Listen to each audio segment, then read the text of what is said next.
Stories of a Cursed Girl's Conquest of Another World. Volume 1. By Nanasawa Matt Ari. Translated by Kurtax. Audiobook by Masquerade at Masquerade Audiobooks. Episode 1. Awakening. I stared at the television, which had remained frozen for a while. Perhaps it was because I was staring at it vacantly. I used perhaps because my consciousness only cleared up a little later. After drifting in and out, staring vacantly at the screen, I finally decided to move away. It was unbearably dull. I felt like I was going to die of boredom. As I exclaimed in my mind, the scene abruptly shifted. It was as if the channel had switched on its own, and the world began to whirl around me. I anticipated a wave of nausea, but to my astonishment, it did not come. Several tens of minutes must have elapsed. During this dizzying rotation, I inexplicably found myself ensnared within the confines of the television screen, still spinning incessantly. I could see the outside world from within. Outside, everything was progressing as usual, but I couldn't make any sense of it. As the spinning gradually slowed down, two lights flashed past, enveloping me in a blinding radiance. It was a scene unlike any I had ever witnessed. Then, I experienced a sensation of weightlessness, as though I were being thrown into somewhere cavernous and far away. After passing through the tunnel, where am I? I had fallen through a pitch-black tunnel, across a layer of cold icy blue underwater, through a levitating purple mist, and finally found a bright and dazzling exit. The moment I stepped into it, the heavy feeling on my shoulders disappeared, and I was overwhelmed by an incredible sense of liberation, as if I had soared into the vast sky or even into the boundless outer space. The first thing that came to my mind was, this world revolves around me. Of course, that wasn't true at all, but I was observing the world with such a thrilling stimulus that I didn't notice when a white-bearded gentleman with a dandy face crept near and embraced me. Then it dawned to me. I have awakened. Section. Oh, what's happening? Gee God, finally, you have heard my prayers. Oh, great Lord. I am truly grateful from the bottom of my heart. Despite that dandy look, his face was soaked with nasal mucus and tears for some reason. I wanted to say something, so I opened my mouth, but my throat was in tremendous pain and just wouldn't cooperate. I wondered if I had gotten tonsillitis. I always felt like my tonsils were weak. I didn't know if it was true. What? What's wrong? P perhaps, again. No, was it incomplete after all? The gentleman panicked, his face turning pale. It was amusing, like Munch the Scream, so I couldn't help but laugh. The problem was that I couldn't move my facial expressions well. It would be rude to laugh at someone you just met. Mitsuba? Are you okay? How is your body? You. P perhaps, this time, the magic was not perfect. The gentleman spoke of magic and things I didn't understand. I thought maybe I had watched too much anime, but it was probably some kind of joke, a type of icebreaker to ease the tension. But, what should I do? There's not much time left to call Nicarinas. After closing my eyes for a while and thinking through, I gave up on speaking and decided to point at my own throat. I should have done this from the beginning. After a moment of silence, the gentleman breathed a sigh of relief and smiled. Is your body okay? Is there any discomfort? I nodded, pointing at my throat. Oh, your throat. Your throat hurts. I nodded again. He finally seemed to understand. Oh, Mitsuba. My beloved wife's heir. Despite just waking up, you're already trying to let me hear your voice. The gentleman was indulged in his deep emotions. His tears still hadn't dried up. How kind. No, now more important than that. Water.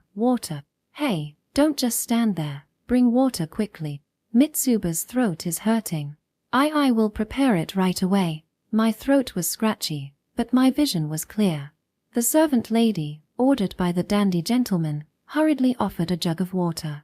With me still in his arms, the gentleman tilted the jug for me. I see, it seems like I am being taken care of. Now, drink without haste. You're already fine, there's nothing to worry about. I will protect you from everything. This time, for sure. No matter what anyone says, you are someone I will protect with all my heart and soul. And you will inherit everything. Yes, I won't let you go to anyone else. When I showed a question mark above my head, the gentleman smiled wryly and shook his head. Ah, it seems I got carried away with my joy. There are many things to discuss, but there's no need to rush. Yes, I'll have a light meal prepared, so you should calm down first. I also need to wash my face and freshen up. I can't appear as a father with this unkempt face. Anyway, let's talk about it later. I lightly nodded at the gentleman's soothing voice. Since I had no idea about my situation, such consideration was very much appreciated. But, for now, let me ask just one thing. If I didn't ask this, I wouldn't be able to calm down at all. Just one thing. What? What's wrong? Just one thing. Please tell me. What? You can ask anything without hesitation. Who am I, exactly? For a moment, the gentleman showed a hint of bewilderment in his expression, but he quickly returned to a smiling face. You are Mitsuba Blue Rose Clove, the heiress of the Clove family, bearing the name of one of the great Roselia Seven Wands, Blue Rose. However, for now, that doesn't matter. Just know that you are my beloved daughter. After patting my head with his rough and firm hand, he signaled to the servants and left the room. Prepare the finest meal. Arrange clothing quickly. Hurry. Please wait, sir. Even if you say a meal, we cannot touch the young lady. Nonsense. What foolishness are you spouting? There's no need for magic stones or catalysts anymore as she has woken up. Since it will be Mitsuba's first meal, prepare the best you can. However, if it's just us, we might, not be able to handle if something were to happen. Then tell Pierre and have him arrange it. I have something urgent for Mitsuba. The servant lady shook her head vigorously, but the gentleman, who was probably my father, boldly walked away without paying any attention. The remaining servant ladies stood there dumbfounded. My name seems to be Mitsuba. I directed my gaze at the intricately carved mirror in the room. The mirror cast back a silver-haired, cerulean-eyed girl looking like a doll with pure white skin. Calling this visage a doll sounded rather nice, but in reality, it looked more like a corpse. I placed my hands on my cheeks. Cold, but I seemed to be alive at least. There was a surge of relief. The possibility of me being a zombie was ruled out. That was indeed a relief. I directed my gaze towards the servant lady. For some reason, she let out a small gasp, freezing there in an upright posture. Why yes. What can I do for you? Where is this place? This is Lady Mitsuba's room. I am just a humble servant assigned to serve Lady Mitsuba. I see. So, who are you? I am Rubina, a servant. I have been serving in this mansion for about half a year. Ah, I see. Lady Mitsuba, please don't eat our souls. Saying so, the servant lady suddenly sat in a Caesar position and began to pray. I seemed to be the target of her prayers. She was chanting something that sounded like a prayer, but of course, I wouldn't attain enlightenment because I was not a spirit. I had a physical body. Eat souls? Ennu. Can I actually eat souls? I wondered when I had turned into a soul-sucking entity. Or maybe this was some kind of a sly joke. I didn't really understand. I didn't know if souls tasted good. Maybe they resembled soft-serve ice creams in shape. That was me attempting a joke. I don't know. I don't know anything. I didn't see anything. I didn't hear anything. Hey, can I actually absorb your soul? Oh please forgive us. Oh, God, help us. Unfortunately, I couldn't get any information from the lady. Suddenly perceiving a gaze cast on me, I turned around and looked in that direction. The door was slightly ajar, with a few maids and someone who looked like a butler peering in. None of their faces displayed a pleasant expression. I got out of bed, endured my shaky legs as I stood up straight, and there was this strange stiffness all around my shoulders and arms. It looked like I was walking in a strange way. The servant lady stared at me with her teeth chattering. I tried to reassure her by placing my hand on her tousled head. Gapoo. With a strange scream, the lady fell forward, foaming at the mouth. She seemed to be alive because she was groaning. So I shifted my gaze back to the door. Gya. With a terrified scream, the maids scattered away like fleeing spiders. The only one left standing there was the pitiful butler-like gentleman whose legs gave out weakly. "Why, my back, it's given out." Someone. "So, who are you?" Looking down at the man clutching his back, I inquired. After looking around anxiously, he opened his mouth as if he had resigned himself to his fate. I have been serving in this mansion for many years. And my name is Pierre. As a butler, I supervise the servants. Pierre-san, right? Well, I'll go with you then. Yeah, I'll choose you. Tell me various things about this world, okay? I don't know anything. I'm a beginner. I smiled a little and slowly began to walk towards the butler. This time, I stepped carefully, one step at a time, firmly on the floor, so as to not surprise him. Pierre was nodding frantically with a face that seemed on the verge of tears. His neck might sprain at this rate. Anyways, it seemed like busy days were up ahead. But I knew one thing for sure. Things would definitely work out. Episode 2, Blue Rose. Through an extremely awkward conversation with Pierre, I successfully grasped my current situation. This was the castle of Duke Gilmore Blue Rose, and I am Mitsuba Blue Rose Clove, the heir of the late Lady Tsubaki. Lady Tsubaki passed away due to poor postpartum health shortly after my birth. Moreover, the left-alone infant, me, fell into a vegetative state, all the while unconscious up until just now. Despite being born a noble, it was a truly tragic situation. I wasn't happy at all. I should have been dead long ago, but the powerful and influential Blue Rose ducal family spared no expense to keep me alive. Although I didn't quite understand, they apparently enlisted the help of the director of the kingdom's Institute of Magical Research to perform a ritual called magic infusion using magic stones and catalysts for a decade. They squandered money and performed dubious rituals, also I heard. I didn't want to delve into the details, so I lightly brushed over that part. Despite Pierre, the butler, having a sincere face, he kept wiping sweat with his handkerchief while chatting away. At first, he tried to dodge the topic, saying there was nothing to worry about, but after I kept pestering him with questions, he reluctantly started answering honestly, groaning along the way. Contrary to his stern face, he surprisingly lacked guts. "I see. So, you all spent a lot of money on me. It must have been tough for you, right? With your salary and all." I wouldn't say that. "Oh, weren't the others resentful of me? Like, perhaps they wanted to get rid of me?" As I spoke with a smile, Pierre flinched for a moment, then vigorously shook his head. That's not true. Anyway, please, I beg you to keep this between us and Duke Gilmore. If anyone were to find out about this, I shudder to think of the punishment. Of course, I'll keep it a secret. So, did my other family members say anything? Because if you were wasting that much money, they'd be furious, right? That's. I wouldn't know. I see. Yeah, that makes sense. They wouldn't be pleased about pouring money into a half-dead, illegitimate daughter. I wouldn't like it either. I nodded along, and Pierre's face turned even paler. Currently, the one serving as Duke Gilmore's legitimate wife was someone named Miriam, the second wife. She was my stepmother. Apparently, my real mother couldn't bear children for a long time, so under due pressure from those around, my father reluctantly married my stepmother. Their relationship had been rocky from the start, but it worsened with my birth and my mother's death, followed by the enormous expense for prolonging my life. Now they live separately in a nearby mansion. I can't wait to see her. I wonder what insults she'll throw at me.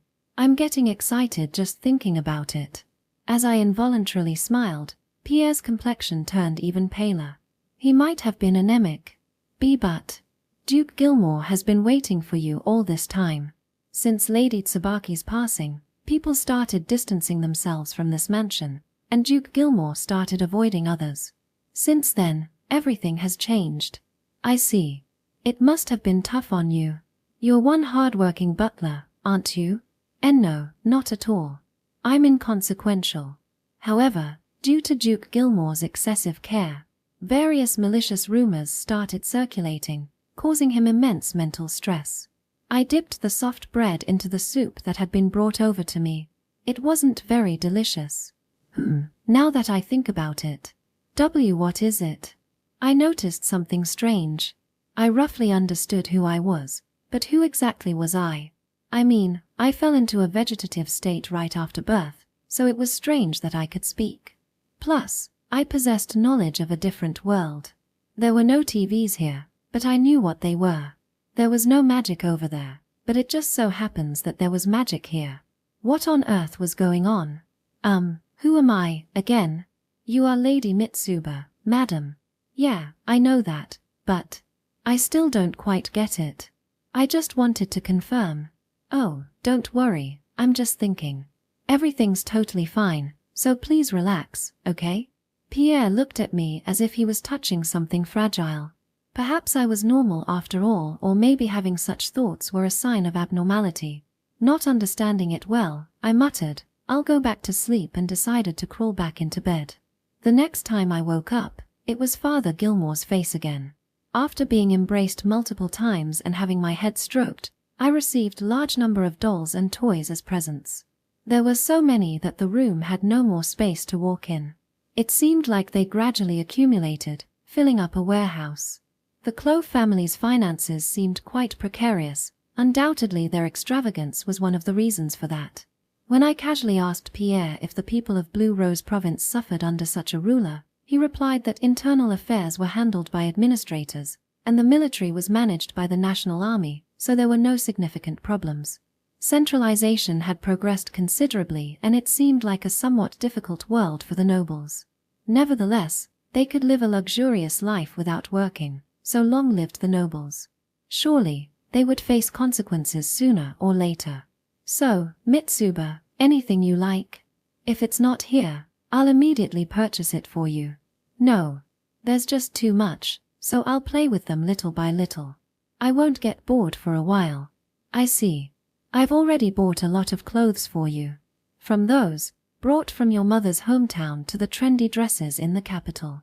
There's everything, and I'll prepare anything you want. Thank you, Father. Ha ha ha, don't mention it. I'll grant any wish you have, as much as I couldn't do anything up until now. Anything you wish for, I'll make it happen. Definitely. Just say anything. This was just plain parental indulgence, or rather, pampering. According to Butler Pierre, Father used to be a commander of the martial arts faction and was quite influential. As a general in the kingdom's army, he ran around in all directions for territorial expansion and colonial acquisition. Realistic paintings from that time around were displayed in the room. A young Father Gilmore and Mother Tsubaki stood side by side. Gilmore, dressed formally, looked quite elite, while Mother wore something like a kimono. According to Father, she was a foreign sorceress, a yin-yang master. They met through magical exchanges, like magical practices with Gilmore, and I even got to hear their love stories. Look, this is your mom. Your hair color is the same as mine, but your eyes and facial features are exactly like your mother's. In the future, you will undoubtedly become beautiful. Is this my mother? Mother had long raven black hair. I had moonlit silver hair. Father also had silver hair. I seemed to have inherited my hair from my father. Other elements were undoubtedly inherited from my mother. After all, those round doll-like eyes were exactly like the ones I saw in the mirror earlier.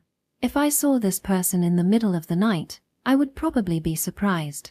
She looked like a checkerboard doll. I couldn't become a checkerboard doll because of my silver hair. The servants acting weirdly around me might have been due to these exotic lifeless eyes. In the album, there were other realistic paintings sandwiched in between. Tsubaki with an unhappy face on the right side of the stern-faced Gilmore, and on the left was an unfamiliar woman with blonde hair tied up into a high bun. In front of them stood two small children, upright with a tense expression. And these? This is Miriam, who is my wife now. And this is the eldest son, Griel, and the youngest, Miguel. Oh, if only you had been born a little earlier, I wouldn't have had to welcome such a woman. He glared at the painting, openly showing disgust. Brothers? Ah, well, in a sense. Griel is stationed at the nearby garrison as a military officer, and Miguel is in the capital as a senator. You won't have many opportunities to meet, so don't worry about them.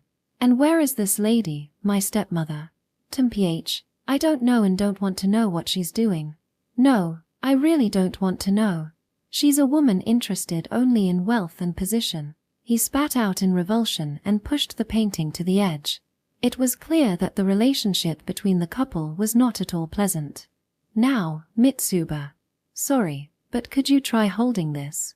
From somewhere, Gilmore took out a cane and extended it towards me. At the tip, a blue crystal was affixed, with a rose embedded within it. The grip of the cane featured finely detailed carvings, giving it a seasoned and elegant appearance. A blue crystal, is this a rose wand? Yes, indeed. Quite a beautiful one. It might be a bit early, but let's call it insurance. Now, go ahead and hold it without hesitation. Somehow, I hesitated about whether I should take it or not.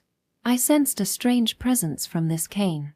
An aura or something, a feeling that was out of ordinary. Is something wrong? Well, this cane feels somehow not normal, and, as expected of our daughter, you've quickly noticed the nature of the cane. Gilmore grinned with a wicked look. There was an unusual color in his eyes. Certainly, this is not an ordinary cane. However, it will never do you any harm. So, go ahead and hold it with peace of mind. Yes. Understood. Although it felt like I should refrain, it seemed like he wouldn't end the conversation unless I took it. Reluctantly, I gripped the cane with the blue crystal. Yeah, it still felt uncomfortable. It didn't feel like it was mine. The wand also seemed to dislike it. In fact, it felt like it was beginning to show hostility towards me. It might have been dangerous to hold it for too long, and so I started to think about throwing it away. And then, Gilmore started muttering something in a low voice as he stretched out his hands towards me. A bright blue light diffused into my body, coming from Gilmore. I didn't feel any pain. At the same time, the discomfort I felt earlier disappeared. Now, it felt like it was mine. The wand was not resisting either. What was that just now? It's a little charm. Right now, I deeply engraved your existence into this wand. Let's call it a soul imprint. Anyway, with this, it should protect you from all disasters. This is yours now. Is that so? Yes. Whenever you leave the room, make sure to always carry this wand. It has a bit of a rough temperament, so you'll need to get used to it gradually. It seemed like the overprotective parent intent exploded. He must have given me a high-quality wand as a present. I was concerned about the initial discomfort, but I should properly thank him. I'm still somewhat of a convalescent, and despite how much of a spendthrift this father is, he's currently the only ally I have. Haha, but I never expected it to work well on the first try. Truly my daughter, brimming with dazzling talent. Who would give this house to those prostitutes? The name Blue Rose should be inherited by our daughter, born of me and Tsubaki. No matter what anyone says, I won't give it to someone like Griel. He roared with a gleam of dark light emanating within the depths of his eyes. It was probably related to the complicated family situation I learned about earlier. For me, the best scenario would be to lead a peaceful and somewhat elegant life. Writing poetry, enjoying tea, and such elegant activities. After all, I had been in a vegetative state for 10 years, and being thrown into the intricacies unique to nobility all of a sudden was not something I desired. I didn't want to die. Father. No, it's nothing. Well then, how about taking a little walk outside?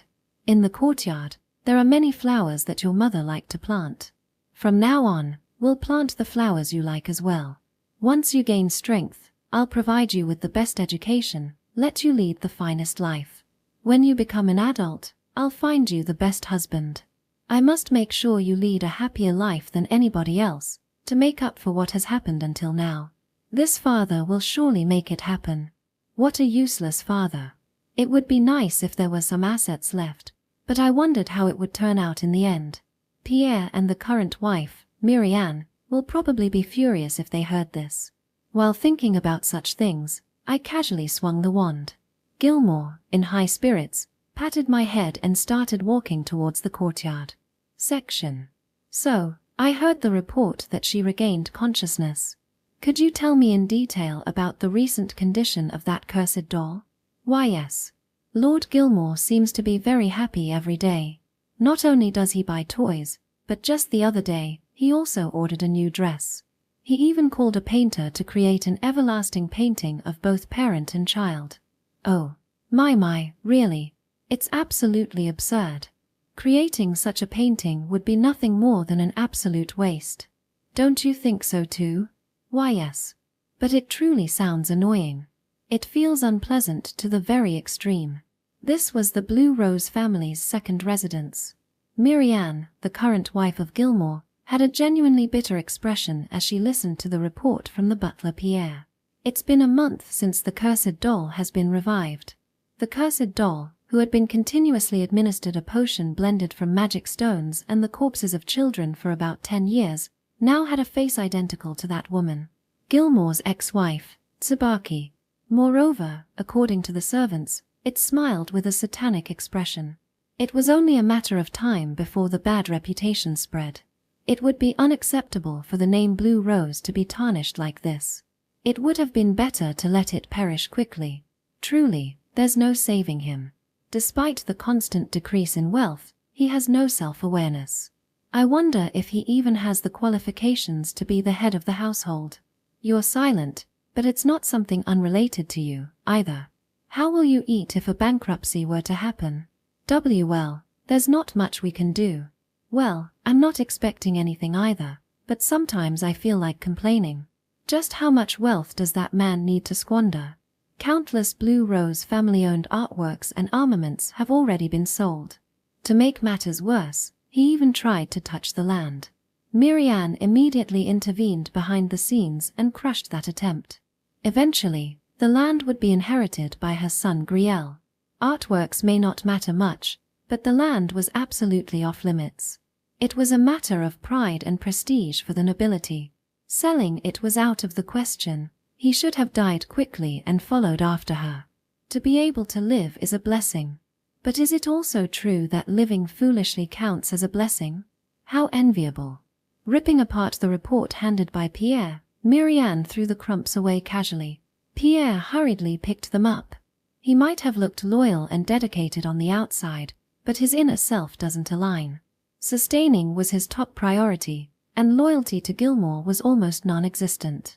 Seeing the diminishing assets, he greedily sided with Marianne. However, Marianne had all the servants under her influence. The reward was the assurance of continued employment, both the salary and employment after Gilmore's death. With just this tactic, all information around Gilmore flew to Marianne. Now then, what should I do?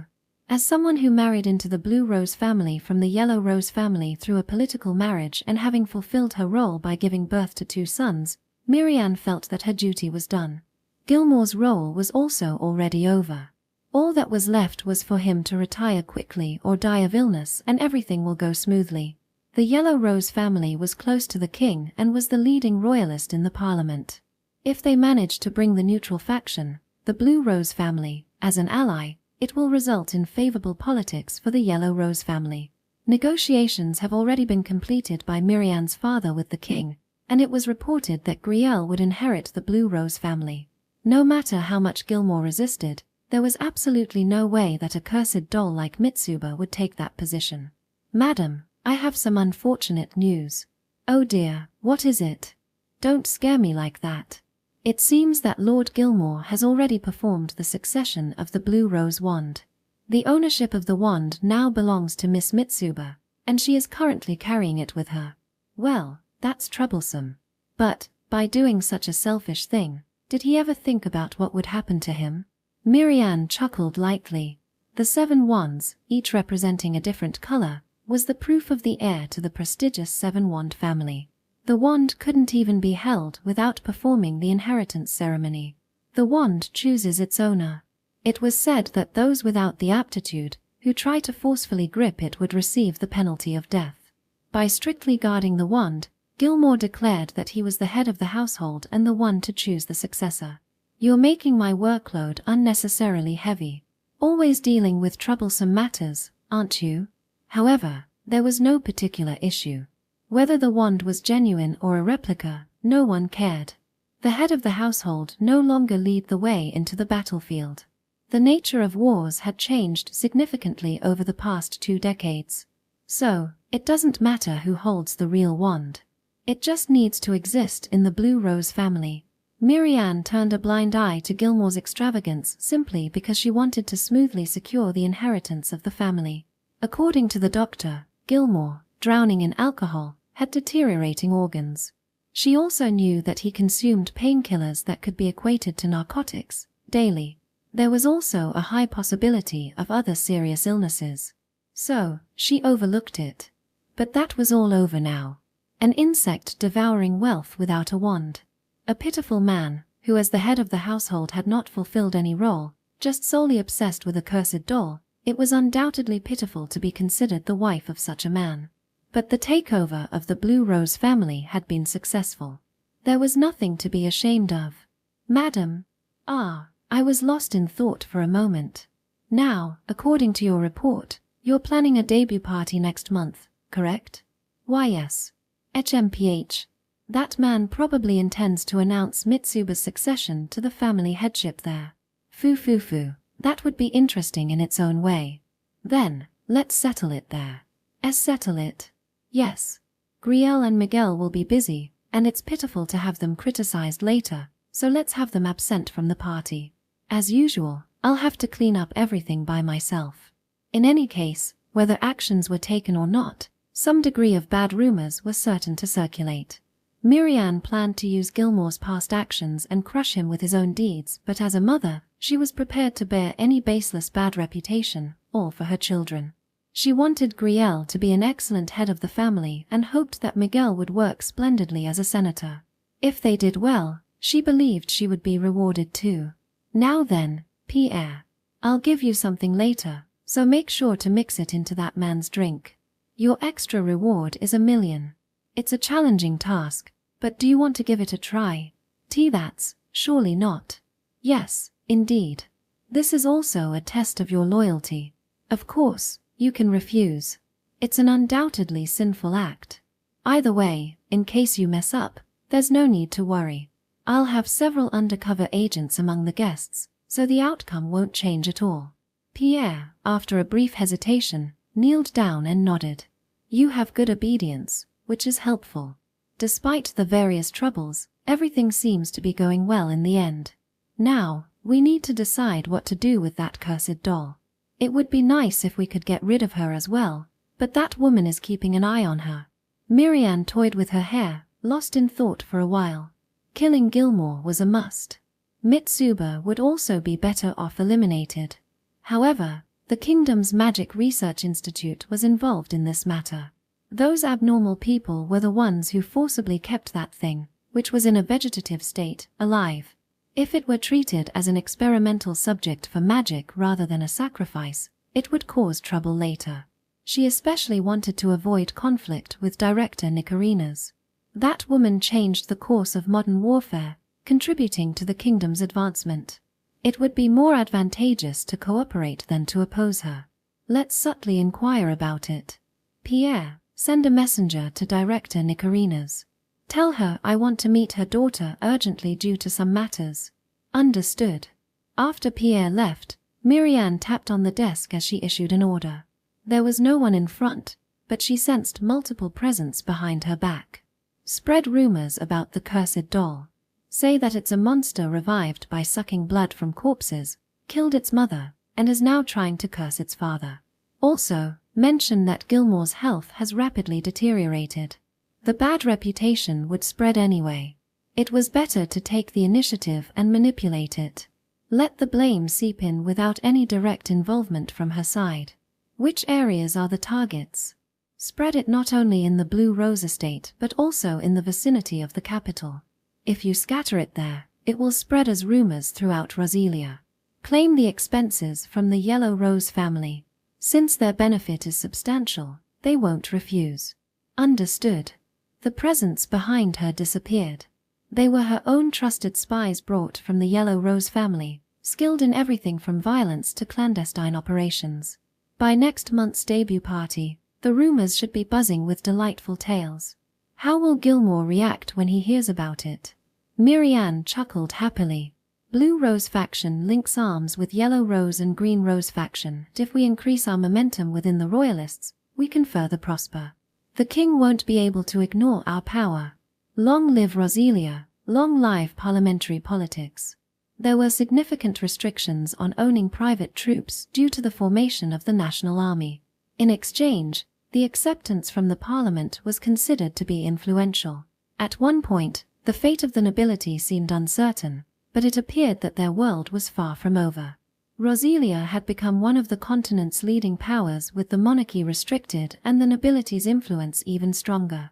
Perhaps becoming a parliamentarian wouldn't be a bad idea after all. The potential was certainly there. Miriam decided to surrender herself to the surging ambition within her. Section. Blue Rose Family Mansion. The usually quiet grand hall was bustling today, with many tables set up and luxurious dishes prepared. Well-dressed guests chatted away. However, Gilmore, the head of the household, naturally noticed that all their expressions were stiff. The cause was the numerous disturbing rumors about Mitsuba. Rumors of her cursing her mother and now afflicting her father with illness. When he heard them, he was momentarily overcome with anger. Thanks to these absurd rumors, the debut party has been marred. But that doesn't matter. Let that vixen frolic around as much as she wants. Gilmore glared at Miriam, who was fanning herself next to him. Whether she noticed his gaze or not, she turned to him and laughed. It was undoubtedly this vixen who had spread those unpleasant rumors. He wanted to kill her right away, but behind her were servants with concealed weapons. Although they appeared as elegant female servants, they were actually spies from the Yellow Rose family. This mansion was filled to the brink with such people. "Oh, what's the matter with you?" "It's nothing. Don't talk to me, it's annoying. There's no need to try to please me now. You're really cold. Honestly, how did it come to this? Don't spout nonsense. I'm well aware of everything you've been doing behind my back. I'll clean it up soon. Be prepared." "Oh my, that's scary." She shrugged her shoulders, but she wasn't afraid at all. After all, behind Miriam stood her family, the Yellow Rose. The Blue Rose family maintained neutrality within the royalist factions. The two major factions were Yellow and Green, followed by White and Black, and then the smaller factions of Red and Pink, which had recently formed a tolerant faction, or so it seemed. The Blue faction, inherited by Gilmore, had a history of maintaining neutrality to promote reconciliation among the various factions within the monarchy. This woman was trying to change that, all for the sake of her family, the Yellow Rose. "You and I are like water and oil, that much was clear from the beginning. My biggest mistake was accepting you under pressure from the royal family and relatives. If only Tsubaki had a child sooner, who would have accepted you?" Gilmore had intended to refuse until the very end. However, pressure was applied to Tsubaki from all sides. They used thugs to hurl abuse at her, harassed her at parties, and finally, when it threatened to escalate into an interstate conflict, the king threatened Tsubaki, who was forced to kneel down and beg. Her expression remained unchanged, but she must have been the most disappointed. After that, Miriam, who became the second wife, took charge of the household, and they had 2 sons. Despite hardly interacting with each other, it was questionable if they were really his children. But that didn't matter now. "I understand your feelings." Tsubaki-sama's situation was truly pitiable. "Even now, I feel sorrowful about it." "Silence, you sly fox. Even if you tell me to be quiet, it seems like you've been the loudest one since earlier." Miriam chuckled. When he shouted at her, the surrounding gazers focused on them. After clearing his throat and nodding perfunctorily, the situation returned to its original state. "Pierre, bring some water. This fox has made my throat sore." "Why yes, right away." Feeling thirsty, I accepted the water glass and drank it all in one go. For a moment, a refreshing sensation ran across my parched throat. It tightened and lifted up my spirits. The magically chilled water felt pleasant. The aftertaste was also refreshing, and there was a somewhat sweet fragrance. Perhaps my tongue was acting strange due to my frantic alcohol consumption. The amount of alcohol and medicine had naturally increased up until Mitsuba woke up. I hadn't greeted a large crowd for a long time. I have to remain focused and conduct today's gathering splendidly. While he contemplated this, Miriam spoke to Mitsuba, who was sitting next to her. You must be Mitsuba. I heard you woke up, and I couldn't wait any longer. Truly, I've wanted to meet you for so long. Nice to meet you. Yes, nice to meet you. Those doll-like eyes really resemble Lady Tsubaki. Oh yes, you can call me mother. Since we're becoming family, there's no need for formalities, right? Mitsuba. Stay away from this woman from now on. We don't know what she might do. This vixen is a woman who can poison with a smile. And don't accept anything from her. She's the source of the curse that brought misfortune upon our family. I'm going to be this child's mother, you know? Please refrain from such rude language. It's disgraceful. Don't make me laugh, Miriam. Once this is over, you'll all be expelled. Be thankful you're not being killed right away. Well, you really do love your jokes. Laugh as much as you want. I'll make you regret it later. Mitsuba, with her usual expression, observed the exchanges between me and Miriam. Similar to Tsubaki, she didn't show much emotion. Her words were calm, but lately, I could understand what she wanted from her subtle gestures. That, too, resembled Tsubaki. I probably don't have much time left. So, until then, I must leave behind as much as I can. The most important task is to eliminate the pests infesting this family. Attached to Mitsuba's waist, adorned with her dress, was a staff with a blue rose on top. It was designed to catch the eyes of the guests. Everyone in the upper class here knew what it symbolized. In other words, it indicated that Mitsuba was the next successor of the Blue Rose family.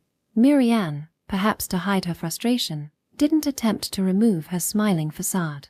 Even Pierre, standing by Gilmore's side, was said to have turned pale. He could be considerate but was a cautious man. He was likely shocked to learn that the next heir wasn't Griel. Pierre, let's start preparing for the toast soon. Serve the guests a commemorative drink. Certainly. You really went all out, didn't you? I wonder where you've been hiding it. There's no need to tell you. This is it. You never tell me anything important. There's no mercy for a fox sniffing around like a stray dog. Prepared for this day was a high-quality wine from Plumnia, one of the spoils bestowed by the former king when Gilmore triumphed in a battle he commanded. It was taken away from the Plumnia emperor when the war ceased and peace was established. A wine representing Gilmore's glory, a gem that had been aged to this day. Pierre poured that wine into Gilmore's glass. From the jewel-like purple liquid, a fragrant aroma wafted. It was different from the usual drinks. On the contrary, Mitsuba's small glass was filled with apple juice. You might find it a bit too early to drink wine, so endure it. In a few years, we might be able to drink together.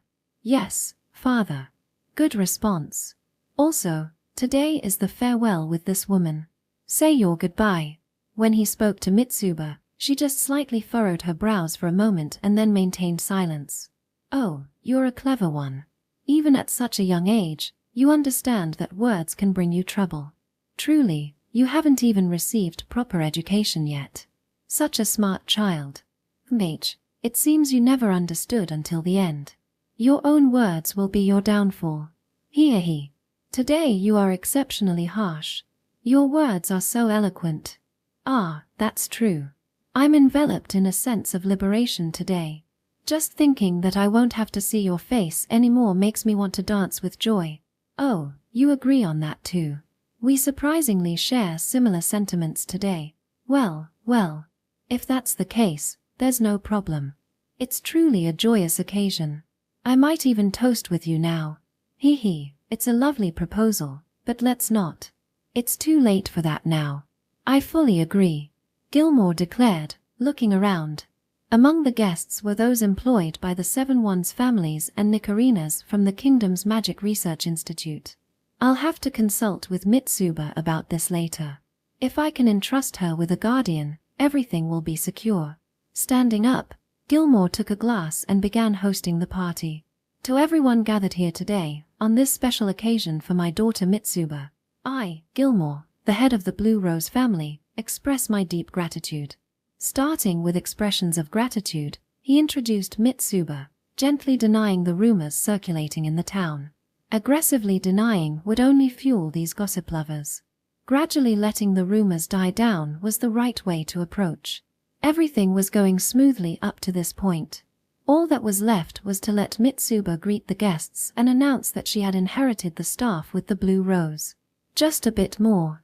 Yet, for some reason, an intense thirst overcame me. Today, as a celebration of Mitsuba's recovery, I have an important announcement. It was followed by a coughing fit. Mitsuba, sitting next to me, looked up at me. "It's okay, no need to worry." I conveyed that with my eyes. The coughing intensified. Thirst overwhelmed me and it felt like it was burning. The coughing persisted until crimson blood spewed out. "Oh you, our blue rose. F family's inheritance is." The glass slipped from my hand and the wine stained the tablecloth with scattered red marks. My body collapsed onto my knees and the table toppled forward from the impact. A scream erupted. Nicarinas and familiar faces from the guests approached. Mitsuba stood nearby, looking worried. And there was Mirian's face in my field of vision. She was smirking. "Am I? Miriani, why you did this? Mirian, you witch. Pull yourself together. If you're gone, what will happen to Mitsuba? You. Ga. Jididich. Gwa." Mirian tightened her grip on my hand. I seized her left hand and squeezed it with all my strength. Mirian's face slightly contorted in pain, but her expression remained unchanged. Oh, God. What on earth is happening? On the day of celebrating Mitsuba's recovery, what a cruel turn of event. Oh, God. Mirian, with an exaggerated tone, shed crocodile tears. Pierre's face turned dark as he hurriedly covered his mouth. This is a curse. Terrifying. Indeed, the work of a demon. The guests started whispering that it was the cursed doll's doing and that the father was cursed to death, that her ice-like expression and lifeless eyes hinted at a demon lurking deep within. It's different. Everything is the doing of this vixen. Someone, please notice. Please, protect Mitsuba. I can't die yet. I have left nothing, done nothing. I can't face Tsubaki with nothing to show. Someone, help me. Father, are you okay? Mitsuba. I am sorry. It shouldn't have been like this. Forgive me. Goodbye, Father. Fading vision, a scorching sensation in the throat, cold droplets on the cheek and endless darkness. Somehow, a relief as if being freed from all the suffering so far enshrouded me. There was no pain at all. In the end, all Gilmore felt was the touch of Mitsuba's small hand. Gilmore Blue Rose Clove, the head of the Blue Rose family, a skilled soldier and mage who achieved many merits in the wars with the Plumeria Empire and the Lilia Kingdom. However, he was weakened mentally by his love, Lady Tsubaki's death and his daughter's illness, and was finally met with a tragic death. His soul was sucked by his beloved cursed doll. That was what people rumored. Acting as the head, Miriam Blue Rose Clove took over. With military matters settled, she announced her intention to pass the position to her eldest son Griel, who was once approved by the king. Since she was already a nominal head, there was no widespread confusion nor protest within the state. Mitsuba was confined to an isolation tower until various suspicions steered clear. Regarding the Blue Rose staff, it would be stored in the mansion until the official head was to be proclaimed. Section. Pierre is dead. Yes. What shall we do? As expected, we have no choice but to consider it a suicide. We should be thankful that he reduced our workload. Still, it feels a bit unpleasant. Shall we investigate? It's fine to do it casually. Just report that there was no suspicious activity around Pierre or any unusual ways to how he obtained the poison. Anyways, it's all needless. Understood. The day after Gilmore's death, Butler Pierre's body was discovered in the mansion's butler quarters. An assassin sent by Miriam to silence Gilmore found the body. Pierre's cause of death was by the same poison that killed Gilmore. His face at the time of death showed terror as if he had seen something otherworldly. The poison Miriam gave Pierre was only enough to kill Gilmore.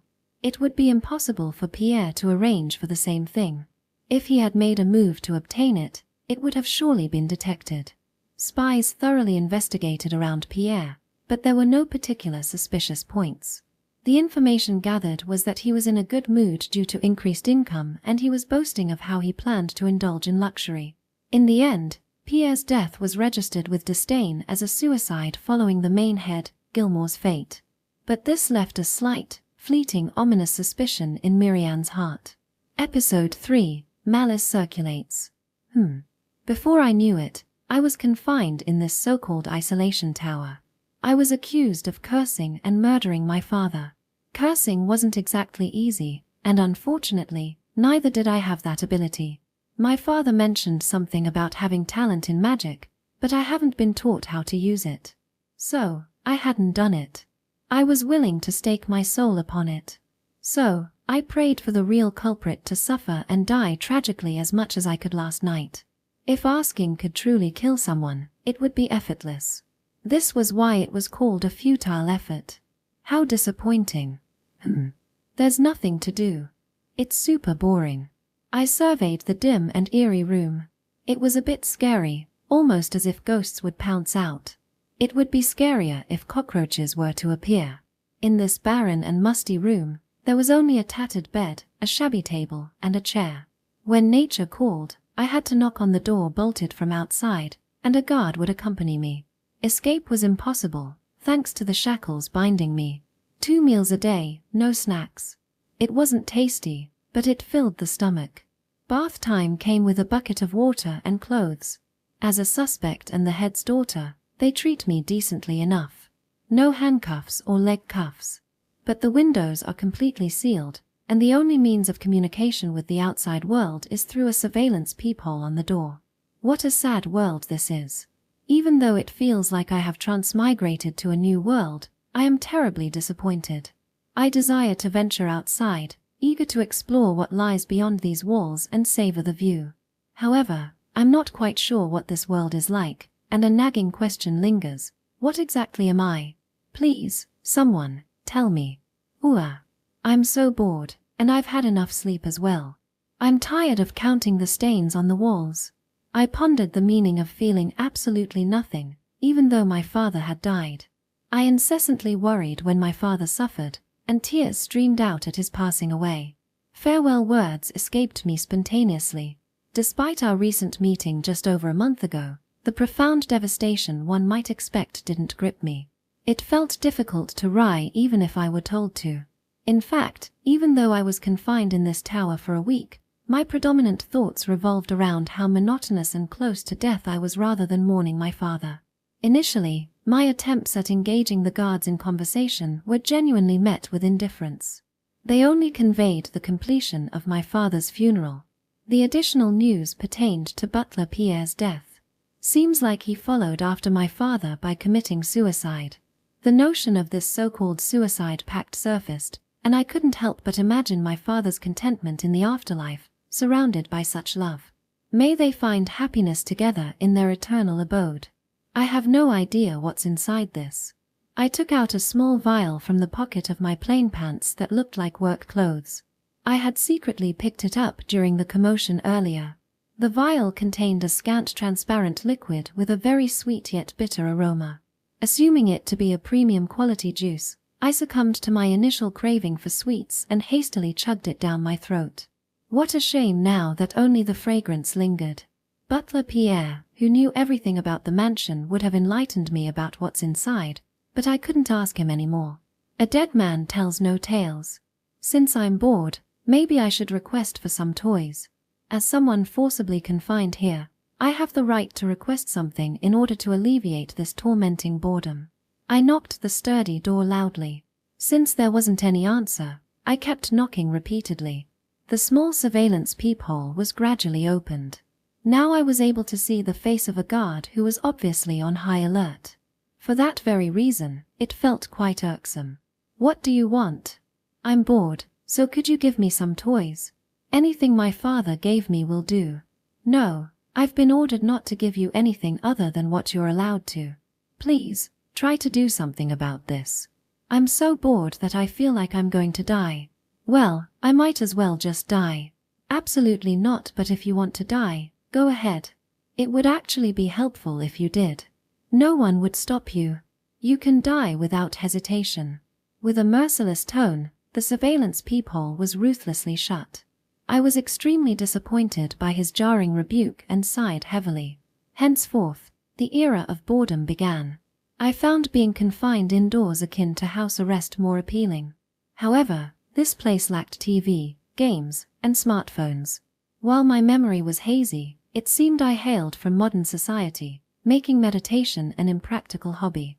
Consequently, I opted to entertain myself by playing rhythm games alone, utilizing the sturdy door. There was noise outside the door, as if something had fallen. They must have been dozing off. Thinking so, the incessant knocking continued on without hesitation. After about an hour of doing this, a commotion erupted outside my confined space. The surveillance peephole was opened violently. "Why you? What on earth are you doing? What did you do?" "I am playing a rhythm game, just knocking in rhythm." "Nonsense. Just absolutely don't do anything, don't move from there." This furious guard differed from the merciless one earlier.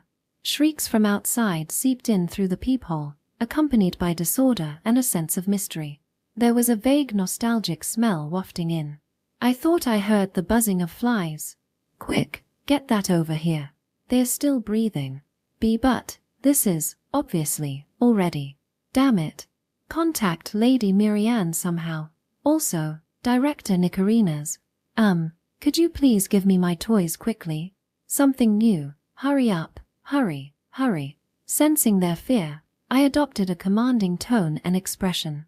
Swinging my drooping arms, I readied myself to knock on the door with full force. The surveillance peephole was quickly shut with a horrified expression. Having grown weary of knocking on the door, I decided to call it a day. My hands were sore. For the next play session, I contemplated using something round, like a handball. I wasn't sure if it would be entertaining, but at least it could help pass the time. By now, it must have been evening. Let alone the handball, even a ball was nowhere in sight. Without a clock, time eluded me, only marked by morning and evening meals. Even during nature's calls outside, the unseen sky left me in a desolate world of darkness. It's so boring. Maybe I should engage in some artistic activity with so much free time on hand. In the grips of profound boredom, I meticulously extracted splinters from the worn-out floorboards. Kneeling down, I nonchalantly wedged them into the gaps of a tattered chair, unwittingly turning it into a makeshift torture seat adorned with spikes. Yet, this transformation posed no issue, as the spikes could be removed later, my only recourse in this monotonous existence. With one eye closed, I focused on the act of stabbing the splinters into place. Not long ago, I couldn't recall the presence of black gaps like the ones emerging now in the original area. Nevertheless, their perfect size compelled me to continue the mindless stabbing without a second thought. Heave ho, heave ho. It feels satisfying to stab them easily. Is the chair fragile, or is the splinter sharp? I wonder which one it is. Maybe both. The pitiful chair had become to resemble a cactus, a shining masterpiece in this world of darkness, an unintentional creation of what one might label as avant-garde art. Pleased with the result, I found myself clapping my hands in satisfaction. Suddenly, a purplish, venomous light emanated from my body and converged towards the chair. After an initial accumulation, it dispersed in a subtle manner. While I couldn't grasp the meaning, the phenomenon intrigued me. Perhaps it was what they refer to as magic, devoid of clear purpose but possibly a fitting party trick. Anyway, it's so boring. I wonder if something interesting will happen. I still don't know anything about this world and am so bored that my soul might break free. Boring, boring, boring. Immersed in imagining various scenarios, I found myself lacking knowledge about this world and uncertain about my previous one. My understanding consisted only of fragments of knowledge and scattered experiences from an unknown source. Was it truth or mere illusion? Nothing seemed distinguishable. With a dissatisfied sigh, I lazily dropped onto the bed. Not before long. The door, in lieu of the surveillance peephole, was forcefully thrown open in astonishment. Armed guards and hooded robed figures streamed in, their expressions stern. Upon discovering the avant-garde art I had crafted, the guards' eyes widened, and they pointed at it with visible tremors. "Captain, take a look at this. It's undoubtedly your doing, you cursed puppet. How many people do you have to kill to be satisfied? Just how many more? What are you talking about? Did I do something wrong? Hey, please do tell me." Towards the roaring guards, I only smiled. The guards let out a frightened scream and collapsed backwards, petrified. "Are you okay? Should I lend you a hand?" As I approached, the guards with pale complexion vigorously shook their heads. It was a bit amusing. And so I tried to get closer. "Guards, fall back behind us. Everyone, deploy multiple anti-magic barriers at full power." "Yes, sir." Several people in hooded robes stepped forward, erecting a sparkling, beautiful barricade. Oh my, amazing. So magic does exist in this world after all. Is this a barrier? Is it? It's really astonishing. This is magic, right? It's sparkly and beautiful. Can I touch it? I approached it while clapping and gave it a little poke. Contrary to its appearance, the texture was spongy and holes popped open. Then, the so-called barricade crumbled into a gooey mess as purple fluid squished out from within. This aesthetically pleasing barricade proved to be extremely fragile, a rather disappointing magic spell. It eats. Our multiple barriers crumbled from just one touch. "Captain, permission to attack. We can't handle this with our equipment or numbers." "No, that won't do.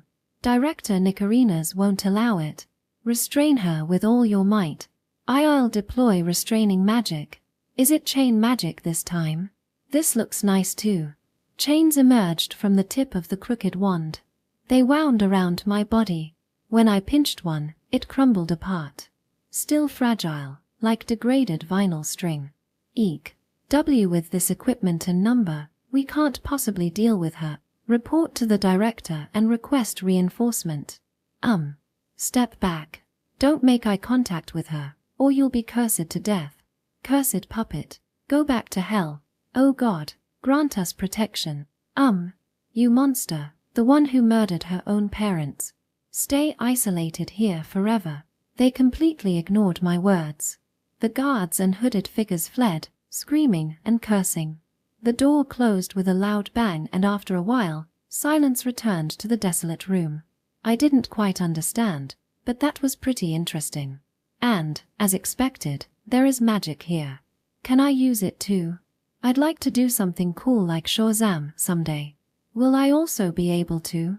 Focusing my energy on my palm, I clenched my fingers, pretending at first. Surprisingly, it felt like something was accumulating, yet not quite. Let's try again. Perhaps magic requires a specific target. Who should I choose? Well, since it's make-believe, anyone will do. Alright, let's pick that person who called me a slaughtering monster earlier. Moreover, he cursed me to stay isolated forever. Life imprisonment was extremely frustrating, alright? I was absolutely innocent, and so didn't deserve these baseless insults. But, if this really was a curse, I wondered how much hair would be left on his head. But it was necessary to target, lest the magic failed. I also wanted to try the traditional Ushi no Koku Meri ritual as a reference. In the midst of contemplation, a mysterious purple glowing hair caught my eye on the floor. Unaware of its owner, I decided to use it, hoping for an intriguing situation, perhaps a curse rebound if it happened to be mine. Tying the hair onto the chair from earlier, I chanted randomly. Again, the mysterious purple light gathered, causing the once avant-garde art chair to crumble into pieces. A sensation of hearing a blood-curdling scream crossed my mind, though it likely was a product of my imagination. Isolated in this tower, external sounds were unlikely to reach my ears. It's magic, but mine only glowed. Moreover, the artifact was extremely plain. And my artwork got destroyed, it was meaningless. Someone once claimed that artworks gain value through their eventual demise, but this felt a bit premature for me. Regardless, let's linger in dismay for now. Section. It's hard to believe all of this in such a short period. 13 people meeting unnatural deaths and such. Indeed. But it's a fact. If you have doubts, would you like to see the real thing? They've all turned into wonderful art pieces. Each one is a masterpiece. They're all worth seeing. I'll pass. Miriam sighed deeply, massaging her temples. Across the table, Nicarina's, with round power glasses, was adjusting them while smiling. After Gilmore's death, the funeral under the guidance of the Derin Church proceeded smoothly, and the burial was completed. As a small show of sympathy, his grave was placed next to Lady Tsubaki. He was a foolish man, but thanks to him, the Blue Rose family was acquired, and he left behind 2 outstanding sons. They were splendid boys who extracted only the good parts from their father. Note: Derin literally means big flower. Having officially assumed the position of the head, Miriam promptly collaborated with the main Yellow Rose family and began building connections. She had to intervene in the state administration, which had been left to the administrative officers. Information was crucial for this, and she needed to be informed about military affairs as well. Her eldest son Griel, holding the rank of colonel, could provide ample information. She also had to extend her influence within the factions, seeking more assistance from her other son, Senator Miguel. There was so much to do. Perhaps, excluding the assumption about Butler Pierre's mysterious death was a big mistake. He was a greedy man, but he managed his duties reasonably well. Thinking ahead, she considered silencing him before things became troublesome.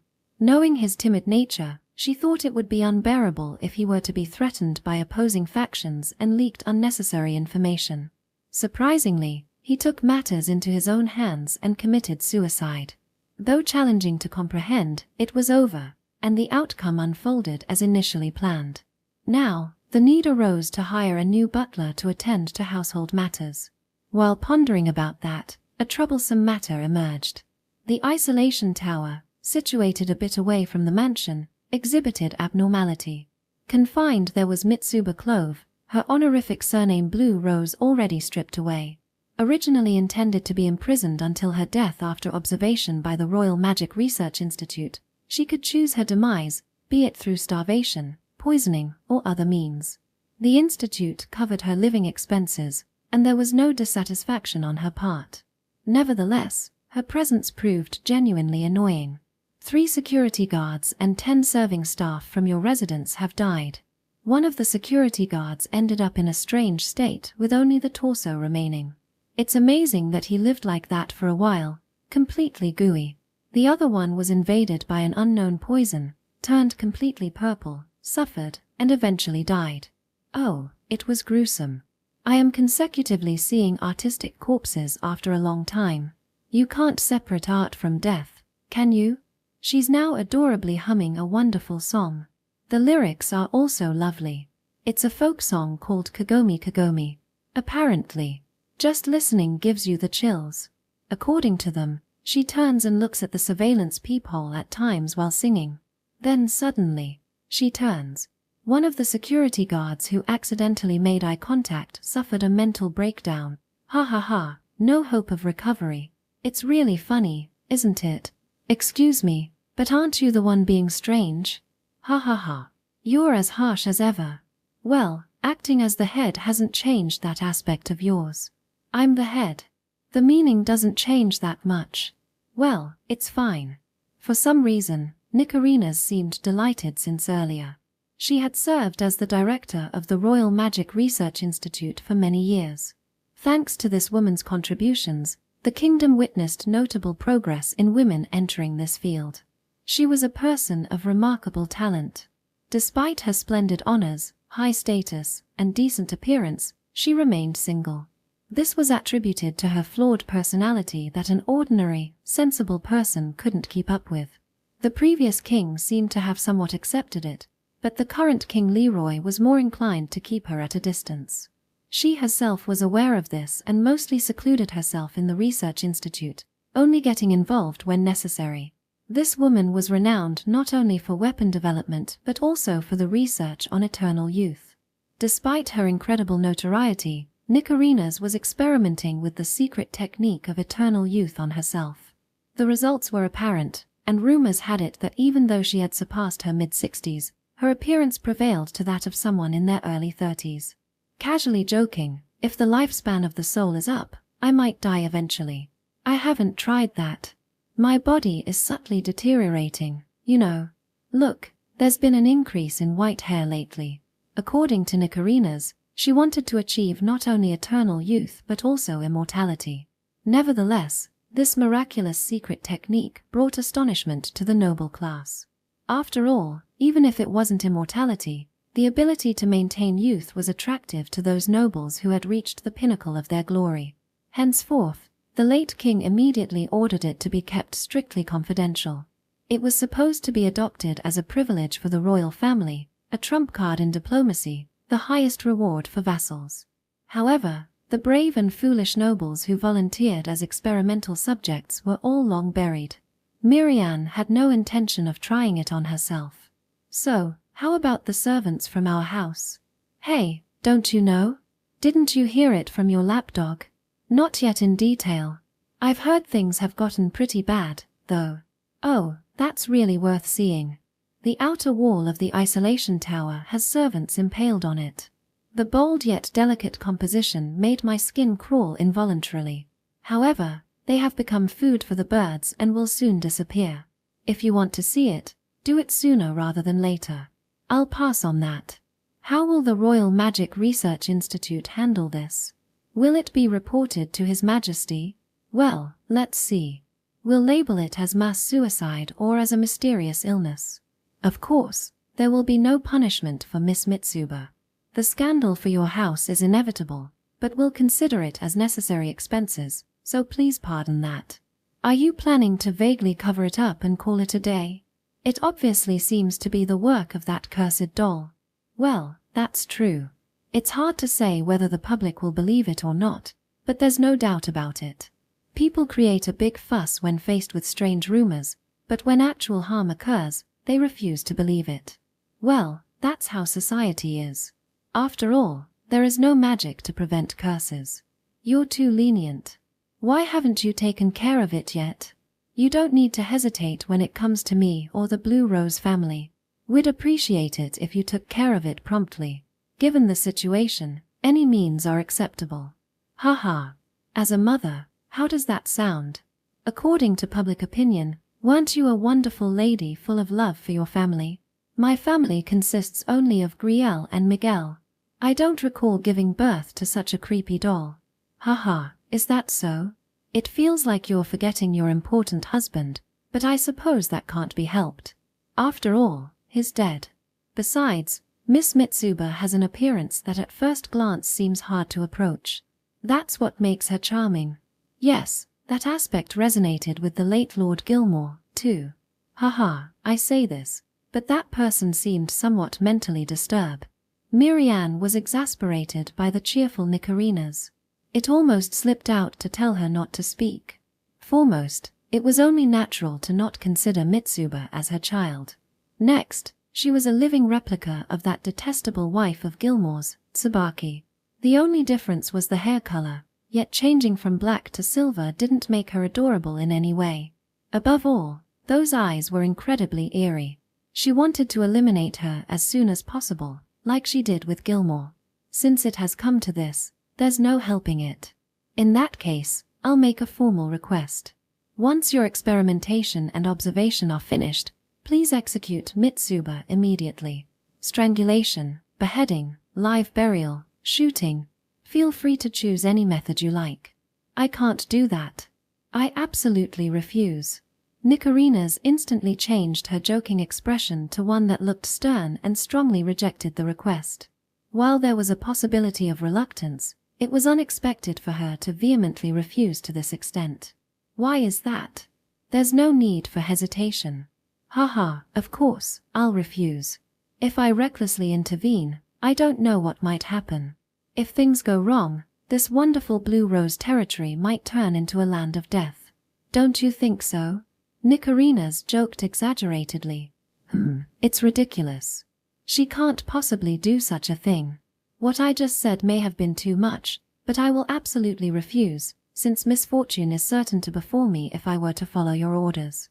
After all, immortality hasn't yet been achieved, so as the director of the Royal Magic Research Institute, I officially decline. I don't understand the meaning of what you're saying. You don't understand? I don't understand. she spat out shortly. Then, Nikarinas opened her mouth with a serious expression.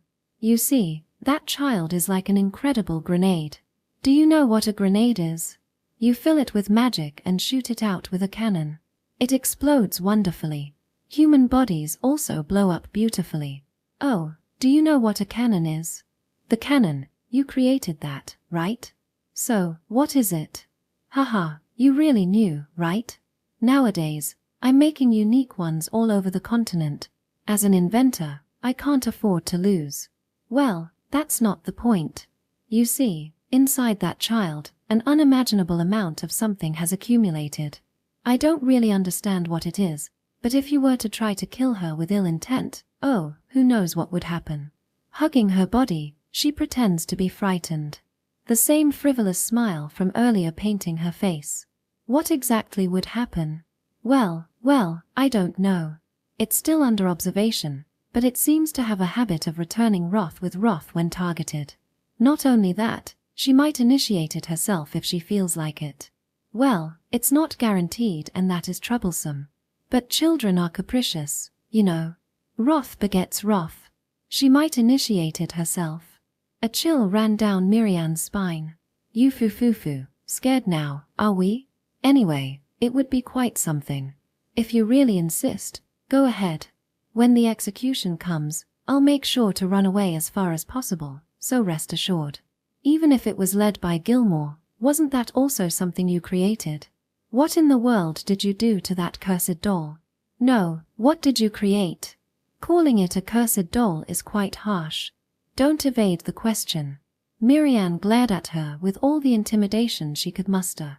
Nikarinas remained unfazed, adjusting her glasses with a smile.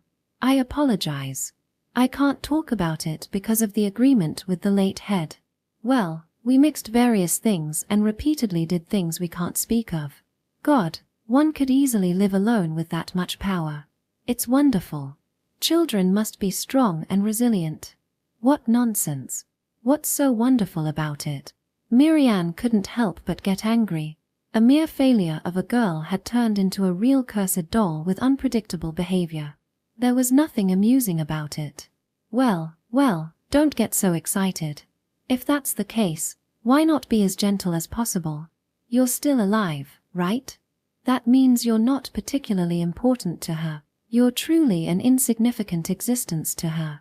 Isn't that a relief? Coup.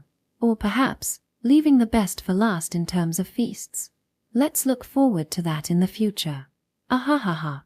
Faced with Nicarinas's carefree words, she almost wanted to facepalm her head. It's fine for now, but it can't be left unattended. Should she hire a magician and erect a proper barrier? She causes this much harm while being confined. We need to do something about this. If we leave it like this, I might have to directly request His Majesty. Are you okay with that? Ha ha ha, that would be troublesome. Well, maybe not that much. But it might still be a bit troublesome. She knew it wouldn't work on an opponent like that, but the budget might be cut. Considering the kingdom's already tough financial situation, Nicarinas probably wouldn't want that either. So, Director Nico, is it possible to erect a barrier on the tower and seal her off? It's fine as long as there's no harm to us. Please, absolutely refrain from that. Actually, just leaving her in the current state inside the tower itself is very bad. You see, bolting her inside is like sealing her with ill intent. It would accelerate the concentration of that evil power. If we were to seal it, the tower would probably blow up over time. It's a delightful surprise to see how much damage it will spread. What do you mean? Keeping that child confined with ill intent, in other words, means that the concentration of that evil power will exponentially increase. I don't know what that exactly is, as I mentioned before, but it's absolutely bad. You see, the compressed wrath will just explode. Placing a coin on her thumb, Nicarinas flicked it into the air.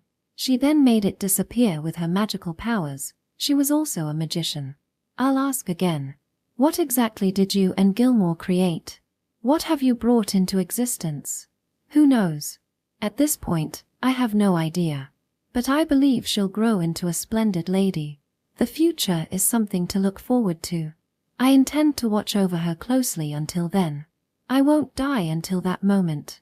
I will witness it even if I were to become a zombie." Nikarinas laughed hysterically, seemingly out of her mind.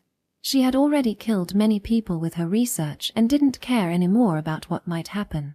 Perhaps she would even laugh in the face of her own death. She was a woman with all screws loose, a genius, but mentally unstable. "I must inform you in advance, we can't take her in right now. I really want to, but you see, there are many curious researchers there. If we accidentally get involved and end up disliked, the capital might turn into the city of death." "Well, that sounds a bit interesting too. But I still have things that I wish to do. I can't understand it, but if you really want to keep her away and wish for her to die in an unfortunate place, then I have a somewhat good idea. How about throwing her into the Army's officer training academy? Put her in an unpopular department and let her spend some time there. The Navy is fine too, but it's quite popular. Later, when she has instigated enough trouble, how about sending her to a fierce battle using her specialty for secret operations? After that, let her die in a suitable place and everything will be solved." Well, it might not work out as smoothly as a stepmother wishes for. Ha ha ha. She laughed crazily.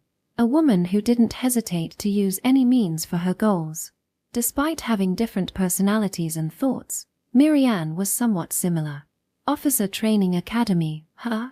Wars are filled only with wrath. Even that girl won't be able to narrow down her targets. The high probability of blowing up is targeted on the enemy soldiers. Moreover, the explosion will happen on the battlefield. There's no place quite like it.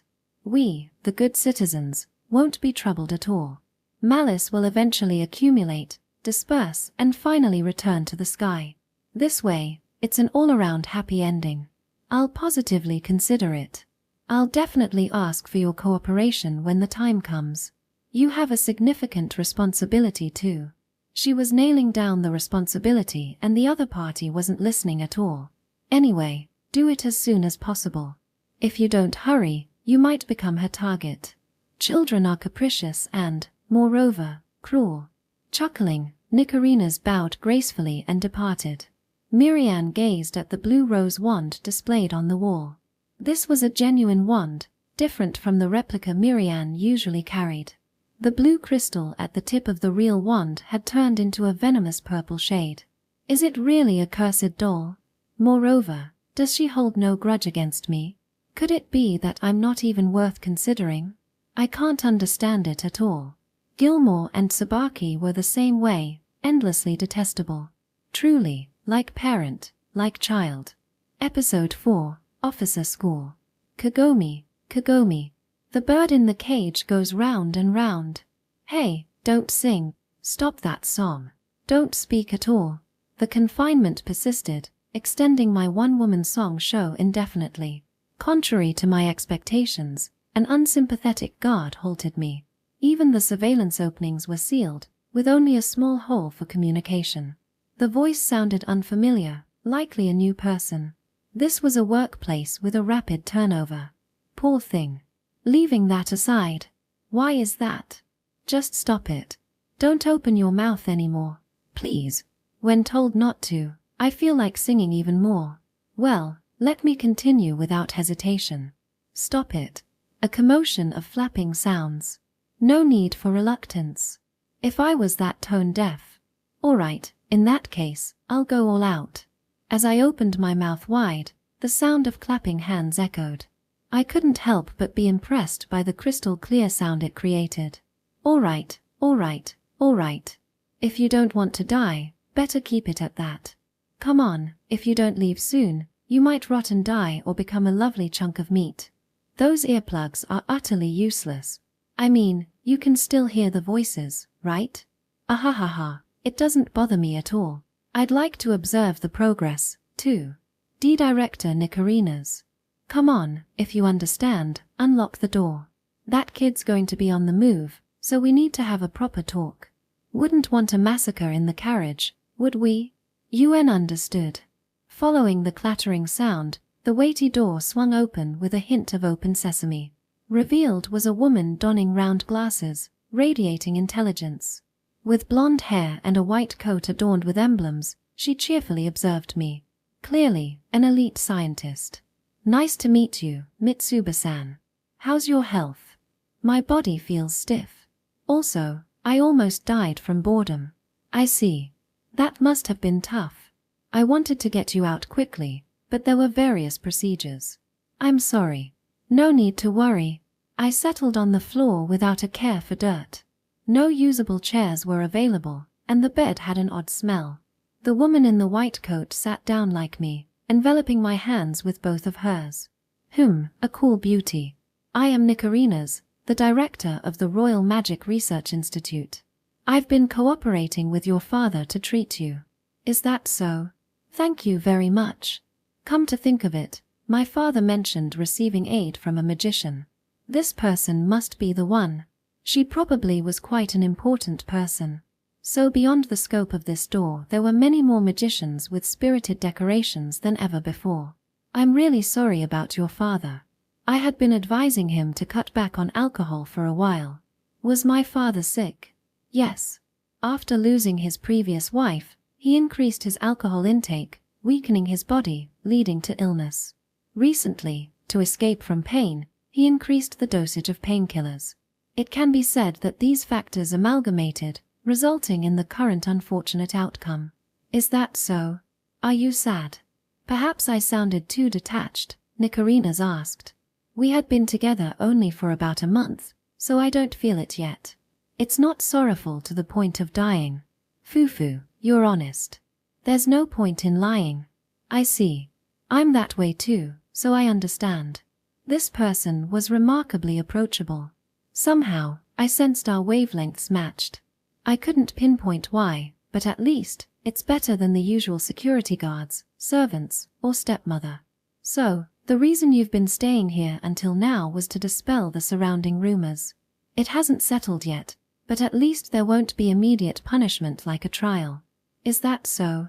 Yes. Without any education, you can't use magic. It's ridiculous to say you cursed and haunted people to death. If such a thing were possible, the world would be full of corpses. Ahahaha. Nicarinas chuckled elegantly, suggesting a gradual shift in her conversational tone to casualness. It unveiled a more authentic side of hers. This might be her true self. You mean, you'll soon be free, and I apologize for all the trouble. Nicarinas uttered those words, accompanied by a subtle bow. I reassured her to not mind while standing up and sat back down again. So, does that mean I should live in that mansion again? About that, could you really get along well with your stepmother, Lady Miriam? It's a sudden question, I know, but please do tell me. I think it's impossible. Oh, I see. Yes, I understand completely. It's best for both of you to stay out of each other's way. Ignoring them is the best course of action. Nicarinas wore a delighted expression, her wide smile earning the playful moniker Nicarinas. She referred to others as those people, and the once cool beauty seemed to have momentarily vanished, replaced by a cheerful demeanor. Nicarinas' words were correct. Lady Miriam, my stepmother, harbored a dislike for me, though no discernible evidence surfaced. I chose not to dwell on it unless a significant event unfolded. In this unfamiliar world, I wasn't attached to anyone. Gilmore was kind to me, but he perished quickly. We had yet to become close, and if we did, I might have cherished him. How disappointing. I found myself harboring a certain level of disdain for those who were unkind, uttered negative remarks, or posed obstacles. Faces flashed in my mind, their names unknown. However, such thoughts no longer held significance. The prospect of Lady Miriam joining them brought a hint of amusement, but I realized I might not enjoy dwelling on such matters. My inner self whispered with a sense of contentment, suggesting that saving the amusement for later would make it all the more interesting. Do you have any desires for the future, places you want to crush, or people you want to kill? Oh, of course, I'll keep it a secret. Dreams and hopes are important, you know, it's a girl's secret. While the latter part sounded ominous, I dismissed it as Nicarinas' joke and let out a vague laugh.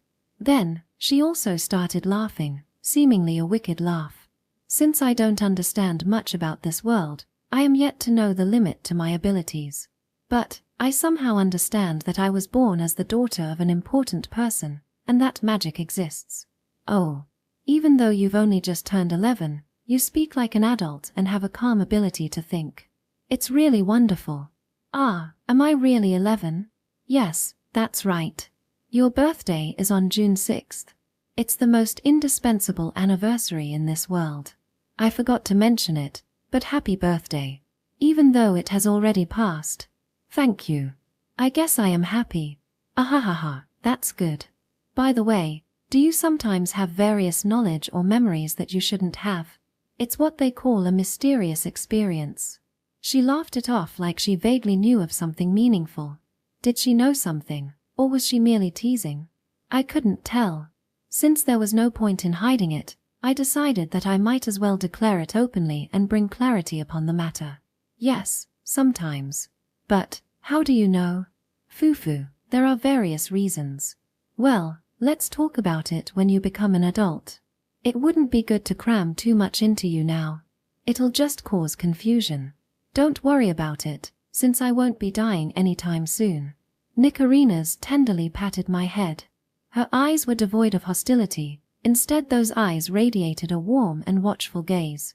Yet within the depths of those profound eyes rippled an unsettling presence. It mirrored in her gaze, much like the murkiness I felt within myself. So, I have a suggestion for you. How about studying to become capable of anything in the future? Studying? Yes. There are some wonderful schools in this country. Children of nobles, wealthy merchants, and some common citizens attend them. From there, each person chooses their own path. They're all young people full of dreams and aspirations. The word school conjured an image of a vibrant classroom, its wake characterized by a sense of peace and liveliness. Studying was tough, but the prospect of engaging in enjoyable activities like singing, exercising, and traveling made it seem quite appealing. It sounded pretty good. There was no reason to say no. My inadvertent smile met Nikarina's beautifully curled mouth, a subtle expression reminiscent of a sneer. I pondered how our shared moment of laughter might have appeared to an outside observer. Hey, what a truly delightful smile you have. I thought my smile was quite something, but you seem to surpass it. Oh, it's wonderful. Any ordinary person would scream. I was about to scream too. Being caught off guard is a real adversary. Is that a compliment? Of course, I'm praising you to the extreme. So, shall we go to school? It's quite sudden, isn't it? Ahahaha, I'm naturally impatient. Well, let's go to school. It's fun, you know? Well, you'll be living in the dormitory, so you won't have servants like before. But I'll cover your living expenses completely. Then, let's go to school. I'm tired of being in this tower. I want to study to pass the time. It wasn't because I loved the prospect of getting an education. Rather, I despised solitude. It's settled then. Sign here.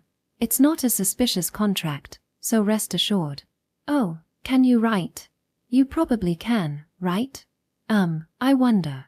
Nikarina's handed me a paper with an entrance application and, initially resembling a mysterious code, it transformed into readable text. Some form of conversion took place. Maybe I could write.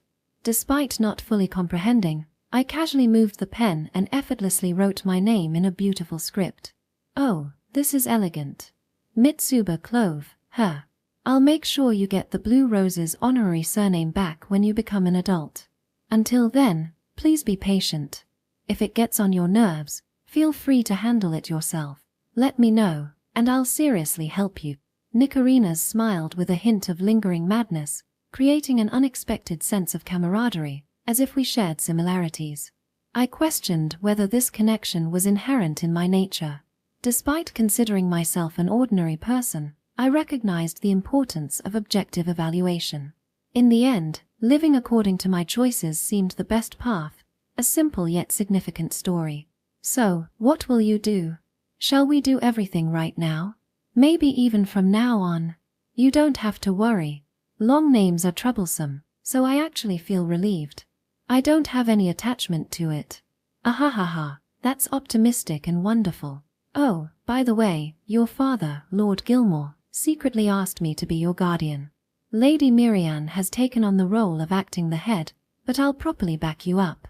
From the beginning to the end, I'll take care of everything for you." The director gave a thumbs up and struck a pose. It was quite troublesome to react, but I had to express my gratitude and so proceeded imitating the same pose.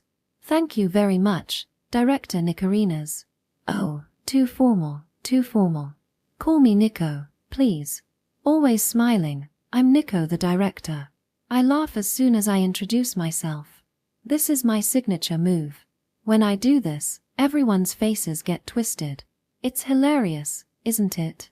Saying so, she laughed.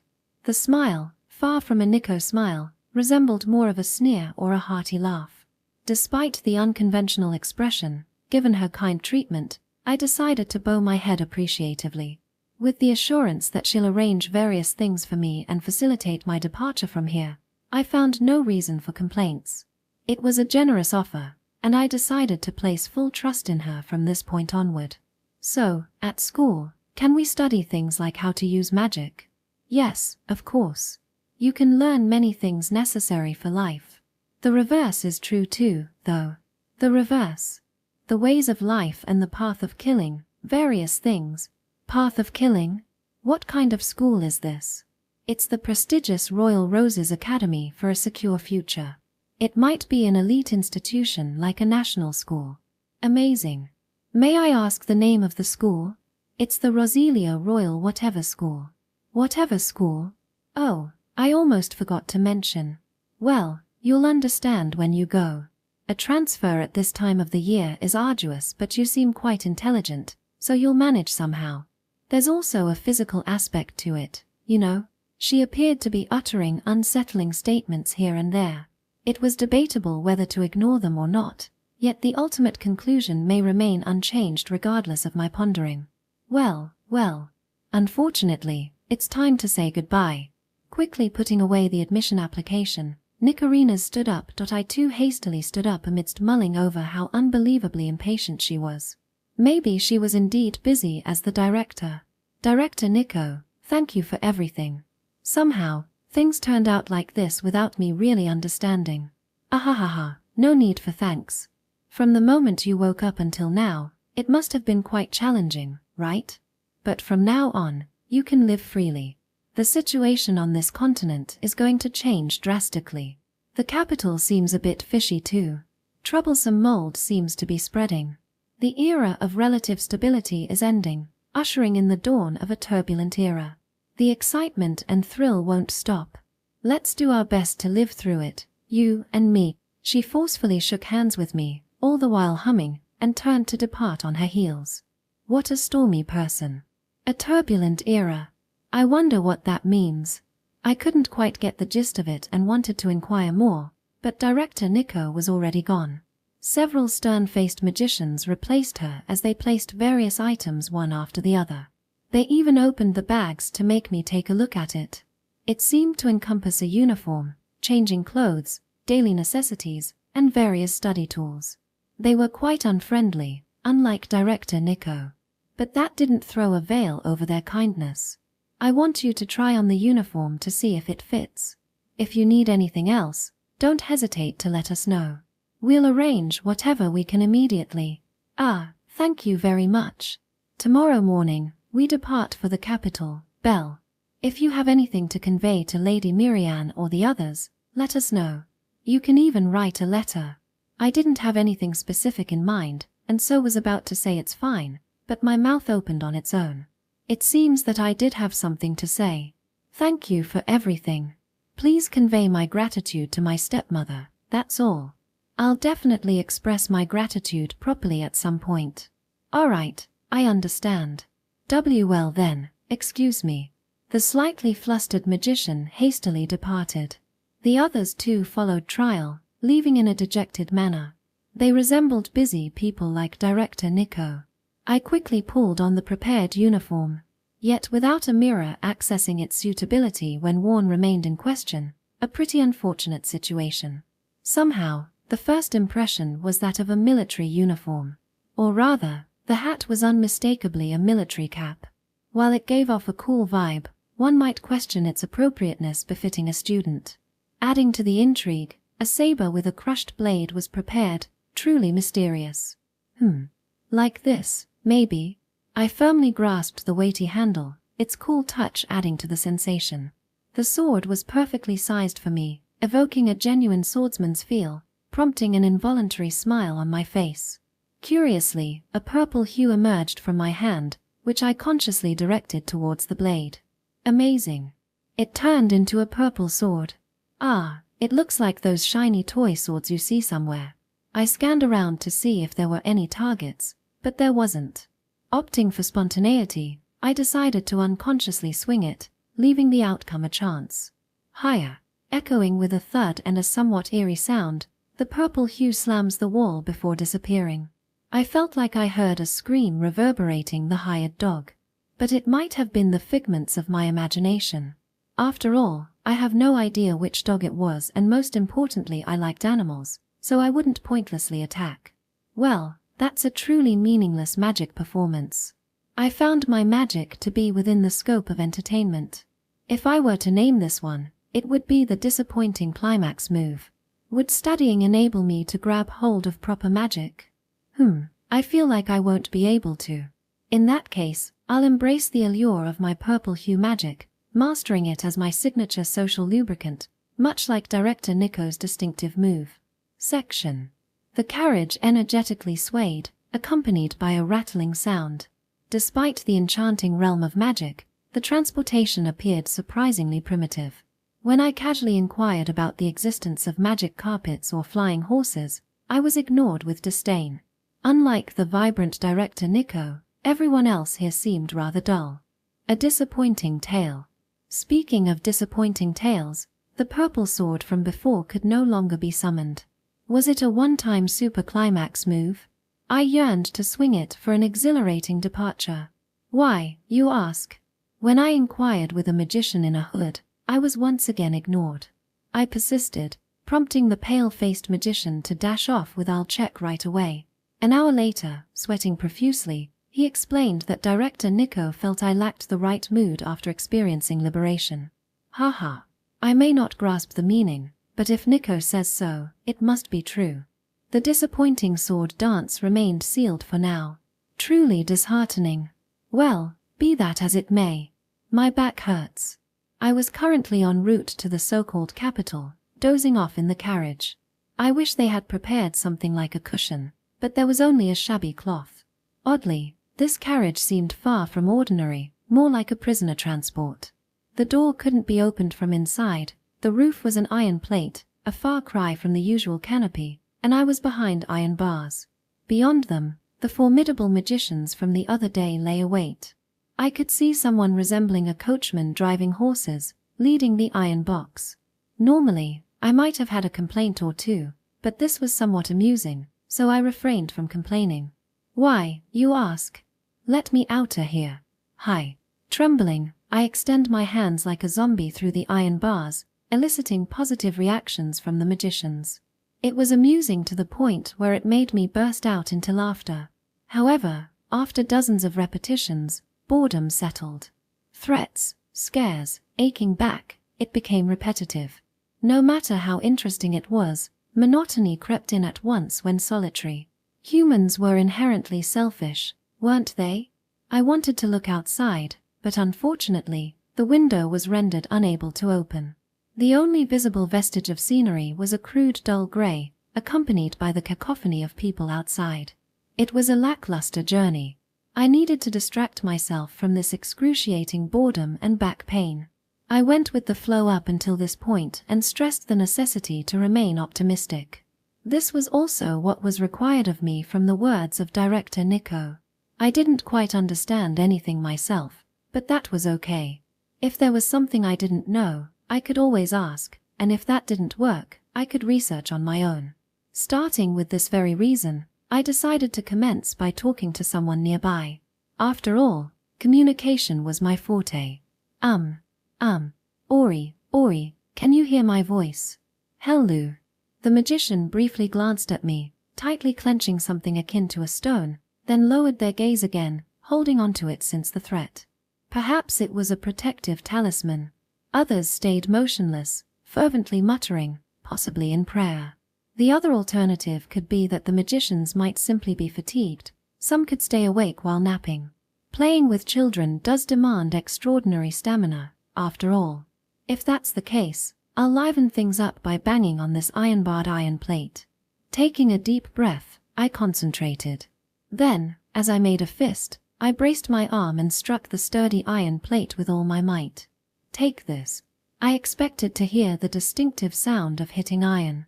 Contrary to my anticipation, the iron-barred plate changed color to purple, proceeded to rust, and collapsed into a muddy mess. Ah, this was what they called aging. Cost-cutting has its fair share of merits, but distortions like this would emerge in inconspicuous places. I nodded in agreement, realizing that everything had its pros and cons. Oh, the Royal Magic Research Institute's specially made cage for anti-magic. You're kidding, right? Stop it, please, stop. The obstruction disappeared, revealing a clear panoramic view of the front half. It gave off a feel of freedom. The magicians faced me while holding onto their stones, their faces turning pale.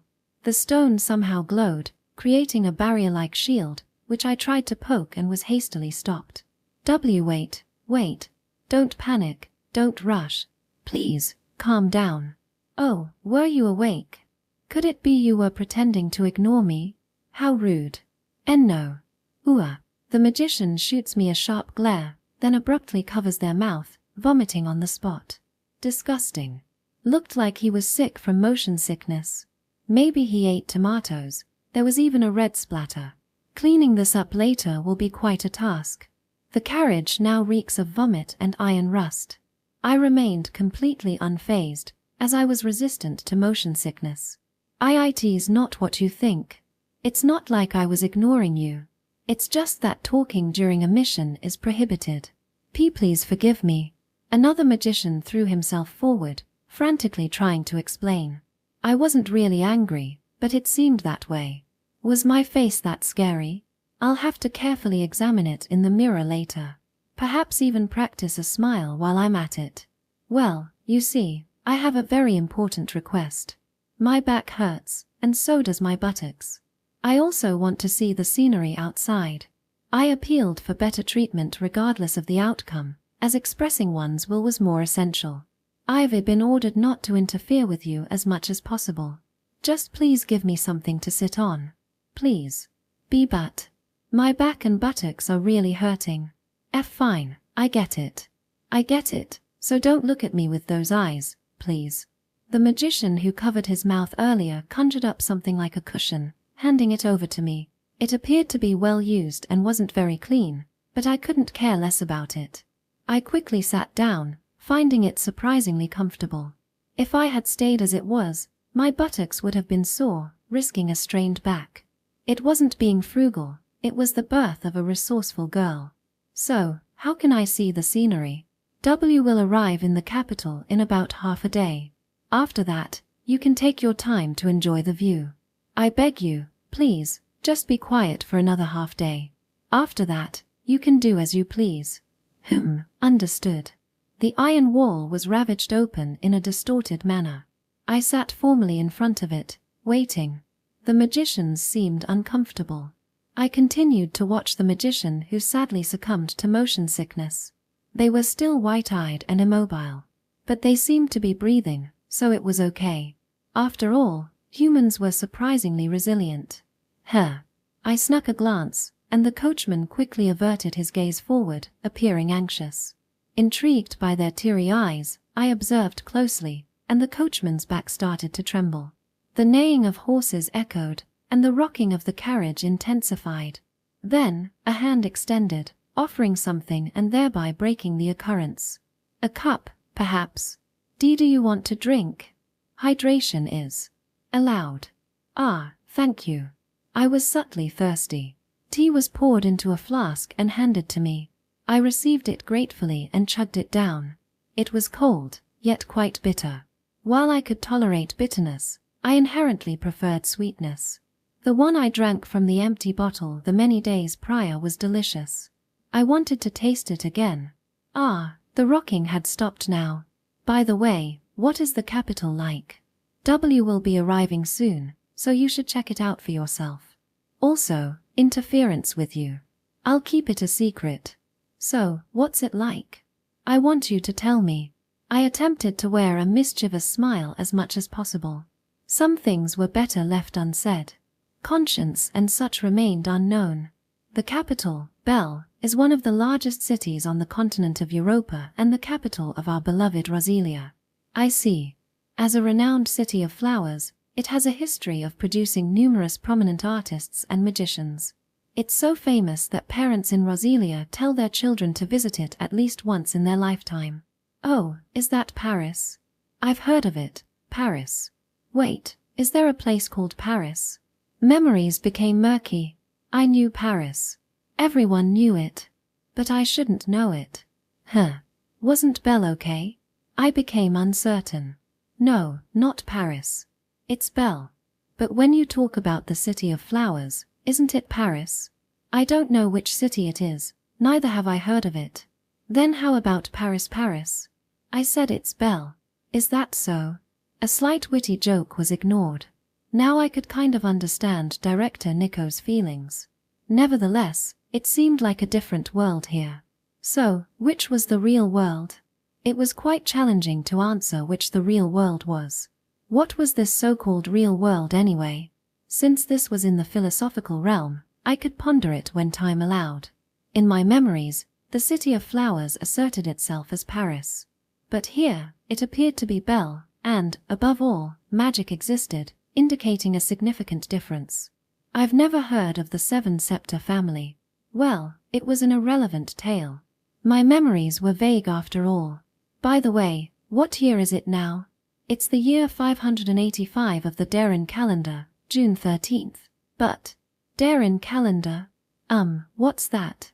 Roselia, which follows the Darren faith, adopts the Darren calendar. You really don't know? I don't know. But I'll learn from now on, so don't worry. It didn't ring a bell. Since it didn't, I just had to stop thinking about it in depth. If I didn't know something, all that had to be done was study. Oh, right. How do you use magic? I want to try various kinds too. Magic that doesn't glow in purple, please. Entertainment was pleasurable, but I wanted to try others too. It would be great if there was magic that rendered it possible to fly.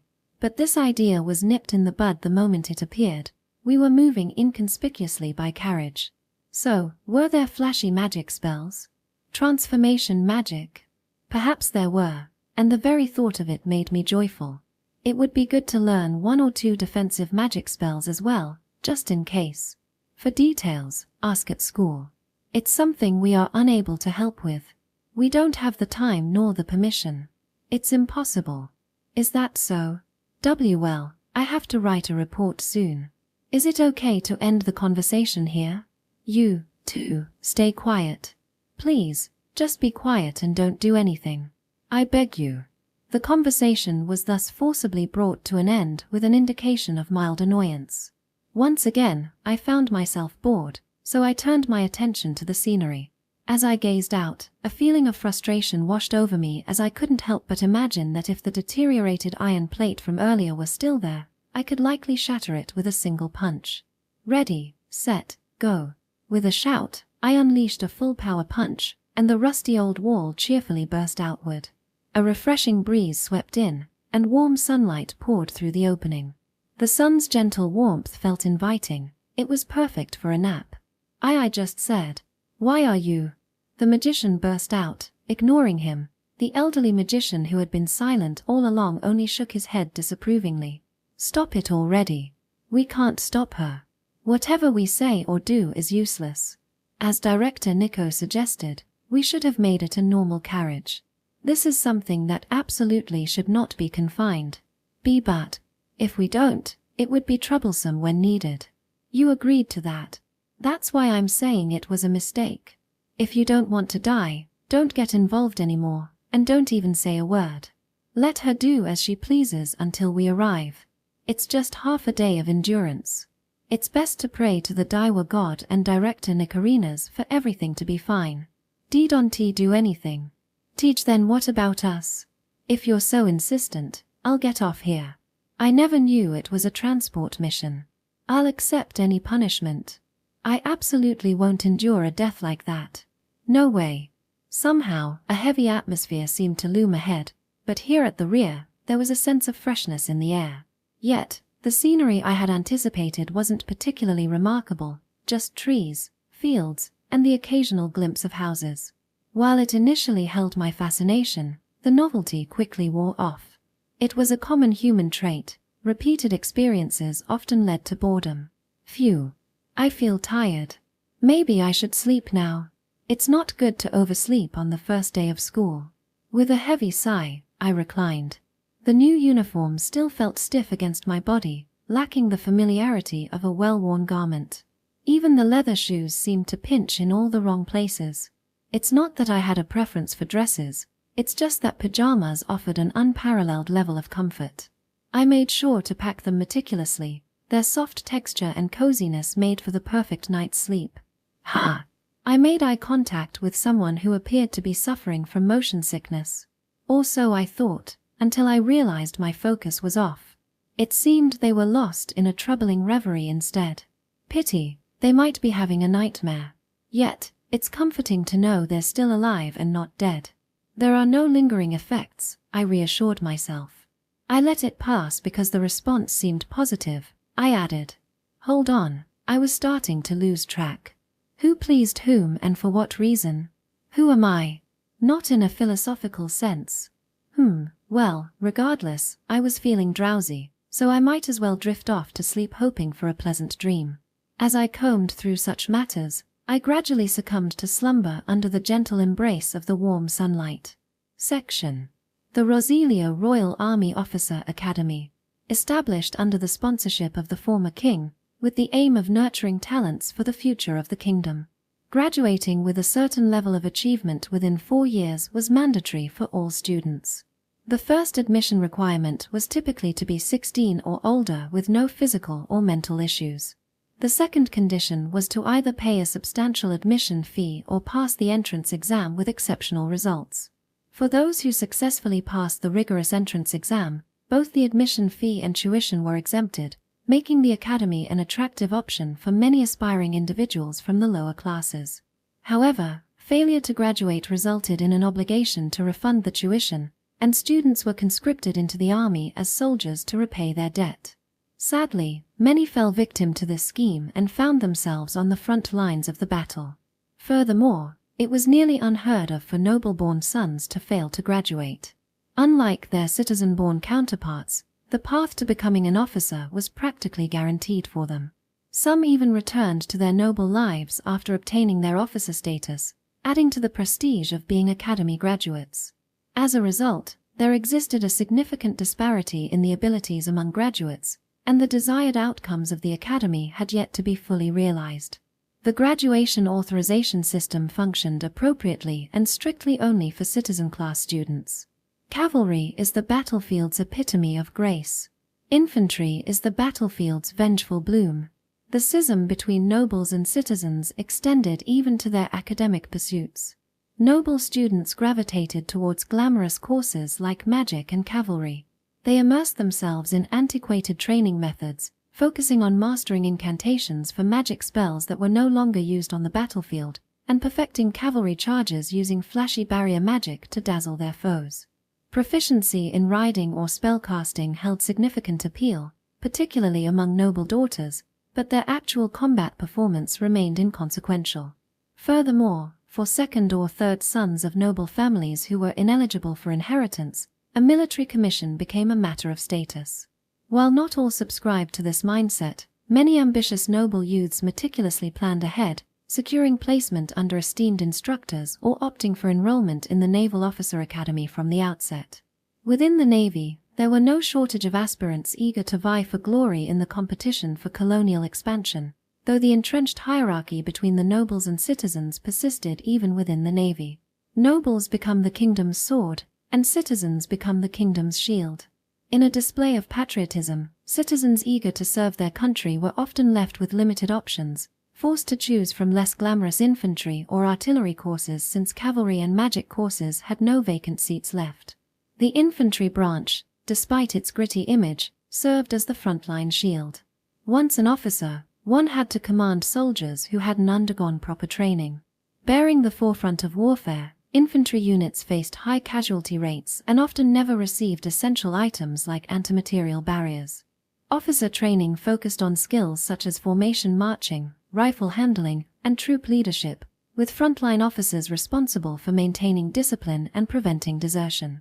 However, the graduates of the cavalry department were typically the nobles, who ultimately command these frontline units. It appeared that complaints from frontline commanders about this arrangement were not uncommon. How to efficiently kill humans is the current conclusion. Yes, be careful not to accidentally shoot your allies. Make sure not to incur the wrath of the artillery folks. And there was the artillery department, a recent addition established just last year. Cannons recently appeared on the battlefield, and the instructors were retired veterans who had gained invaluable knowledge and experience from their time on the front lines. The focus here was on learning the intricacies of shooting and handling cannons. As cannons were still considered high-end equipment and were not easily accessible to common soldiers due to the lack of a mass production system, there was a necessity for reliable human operators who wouldn't betray or flee. While the tactical use of cannons could be taught, practical application was rare. Officers were primarily tasked with following orders to move and set up the cannons for firing. The main reason for the department's lack of popularity was due to the grueling training required to handle these heavy artillery pieces. It was considered even less popular than the infantry. Cannons, while powerful, were vulnerable to enemy targeting and were increasingly known for lagging behind on the battlefield. Deserting or abandoning an expensive cannon without orders carried severe consequences. Human lives were cheaper than weapons. I can't agree with this. Thus, a troublesome individual was dispatched to the Army Officer Academy, where it was challenging to say whether the nation's taxpayers' money was effectively utilized. Mitsuba Clove, a cursed doll left behind by Lord Gilmore of the Blue Rose family. The principal, Parak, ruffled his bald head while letting out an ostentatious sigh. Why on earth would they push this military academy onto me? Shouldn't she have gone to the Navy or something? It seems Director Nicarinas strongly recommended her. The recommendation letter has arrived here. As the clerk was about to hand over the letter, he inadvertently shouted, "I already know because I saw it earlier, but really, Nicarinas, causing me trouble and not even offering a single word of apology. What's the meaning of this? If you're dissatisfied, you can just reject her. This girl doesn't meet the admission condition of being 16 or older." Principal. There was a message specifically instructing to treat her as a special case. If she gets lost or something, who knows what kind of retaliation will come. That woman can laugh while killing people. She might seriously bombard this school with cannons, not just once, but until it turns to dust. That's quite terrifying. It certainly is. While the admission condition enunciated 16 or older, there had been exceptions many times before. Arrogant noble sons in their early teens insisted they wanted to become cool soldiers right away, and they had to admit them all due to strong pressure. The result was that they got bored after half a year, stopped attending, and graduated a year later. Of course, they weren't given officer qualifications, but the dictionary of expulsion was not allowed for nobles. Then, why not impose an entrance exam and just fail her normally? She's of noble birth, but the Blue Rose family's honorific name has been revoked. There's no need to be considerate anymore. I considered that, but there are unpleasant rumors. Unpleasant rumors? It's said that those who pick a fight with that girl suffer from a terrible curse. Already, not only her parents but also security guards and servants, over 100 people have been cursed to death. Ha ha ha. Principal, you're skilled at jokes. I'm also a fledgling magician, and magic doesn't include such irrational things. It's about materializing and releasing one's magical power within the body through a catalyst or wand. When incorporated into a spell, it manifests more refinedly. This is the essence of magic. That's something I'm well aware of even without you telling me. However, there's always the possibility of unexpected events. Listen, Think about it carefully. Having the honorific name revoked implies, at the very least, being close to implicated in Lord Gilmore's murder. Despite this, why grant her such freedom? It does seem rather strange, doesn't it? Well, that is certainly true. It's a peculiar situation. The clerk's puzzlement deepened. A completely white scenario suggested no grounds for revoking the Blue Rose honorific name. On the contrary, a black scenario would warrant private execution or eternal confinement. They wouldn't let it spread outside. Why send her to an officer school? Was her existence getting in the way? If so, confinement would seem more logical. And so the current scenario remained incomprehensible. I've met Lady Miriam before. She's a wise and clever woman. It's hard to believe she would make a wrong judgment swayed by emotions. In other words, there must be something more to it. I see. Is that so? This fool. Use your head. If not, future promotions will be difficult. I'm suited for my current job. I don't aspire to be great. That might be a happy thing. I'm also a member of the nobility, but there's no end to looking up. Knowing when to be content is a good thing. Ha ha ha. If you say those words in front of students, it's certain to be met with applause. Tmph. No one wants to hear the story of a low-ranking noble like me. These privileged brats do as they please, and the citizens' brats are full of envy and jealousy. Honestly, it's absurd how they gather nothing but garbage. Well, since I'm at the top, there's no helping it. With self-deprecation, Parak spat out words. He had tried to change such a school through hard work, but the results of his long efforts ended up in vain. Therefore, he decided to go with the flow. Since nothing changed even with effort, it was best to go with the flow and leave it to the next generation. That was deemed the best course of action. For now, let's go meet the person herself. Just listen to her aspirations, and if necessary, shove her into the infantry or artillery. If she resists, conduct an on-the-spot aptitude test and forcefully assign her. That sounds acceptable. However, is it fine to treat her as a noble, for now? I wonder. It's hard to say whether she's a noble or a commoner. From my perspective, she's just a troublemaker. Section. President Parak. I've come to transfer Miss Mitsuba Clove into custody. Oh, we've been expecting you. Wait. What's all this about suddenly? It's an extremely important matter. Mitsuba, please wait here. Please don't move. Understood. The girl, addressed as Mitsuba, looked around with curiosity and responded with a nonchalant tone. Silver-haired and petite. However, her eyes were problematic. He involuntarily looked away, feeling uneasy about making eye contact. President, let's move. Why are you so flustered? What's this? You look a bit pale. Once he escorted Mitsuba to the reception room, the accompanying magician seized him by arm and ushered into the hallway. Despite being a young magician, the emblem on their attire revealed an affiliation with the Royal Magic Research Institute, clearly an elite selection. These individuals were handpicked by the Institute Director of the Magic Department, signifying exceptional talent. I apologize for the intrusion. However, please be cautious while handling her. Hostile actions should be avoided. She will murder without any mercy.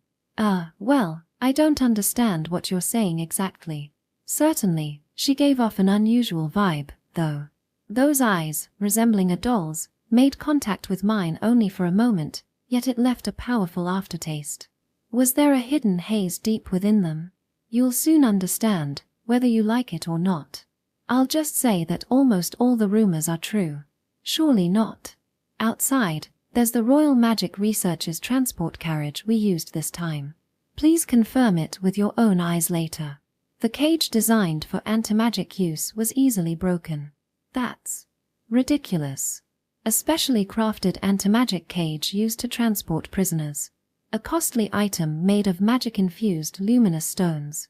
Unlike those used on the battlefield, this one, by constantly pouring massive amounts of magic into a limited target, boasts incredible anti-magic defense. However, its cost is incomparable to regular ones, so its usage is restricted. If you want to see the victims, please come to the Royal Magic Research Institute. We have collected several. Although they probably won't be able to swallow meals for a while. The magician, seemingly having recalled something, placed a hand covering his mouth. Well, wait a moment. Why would such a dangerous person be in a place like this? She seems to want to study various things about this world. So, the director recommended this place as suitable. Despite the impulse to shout that this was nonsensical, he caught an unsettling word. This world. Wait a second. Something's not right. Explain properly. My mission is completely finished. The rest, I leave it to you. If there's anything, please contact the Royal Magic Research Institute. Someone other than me will surely aid you. The magician salutes swiftly, hastening away to sidestep any potential issues. Left behind were President Parak and the cursed doll, Mitsuba, who was quietly observing without being noticed. The instant their eyes connected, a sensation of almost losing consciousness overwhelmed him. He couldn't discern why, but making eye contact became inexplicably challenging. Welcome to the Military Officer Academy. See, come on, don't just stand there. Well, please have a seat. Yes, Professor Parak. Why you seem to have good ears. Thank you, Professor Parak. It's a bright name. Well, even flattery makes me happy. Ha ha ha. Only dry laughter came out. She had already committed his name to memory. The question lingered, could curses be triggered by names and faces? There was no such thing as curses. If they truly existed, how could one avoid them? Anti-magic barriers appeared ineffective. Contemplating alternatives, he considered purchasing talismans from the Darren Church. Would 100 be sufficient? See, can you tell me your name? I mean, I know it, but I'd like to hear it from you personally. Yes, Professor Parak. My name is Mitsuba Clove. I don't know why I'm being admitted to the officer school, but I'll study with all my might. Upon hearing that, Parak felt a strong wave of dizziness hit him. If Nikarinas were here, he would want to punch her in the face with all his might. But it was merely a thought. If he truly dared, he would be killed even before landing a blow. But this entire ordeal felt strange. Was this an 11-year-old child? Unbelievable. Her aura was undeniably peculiar. Beyond just the strange eyes, everything about her felt odd. Could this girl being with the blue rose be a mere joke? It seemed unlikely. Instead, she felt more like a detestable, poisonous weed in their midst. Did you never bother asking what kind of school this is? Yes. Director Nico only said they'd let me study at the school. Am I going to become a soldier in the future? Well, that seems to be the case. If you can graduate safely, that is. Ha ha ha. Then, I'll work hard to study how to kill people. I heard that if you kill a lot in a war, you can become a hero. Even if it's just one person, if you kill a lot, you become a hero. I'll do my best to become a splendid murderer. Perhaps an unnecessary whisper from a demon stirred this turmoil. All he desired was to return home and find solace in sleep. Is that so? I don't know where you heard that from, but it's quite an interesting story. But let's not become murderers, okay? It sounds bad. Ahahaha. It's just a joke. A Rosalian joke. Is it funny? Why yeah, that's right. Ahahaha. Why you really funny? Yeah, your presence is unique. The principal is bright and amusing, especially his intellect. It's nice how his name matches. Ha ha ha. If you say so, it must be true, even though I don't get the meaning. They laughed together, seemingly merry, but underneath, it was somehow profoundly chilling. He thought, let's refrain from confirming the special carriage used for transport. There's no need to draw lots that only contain blanks. Back to the main point. What do you want to study? This school is supposed to train military personnel. You probably won't like it much. I wouldn't mind introducing you to another nice school. I want to study magic. It seems interesting. Yes, I get it. It's true, isn't it? I understand. I love magic too. Well, adults call it sorcery. Sounds more refined, doesn't it? I'm counting on you for that. Then I want to study sorcery. I see, But unfortunately the sorcery department is already full. It'll be a while before a spot opens up. What should we do? Please consider attending another school. I pray to the gods. The Navy could be a viable option. Ships bring enjoyment, despite the harsh reality of occasionally receiving maggot-infested food. Can't I study in another department? No, you can do that a bit. If it's basic sorcery, you can take the course. It's what they call general knowledge. It doesn't matter if you have an aptitude for magic. It's just theoretical learning. Then, I'll go for something else. If it's something else, it would be another school, right? Let me guide you right away. He couldn't help but show his excitement. No, this school is good. I like the atmosphere of the school building. Is that so? That makes me happy, but it might be difficult at your age. So, what other departments are there? Ignoring his words completely, she prompted for the next without any expression. Although labeled a cursed doll, up close, she resembled a vampire, silver hair, deathly pale skin, and a somewhat sweet scent. Regardless, the overall impression was undeniably horrifying. The cavalry department is full. The infantry and artillery departments exist, but they might not be suitable for a noble and delicate human like you. So, something else. Then, I'll opt for the artillery department. Tell me the reason. Cannons seem to have the most destructive power, probably important in wars. Also, firing them off loudly seems fun. It's lively and enjoyable. I'll shoot a lot. The revelation that cannons could be enjoyable was a surprise to him. While they might have a lively quality, he didn't find them generally enjoyable. Equating them to giving a scythe to a reaper, or cannons to a demon, felt like the worst combination. Desperate for a solution, he pondered the idea of convincing her to attend another school, perhaps a monastery, where the power of the gods could seal her. I see. But you're a girl, and handling cannons at your age and physique is. He desperately tried to change her mind. Then, I'll work twice as hard. None of his persuasions worked. Parak wiped his forehead with a handkerchief and decided to force a smile. Let's graduate her as soon as possible before anything happens. That's the best course of action. Episode 5. Bullets Change the World. After receiving detailed explanations from the kind president, I was introduced to the instructor who was to oversee my studies from now on. Each term corresponded to what was commonly called a class, with their respective instructors responsible for it. I belonged to the 20th term in the artillery department, which sounded quite cool.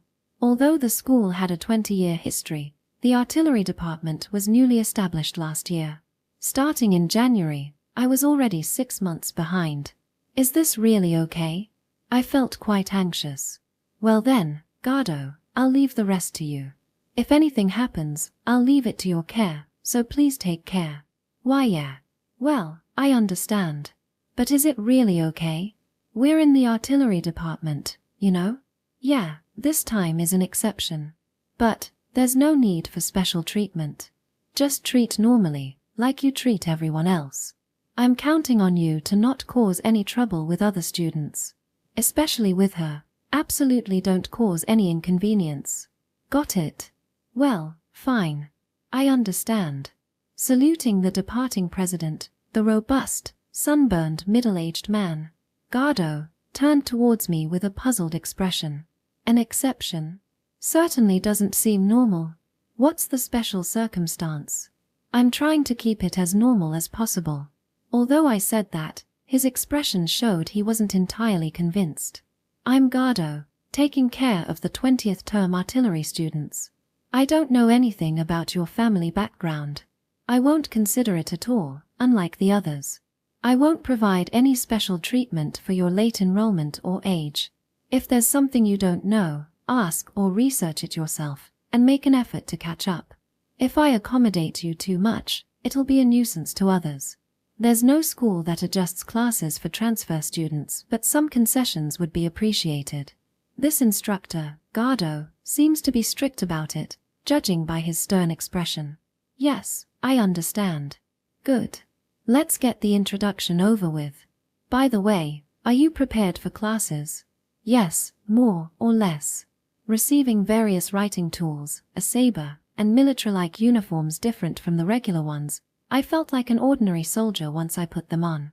The material seemed sturdy, but it was far from being bulletproof. If I were shot, I'd probably die. Were armors and helmets considered outdated? I was not really sure. I would have to study more to understand. I see, now that made sense. Section.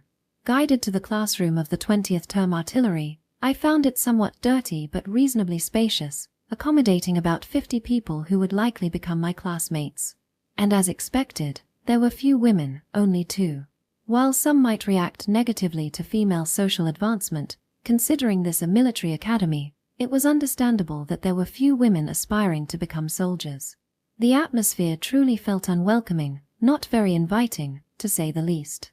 I made an effort to make eye contact and nod, but most students seemed to be blatantly avoiding it. The only reactions came from the 2 girls I mentioned earlier. One with messy blonde hair, and the other with intellectual-looking brown hair and glasses. The messy-haired one had a grin on her face, while the other with glasses observed me as if scrutinizing. When I tried to give a peace sign, she sighed, making me feel discouraged. Rejoice, everyone. You've got a new comrade. Aren't you happy? Even though it's only been half a year, about 10 people have already dropped out. Ah, it's been a while since I had good news. You all should be even happier. No reaction. Not a buzz. It was eerily silent. Seems there are no words due to overwhelming joy. Well then, time is precious. I'll ask for self-introductions. Yes. Self-introduction. I thought about going for a joke, but if it failed, it would be embarrassing. Since this was a school for training soldiers, I should probably say something sensible. Starting today, I'll be studying here. My name is Mitsuba Clove. I'm only 11, but I'll do my best to catch up with everyone. In the future, I want to use what I learned here and work hard to be able to kill many people. Please take care of me. Mitsuba. Rephrase it as work for the country. It's good to be honest, but choose your words carefully. Yes, I understand. In the future, I want to work for the country. Instructor Gardo applauded dryly. Except for the messy-haired one, there was no applause. Seemed like I was not welcomed after all. A truly splendid greeting. It can truly be said to be a model for officer candidates. Each of you should study and train even more than now, so you don't lose to her. Well then, everyone, prepare for class. Mitsuba, just sit wherever. I'll call the lecturer. Yes, I understand. There seemed to be a different instructor for each subject, and the homeroom instructor Gardo left the classroom. As I contemplated where to sit, I noticed students around me blatantly putting their belongings and jackets on empty seats. It felt a bit unpleasant, but since it was my first time here, it couldn't be helped. Perhaps they were just shy. If I were in their shoes, I'd dislike it if someone suddenly started showing textbooks after greetings. It would be awkward. Hey, Chibi. Over here, come sit next to me. Note, Chibi translates to shorty, someone short in height. At the back, a large girl signaled with both hands, completely oblivious to the atmosphere. She looked very outgoing, not bothering to read the room at all. It was quite loud. Come on, hurry up. Standing around won't get us anywhere. It's a waste of time. Yes. I nod, going with the flow, and settle into the last empty seat. My eyesight seemed fine, and I could clearly read the writing on the chalkboard. However, the shivering male student in front of me was quite an eyesore. When I inadvertently clicked my tongue, he hurriedly moved to another empty seat. Well, it was much easier to focus now. Oh, activating your blessing right away, right? No matter what rumors, it can become an impressive weapon, you know. Yeah. With a grinning smile, the blonde girl, technically still a girl, judging by her physique, looked quite tall. She forcefully pushed the desks together and greeted rather loudly. Well then, nice to meet you. Then she turned, whispering something. No. Before you came, I scared the guy who was sitting in front a bit. I told him that you're apparently muttering curses behind him. So, he ended up like that. It's this thing called spreading rumors, you know? If you don't try anything in practice, nothing happens.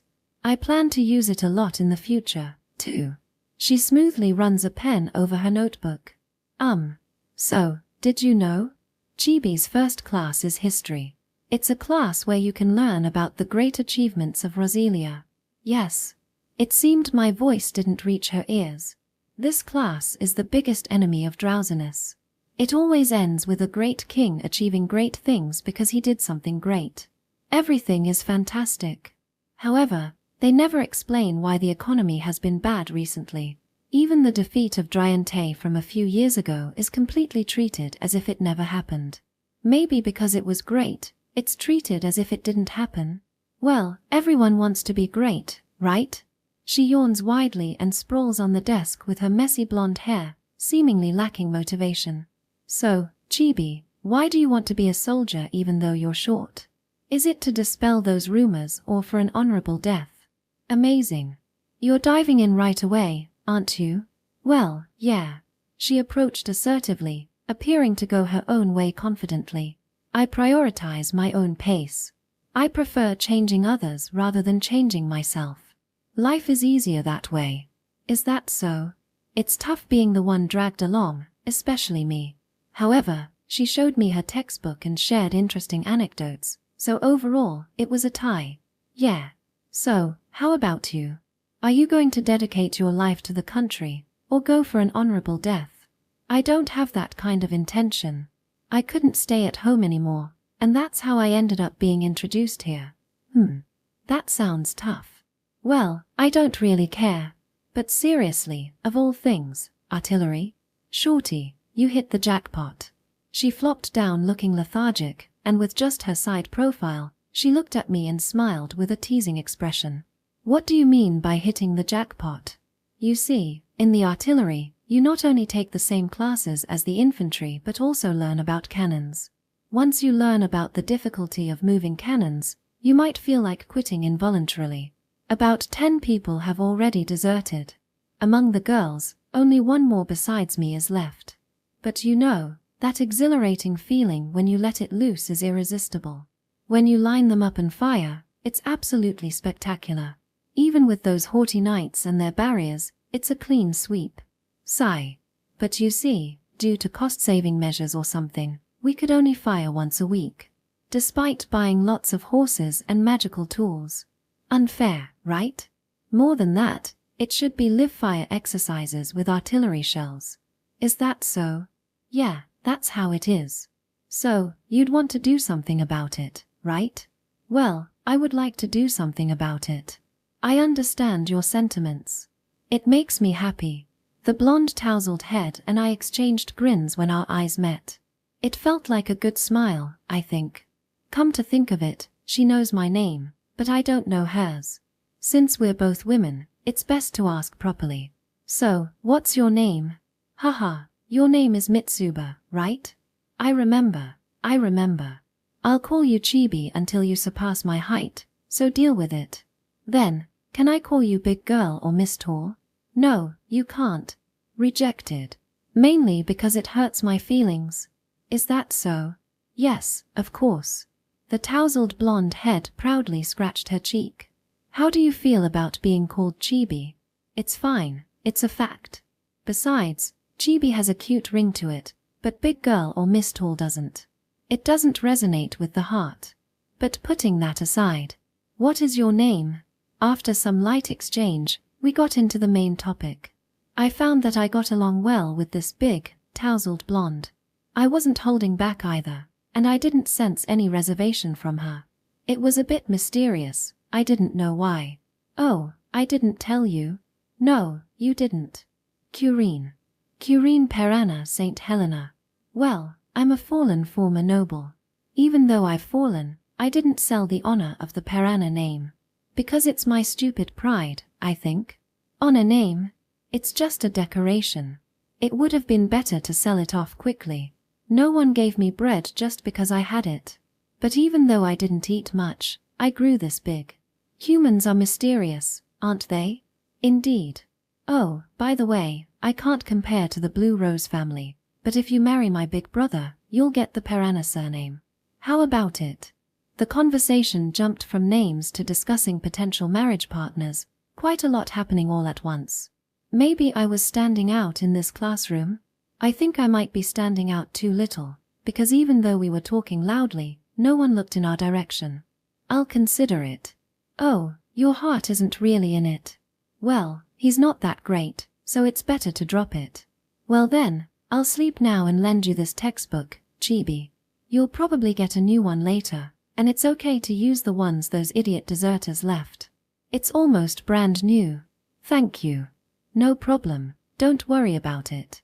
But return it double the next time, okay? I'll think about it. Deal. Tossing the textbook towards me, Curine began to doze off with a loud yawn. I initially thought she might be a delinquent student, but I noticed various things written with a pen in the history textbook, replies from the instructor to questions asked, added questions about those replies, and many sharp insights. Despite appearing lazy, she seemed quite intelligent. I wanted to do my best too, but watching the carefree woman sleeping next to me, I somehow started feeling sleepy. The instructor's lecture wasn't interesting at all, and I couldn't understand what he was saying. There were too many proper nouns, and he was already on to the next thing when I looked them up in the textbook. Besides, with a half-year delay, the class content didn't stick in my head at all. It's like reciting a sutra. I might just become enlightened and pass away. Feeling useless, I decided to focus on the textbook, since it seemed more captivating and helpful to read Curine's notes. When I looked back, Curine was smiling amusingly, apparently observing me while lying down. She didn't resemble Nicorina's much, but she somehow reminded me of director Nico. Section. After enduring the general classes of history, language, and arithmetic, I slumped onto my desk, utterly exhausted. Concentrating during those lessons was very draining. I wanted to ask a question as I didn't understand some parts of language class, but the instructor never called on me, and in fact, didn't even make eye contact.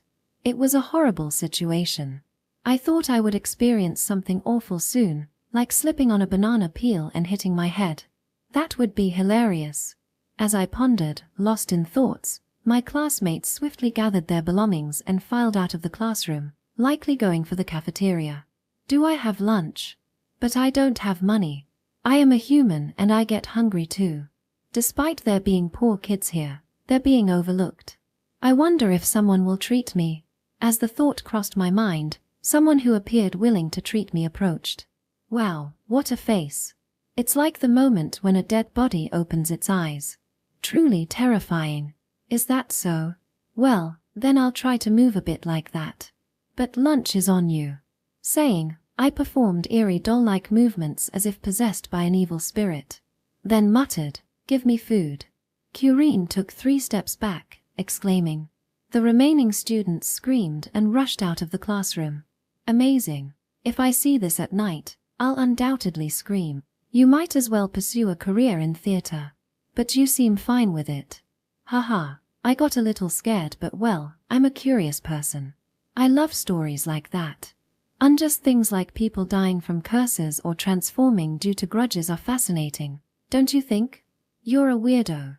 If Chibi says so, then that's that. Curine laughed and started packing her bag. I hurriedly called out. Wait a moment. Do we need to buy lunch? No, we're provided with school lunches. It feels like a free meal. You can have seconds if you want, but it's not delicious, so it's not really something to be happy about. Is that so? Yeah. Well then, shall we go? It's good for a few girls to get along. Forming alliances or something. A political organization maybe. Curine rose from her seat, clapping her hands with energy. Towering over me at around 180 centimeters, she seemed like a giant in comparison. When I stood up, I had to direct my gaze upward.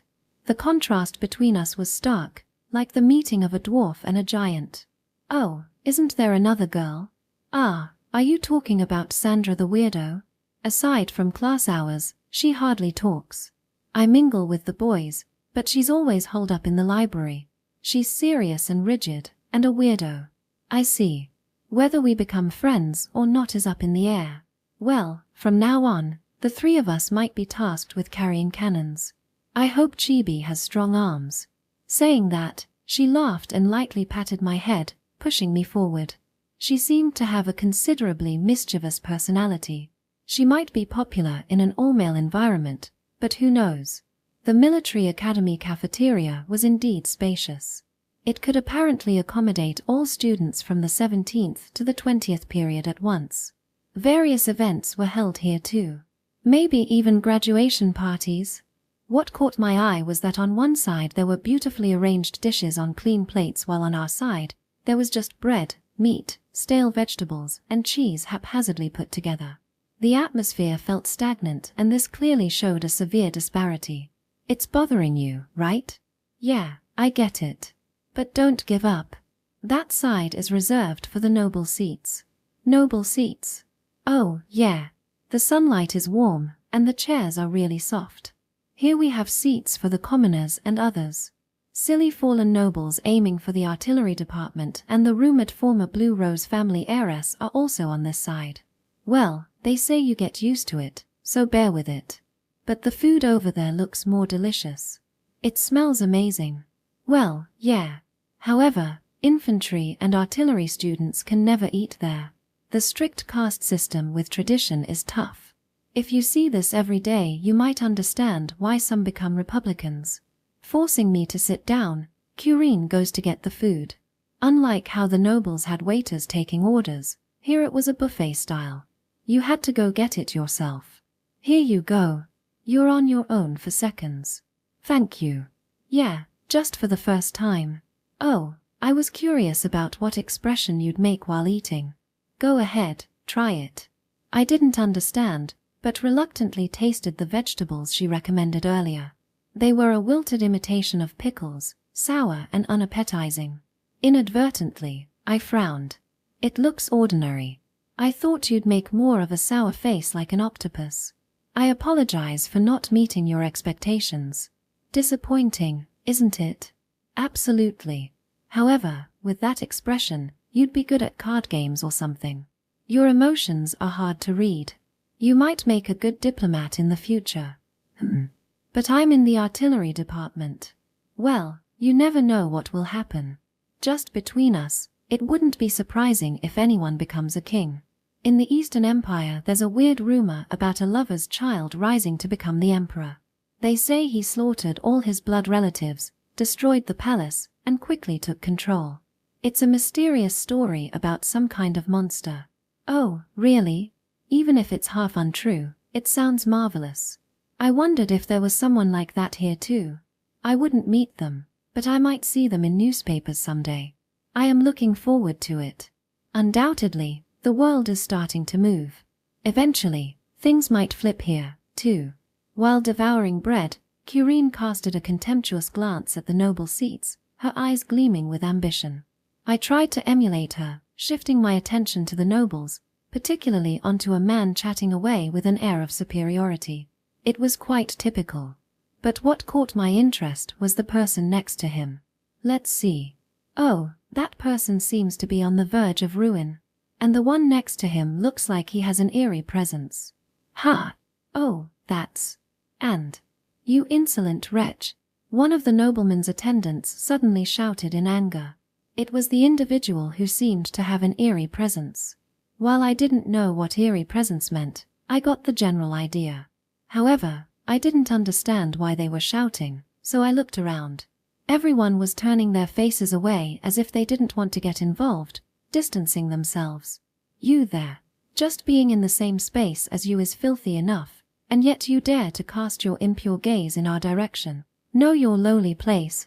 He vigorously pointed fingers at us. It seems they thought we were vulgar. Oh dear. Is it me by any chance? Suddenly challenged by someone superior. Oh, did I unintentionally provoke them? But that wasn't my intention. Well, with a delicious-looking steak covered in sauce, colorful vegetables, and even a cake prepared, it's unfair. I couldn't help feeling a bit envious, and that might have displeased them. My bad. Those are the cavalry students from the 17th period. They're guaranteed to graduate, so they're fooling around however they like. And the most foolish one in the center is the future head of the Yellow Rose family. I think his name was something like Limars. I see. Speaking of the yellow rose family, it should be the real family of my stepmother Miriam. In other words, they were distant relatives. Since there was no blue rose surname, it was already a thing of the past. Oh, completely uninterested. They may be all riled up, but what should we do? We're a bit short on numbers to beat them up. How about just running away? So, does that mean you usually have more people? Yeah, usually I have quite a few comrades with me. But today, I thought having only guys around might intimidate the little ones. So, I had them go somewhere else. I see. Then, shall we ask what it takes for them to forgive us? As we were discussing, Attendant 1 approached us with a condescending look. Hey, you. Yes, what is it? It's not what is it. Why are you sitting in the chair, acting all high and mighty? You should be crawling on the floor, miserably eating pig's feed, and understand that we are completely different from you. Even commoners should get that through their heads, right? Yes, I'm sorry. Dirty commoner. When you apologize, grovel on the floor. The chair was kicked away, sending me tumbling to the floor. As I fell, I felt the weight of Attendant 1's foot pressing down on my head, grinding it against the dirty ground. My hair became soiled in the process. And he goes, "Hold on a second. What? Oh, if it isn't the fallen Noppo from Piranha Island. Stay out of this, eyesore." Note: Noppo refers to a tall, lanky person. Who's the fallen Noppo? Perhaps soaking in lukewarm water has not only rotted your brains but your eyes too? Alright, I'll prove that status and strength don't necessarily match. Seeing Curine about to intervene, I shook my head to stop her. Despite the pain throbbing in my head, I resolved to grip the attendant's ankle tightly with both hands, fueled by a surge of hatred. With all my strength, I pulled and twisted. I prayed for relief in that moment of desperation. Oh well, I'm going to die anyway. Ha! Ah! Oh, my leg. Ah! What's happening? Noisy, what's going on? Attendant 1 began to thrash around, screaming and dove headfirst towards the noble's table. It was quite an amusing sight, like a comedy skit. I couldn't help but laugh. Let's point fingers while we're at it. Oh, my leg. It's burning. My bones are burning. Ah, it's hot. What is this? Attendant 2 rolled up the pants of Attendant 1 to check his ankle. It was a normal ankle with nothing looking abnormal. That much was obvious. There was no way my power could break bones. Seems like nothing's wrong. Could it be, at this age, they have gout? No, no, no. Call a doctor. I am really going to die. Enough. What a noisy fellow. I've lost my appetite. You guys, take him to the infirmary. Sorry, but I'll excuse myself first. Lemars of the Yellow Rose family wiped his mouth with a napkin, gave me a cold look, then left the dining hall. Following that, the attendants left in a chaotic manner. Busy people. I don't really get it, but well done. Did you poison them or something? No, I really didn't do anything. I wonder why they were in pain. Perhaps where I grabbed happened to be a sensitive spot of Attendant 1. Or maybe he really had gout. If so, it was hellish suffering. Well, anyway, they have a luxurious disease from eating good things all the time. Stupid and foolish. But more importantly, there are plenty of delicious dishes left. Chibi, let's take advantage of this. That's a very good idea.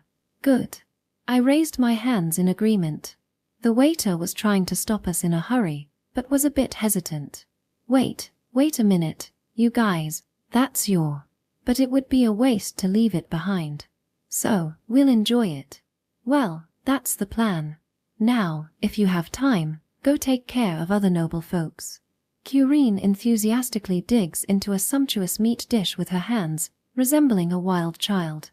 I, on the other hand, held a fork and a plate, savoring delectable sweets. It was no secret. I had a sweet tooth. The nobles in their seats wore unpleasant expressions, but it seemed like they found it too troublesome to bother standing up and heeding us a warning. When Curine and I locked eyes, she opened her eyes wide and started speaking in a hushed tone. The commoners on the other section continued to eat silently, keeping their faces down.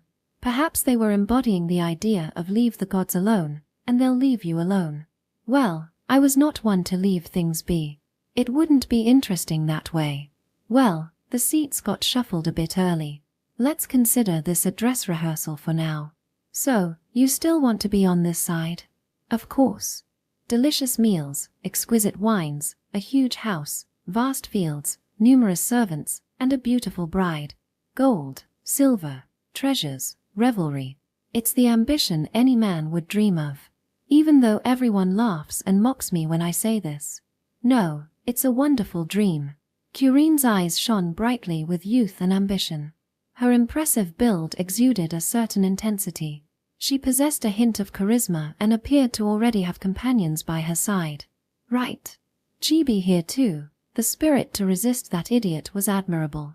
If Chibi is talented and willing, I'll let you join my ranks. Once I become powerful, I'll streamline everything in one go. In that case, I think it's okay for Chibi to take a seat in the replacement. Streamline? What do you mean? This is just between us, okay? While gnawing on bones, she leaned in close to my ear, apparently not wanting others to hear. Then I heard her whisper. There are many of them in this continent of Europa. Many. Kings, emperors, you know. It's a bit too much. It's not like I'm selling a miraculous pot like a swindler. Well, having too many small countries in Europa is the problem. So, when I become powerful, I'll start organizing them one by one. I'll make it beautiful, all in one. The map at that time will be worth seeing. Saying that, Curine smiled, showing her white teeth. It was a big, worthy dream. I couldn't help but be impressed. So, that's why I'm here. Hence, I must learn. In the near future, cannons under my command will change the world. Curine declared strongly with a very serious expression. The scene was like a masterpiece, or perhaps like a scene from a movie. Except for the sore stains on her mouth, it was truly perfect. Despite my concern about the gazes around, I applauded enthusiastically. Section. While leisurely walking to attend the afternoon classes, I was suddenly summoned to the student guidance room. If there were midterm evaluations, this would undoubtedly result in a significant deduction. In the student guidance room were President Parrock, Instructor Galdo, and, oddly enough, an angry red-faced old man who seemed to be in charge. What on earth did you do? No, did you mess up? I honestly have no idea what you're talking about. I answered President Parrock's question truthfully.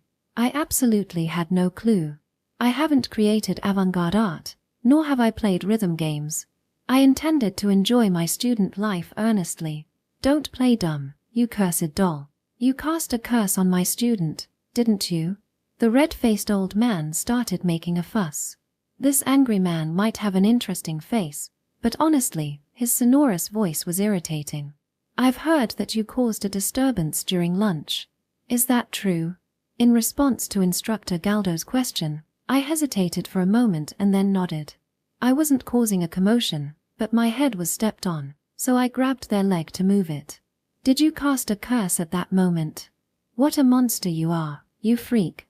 Instructor Galdo was calming down the seemingly agitated Udachi-sensei, an octopus who often caused a commotion among fishermen. This situation was funny. President Parrock's head also looked octopus-like, making me chuckle involuntarily. In this scenario, I imagined myself as an octopus with a blue hue, a bountiful catch indeed. I couldn't help but picture Instructor Galdo raising a flag for a big haul. It was really amusing, but I knew I mustn't laugh. Taking a deep breath, I tried to endure. Well, let's calm down a bit. You know there's no such convenient magic as you're thinking. Besides, this one doesn't know any chanting magic. Even hearing from eyewitnesses, there was no sign of such behavior. But my student really. First of all, don't the Cavalry Corps always have anti-magic barriers as talismans? In other words, the magic countermeasures are perfect. It seems a bit unrealistic to say that it was broken just by grabbing it. Galdo, with his arms crossed, dismissed it as nonsense. I silently cheered for him in my heart. If I got expelled here, I would seriously become homeless. I might end up sneaking into the slums and becoming a street child. While it sounded a bit interesting, it would be incredibly hectic, and I certainly wanted to avoid that outcome. On the other hand, Maybe I could become friends with the mice. Alright, if I had to go to the slums, I would change my profession to a mouse tamer. Well, if that's the case, then maybe she crushed his bones with her grip. You saw that there were no external injuries. And there's nothing abnormal with the student's bones itself. First of all, crushing a leg with her small body seems quite difficult. If that's true, but then, how on earth did he? Maybe it's something psychological. I don't know the details. The red-faced old man, who seemed like he might steam, dropped his shoulders and sat down. Poor old man. It looked like his lifespan had shortened. I can't go on like this. Well, now that you seem to understand, you're acquitted. I know there are various rumors about you. The unfortunate student ended up feeling phantom pain from being too scared. It means it's your own fault. Don't mock me. There's no way I can accept such a ridiculous excuse. The victim is a prominent noble, and moreover, a friend of that lame-ass Yellow Rose. Even if you say that, there are no injuries to the legs, and there's nothing to be done. What charges do you intend to impose? Do you have any evidence? I didn't really get it, but the attendant I grabbed by the ankle seemed to be unable to walk due to lingering pain. Right now, he seemed to be unconscious. But I held a grudge for having my head stepped on, so I didn't feel particularly sympathetic. I hoped he would suffer greatly before dying. It would be even better if the pain spread throughout his body, making the experience more lively. Gradually, the agony would spread until, in the end, his head would explode. That would be quite impactful. This was just my wish, so I didn't know if it would come true. He might just recover normally, alive and kicking by tomorrow. The probability of living or dying was 50-50, but I was not a sorcerer, so I couldn't do anything more. I just prayed for misfortune to come knocking. There was a saying that if you curse someone, you would end up in a hole, but I have experienced enough misfortune, so it was fine. I felt as though I were crawling out of a grave. Was that right? It seemed I'd somehow lost track. Oh, well. Just go ahead and die quickly. Well, since Mitsubakuan has afternoon classes, let's end the conversation here. Finally, is there anything you want to say or convey to him? President Parik-sensei asked with a trembling voice. Nothing in particular. He's someone I don't care about, so whatever happens to him isn't my concern. Oh, I'm sorry for causing a disturbance, I suppose. I apologize. Since it would be unpleasant if my attitude of remorse wasn't visible and someone complained later, I made sure to appear genuinely sorry. This is important. I felt like I received some complicated looks, but I decided to ignore them. That's the secret to a long life. Section. I was probably detained for about 2 hours. Finally released, I aimlessly made my way towards the classroom. The chime, or rather the bell, rang a while ago, so I figured it was now time for moving around and taking a break. Various students from different departments were walking in the hallway.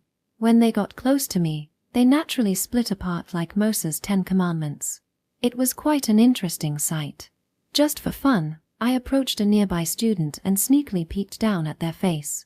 When I found students conspicuously avoiding eye contact, I felt a strange urge to tease them. It was like that feeling when you're trying to avoid being picked on by the teacher. Hi. Hello. The unfamiliar student froze as if paralyzed, offering no response or sound. Their reaction was slow and somewhat dull. It would have been more fun if they screamed or something, though I wasn't playing such games. I just wanted them to react like that, since there was a reputation of me being a cursed doll. In my imagination, I'd point and burst into laughter, and they'd turn red and get angry. Eventually, we'd make up, and I'd reveal my grand plan that I'm actually a humorous and understanding girl. The road to 1,000 miles starts with a single step, after all.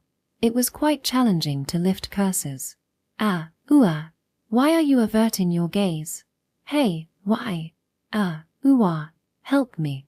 They hurriedly ran away as I stood there watching blankly.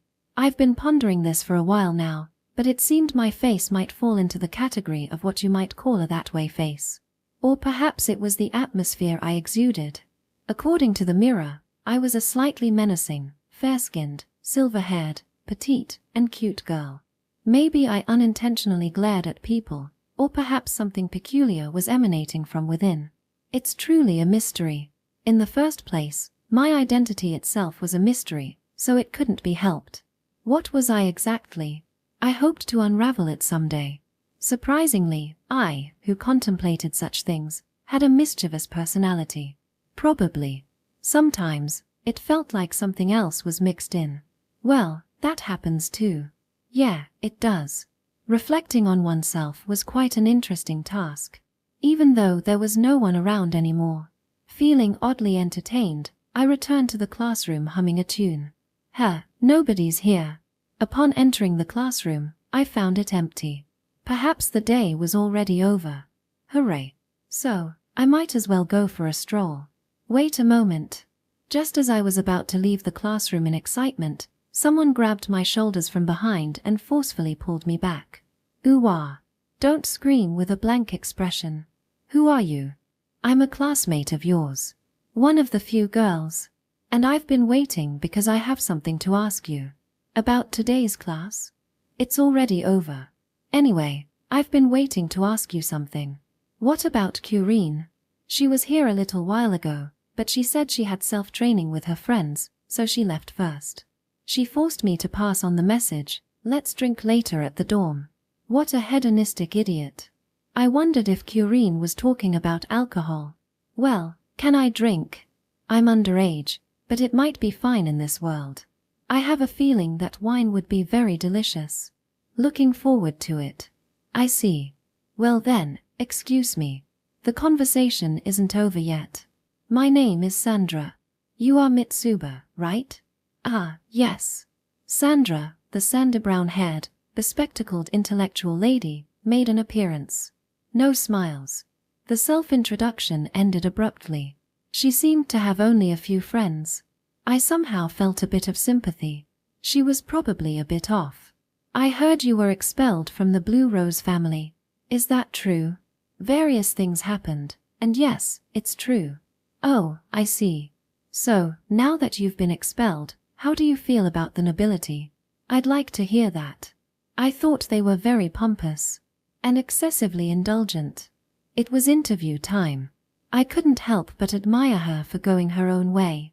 In a place like this, maybe being a bit assertive, like Curine, was necessary. Even though we're all human. Even though our blood flows the same color. Yet, they claim that everything about them is different from us. Do you understand why they can act so high and mighty? Because they are nobles. Amazing. A quiz anyone could answer. Exactly. That's also correct. It's because there is a system that tolerates the behavior of acting superior by the nobles. The mechanism where you can become the leader of a country based solely on lineage is undoubtedly the root cause of everything. And those scoundrels associated with it. These pests are sponging off our taxes, like termites nesting in a country. Pests and termites, right? Blaming the king as the root cause and calling nobles termites was a taboo, but fortunately, there was no one around to overhear.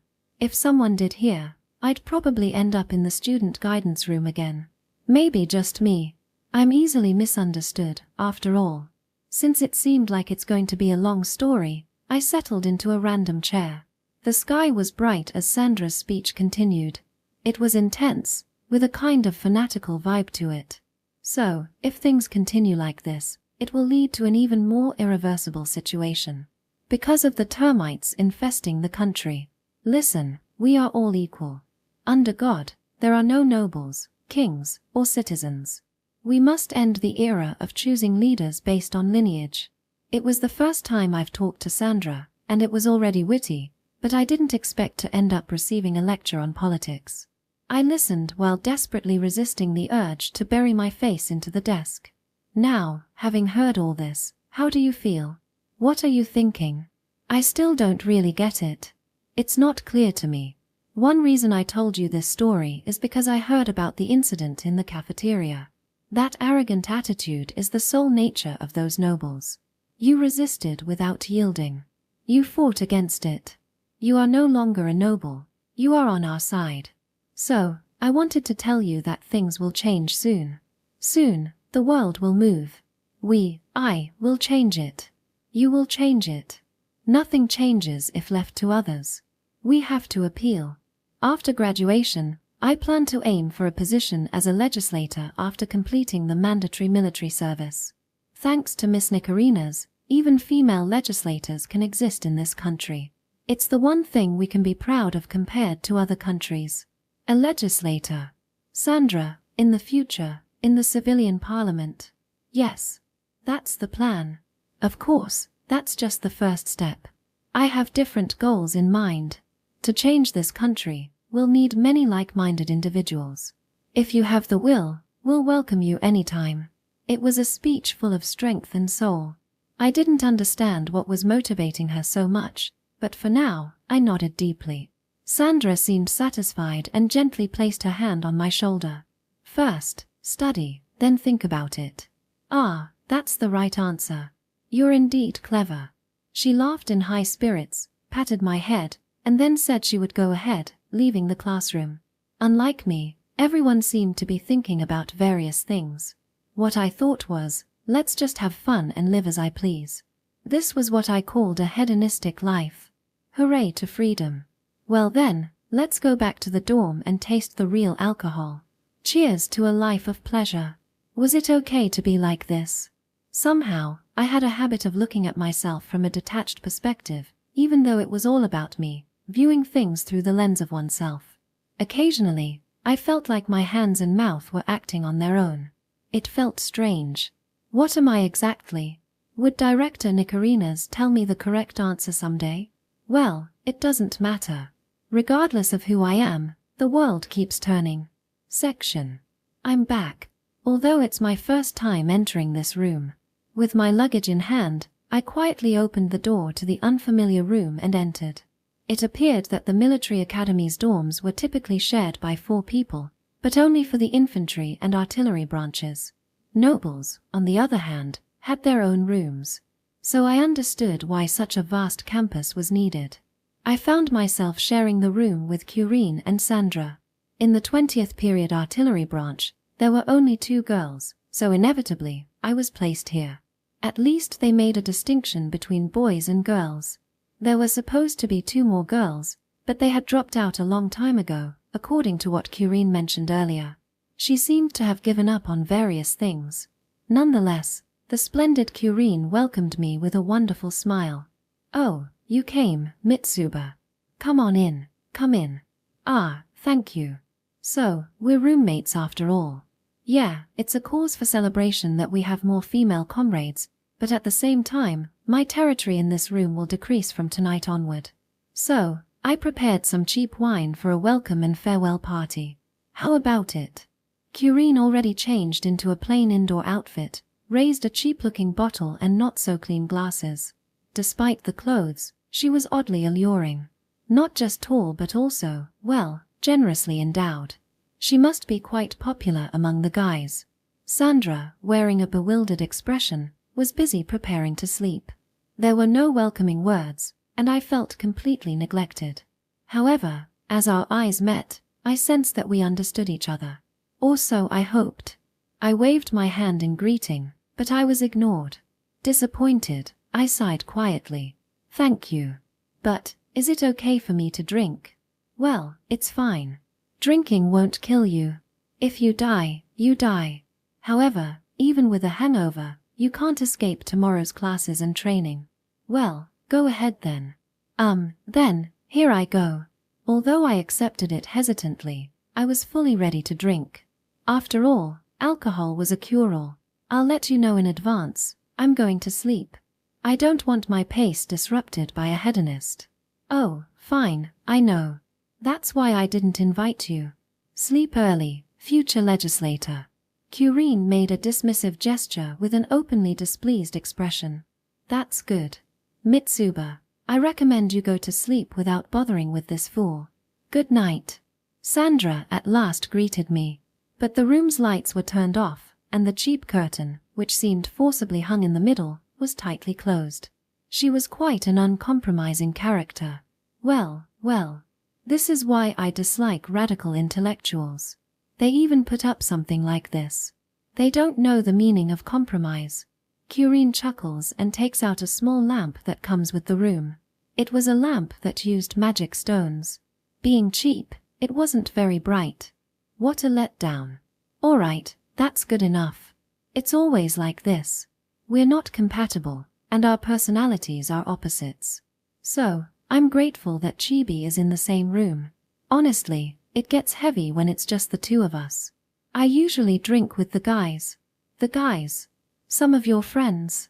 Yeah. They're all from the infantry and artillery divisions, a bunch of idiots, but they're surprisingly fun.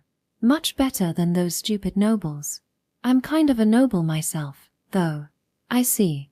If they're fun, I'm looking forward to it.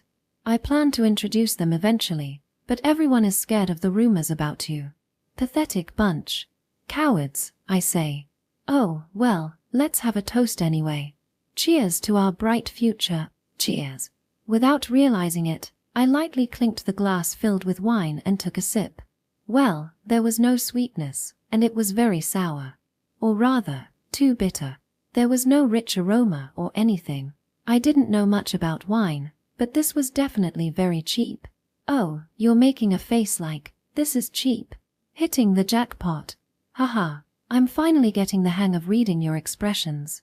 Chibi has good looks, but having the same good smile and expressionless face all the time is dull, right? What do you mean by my good smile? Well, it's that menacing face of yours. I mean, it's impressive, you know? If you ran into that in the middle of the night, even a murderer might lose their nerve. Yeah, that face could probably blind soldiers with fear. Chibi may be short, but with that smile, she should be fine in the military. That's good to know. This time, I consciously try to smile wickedly, baring my teeth, slightly contorting my face. I was probably smirking right now. Somehow, I seem to be naturally exuding that kind of aura. I didn't really understand it, though. Wow, that's it, that's it. Oh, really, it's such a good smile. Let me give you a gold star, little sister. Now, let's have another drink. Also, because it's genuinely frightening, please return your face to normal soon. After getting my cheek poked, another drink was forcibly poured. This is really super bitter. And also, you know, well, it's surprisingly cheap, you see. If you want to drink satisfying high-quality stuff, you have to work harder and become someone important. If you're content now, you'll lose your ambition. I'm drinking cheap stuff as a reminder to myself. It's a good mindset, right? Maybe, but it's just that I don't have the money. Ha ha ha. Chibi is sharp. Kureen energetically downed her drink in one go, while I sipped mine more leisurely. The unique bitterness of the red wine was intense, and although it was somewhat light, the smell was mild as well. Truly the epitome of cheap.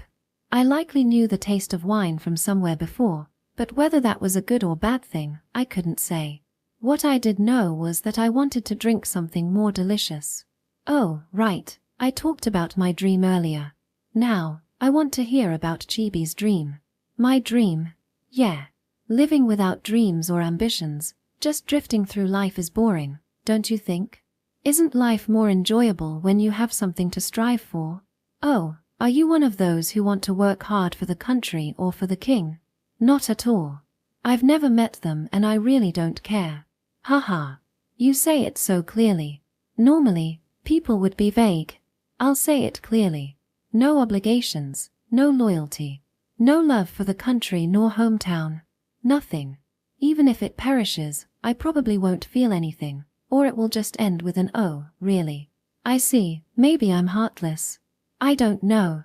Anyways, I probably won't clap my hands and rejoice. So, do you want to become a soldier to eat? It's a common story.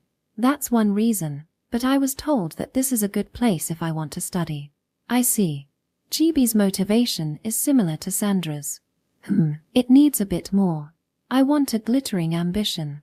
Like wanting overflowing gold, or becoming incredibly important, or capturing a good man. Kureen takes out some peanuts from somewhere and puts them on a plate. When she gestured to me with her hand, I picked some up and tossed them into my mouth. These were excessively salty, but it was perfect with cheap wine. A perfect combo. My dreams, hopes, ambitions. Things I want to do, things I want to achieve, dreams, hopes and ambition. Somehow, it seemed like a foreign concept, too far in sight to me. The first thought that came to mind was the survival-first philosophy. I recalled hearing that simply being alive is already a significant gain.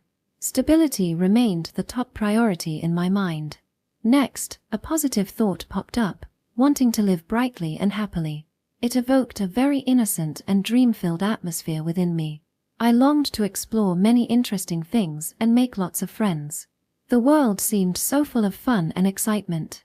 Lastly, like a mist enveloping it all, came something that I couldn't tell anyone. To cover that up, I tossed peanuts into my mouth. Oh, now you're making a salty face. Were you trying to cover something up? Hee hee, I might become the world's leading expert in studying chibi's expressions. Anyone can tell. There's probably nothing good about becoming that. No, it might be ahead. If chibi becomes someone important, it'll be advantageous in negotiations. Is that so? So, are you going to confront me someday? I couldn't imagine that scene at all. That possibility exists. If my dream and chibi's dream clash, you know? But I don't want a scene where we fight over a man or anything. Yeah, I'll mostly yield, so let me know. Saying that, Curine drained her glass. Sandra, who could sleep in the midst of all this cacophony, was also quite something. Well, for now, though. Ha! Oh, talking about men, I prefer a guy who listens to what I say. It doesn't matter if he's refined or rough, but he must obey orders. A guy who rebels will get a fist. It's a boss-subordinate relationship, not a lover, but let's just ignore that and keep the good conversation going. No, I'm talking about dreams. I don't have a clear dream right now, so I think I'll focus on living firmly. After all, I've only had memories for half a year since regaining consciousness. Honestly, I don't know at all what I want to do in the future. But, if I don't live with all my might, I feel like I won't be able to face Father Gilmore, who took care of me at first. He's already dead, so I can't repay his kindness or be filial anymore. The only thing I can do is to live to the fullest. I don't even know who I am, but first and foremost, I must live. I have to survive. If I tried my best and died, well, that can't be helped. I can still face Father Gilmore, who went through a lot for me. I don't have memories, but I have gratitude. I see. Certainly, even if you have big dreams and ambitions, they won't mean anything if you die. Living is crucial. Chibi says quite wise things. Now, let's have another drink. Thank you. The pace of drinking increased, all thanks to getting used to the bitterness. But, I was not getting drunk at all. There was no improvement in my mood. It felt like I was just drinking an intensely bitter juice. But drinking with Curine was rather interesting. You're quite strong. I consider myself pretty strong too, but your complexion hasn't changed at all, Chibi. Oh, if you're forcing yourself, feel free to stop anytime. It's meaningless if it's not fun. I'm completely fine. I am having fun. I see. Then, don't hold back and keep going. Hehe, I've stored some under the desk. There are some that are rotting too. She pointed under the desk, where an old wooden box sat, its contents peeking out from the top. Some bottles were covered in mold. The day of the inventory release would be a terrifying ordeal. So, I'll announce my immediate plan. Oh, yeah, let's decisively decide. Momentum is important. I've decided to live flexibly. So, even if I graduate safely and become a soldier, I'll be prepared to run away if necessary. But desertion in the face of the enemy is execution. Are you sure about that plan? If you become an executioner, you might cry. No, maybe not, but... She advised me a bit seriously. That was true. Rather, it was an officer's duty to dispose of soldiers who desert in the face of the enemy. But considering my current situation, if I were to remain by myself, I'd probably run away. Well, if you know you'll die in a fight, there's a possibility you might survive if you ran away. First of all, it's an ancient saying that the general of a defeated army is subject to the death penalty, but in reality, there shouldn't be many people who were actually executed. Besides, with this face, I might be able to play dead. I'll fight with the appearance of having fought. Haha. Indeed, with Chibi's complexion and physique, you could probably deceive them. Haha. Oh, Chibi can talk quite well despite appearances. Yeah. Seems like you'd make a good roommate. Alright, I'll make you the first female friend in the artillery corps. Or rather, become one. Kureen extended her hand, and so I shook it, getting myself a friend. That's very kind of you. Oh, where's Sandra? She's probably just in the room. We don't really get along. She won't even join in for drinks. She's boring, so it doesn't matter. You are quite poisonous, aren't you? Yeah, I'm an honest person. Now, my friend, let's have another drink. It's cheap, but there's plenty of it. Please refrain from the moldy ones. After that, we drank until the sky started to lighten. Surprisingly, I succeeded in getting her drunk in the end. I still didn't get drunk at all. However, I went to the toilet quite a few times. Or to be honest, a lot. Section. Morning. I was fine because I slept in the carriage until I arrived at school, but Kureen looked like she was dead. Sandra had a thoroughly disgusted expression, and she was furious that the room reeked of alcohol. As for me, I must have looked quite pathetic, receiving punishment, a hit on the head, with a rolled-up old newspaper labeled Divine Punishment for Hedonists. Dreams, hopes, and ambition. All nice words. Really bright and lovely, aren't they? Yeah, I muttered to myself. Finally, a haze floated into my mind. It was pitch black, completely dark, and filled with a choking smell of death. It felt like it was scattering malice and pain into this world. The haze had such a poisonous purple color that my consciousness momentarily felt like it was fading. But strangely, I felt very calm. I didn't understand it at all, so for now, I decided to pretend it didn't happen. It might be a lingering effect from being in a vegetative state for a long time. It was better to think of it this way, for the sake of stabilizing my mind. I was probably okay. Recently, I felt like I've settled into being myself. I felt more at ease than when I was in the castle or tower. I'm getting used to being myself. I am myself. So, I'm okay. But it would have been nice if someone could guarantee that. Mitsuba is Mitsuba. Episode 6, Shoot for Tomorrow. Today was the long-awaited gun training class. By the way, cannons could only be fired once a week. Why? Because it was expensive. What a tough world. Of course, they weren't fancy my cannons, just hammer-downs from the military. Polishing up those grimy old things was also a form of training. It seemed that our homeroom instructor, Galdo, was in charge of marksmanship training. At the shooting range, we lined up and got ready to listen. Being small, I was made to stand at the very front. Well then, everyone. Since we have Mitsuba, who just transferred in, let's review from the basics once more. Fundamentals are crucial, you know. Let's ask Leighton here. Why yes. The student named Leighton rose from his seat. Utterly average. A typical foot soldier type. As plain as he could be. Kind of jealous, to be honest. Our country, which once earned the nickname of the Magic Kingdom, why did we end up having to use something as unsophisticated as the magic light rifle? A name nobody uses or remembers. Give it a shot. Everyone just called it the long gun. It might show up on tests, but you could get by without remembering it. That was life for you. Yes, it's because the researchers of our archenemy, Plumnia, succeeded in developing the anti-magic barrier. Correct. Our country was in a dominant position, but everything changed drastically after that. Plumnia not only successfully developed the technology, but also actively shared barrier techniques with other countries. Since then, our country has been pushed into a disadvantaged position. The anti-magic barrier blocks the magical power manifested by sorcerers. What used to be invincible elite soldiers turned into a mob. The lost territories and colonies are countless, as you all know. It's the humiliating history of our country. So, as a result, magical means of killing enemies mostly fell out of use and arts like medicine and daily life skills became the pastime of nobles. Everyone's clear on this, right? Although he was asking everyone, his gaze was on me. This was my chance to shine. I raised my hand enthusiastically, hoping to be marked as motivated in the report card. Probably. But it seemed like I was being ignored. Very well. Now, even in our country's dire straits, a genius emerged to rival Pluminia's researchers. That's Miss Nicarina's. She pondered whether she could somehow leverage the superior magical aptitude that the Roselia people possessed.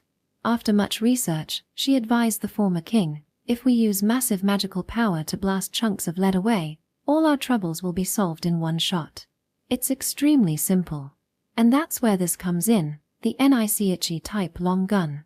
It's one of the earliest models, so it's quite rare. Instructor Galdo expertly loaded the rifle with bullets and gunpowder, deftly maneuvering with a stick. Then, he inserted what appeared to be paper into the rifle's central hole, took aim, and fired. The shot struck the scarecrow's chest, quite a remarkable feat. I aimed for the head but missed. One of the downsides of the early models was their abysmal accuracy, and it gets smoky after firing. Scratching his head, Instructor Galdo waved away the thick smoke that emanated from the gun. If there were a bunch of those, then the surroundings would have been obscured in no time. This weapon uses powdered magic stones to activate the spell and generate a shock to propel the lead bullets. That's why it's called the Magic Light Rifle. No one calls it that, so you don't need to remember, but remember that there are shotguns and long guns. It didn't seem like it would be on the test, but I would keep it in mind, just in case it caught me off guard. Though, knowing me, I would probably forget by tomorrow. Their boasted anti-magic barrier is useless against this. Because what kills enemies isn't elegant magic but these crude lead bullets. The solution was ridiculously simple. Now, Saint Light, time for your question. Yes. What happened to our country after developing and successfully mass-producing this? Yes.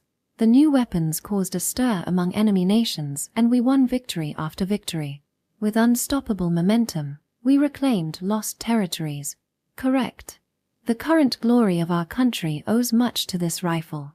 Well, just like we copied their barrier, the enemies copied us, so now it's a 50-50 situation. The advantage is gone, and we've entered an era of attrition. The current trend seemed to favor anti-material barriers over anti-magic barriers. These barriers blocked physical attacks like bullets, although they were not as potent as their magical counterparts.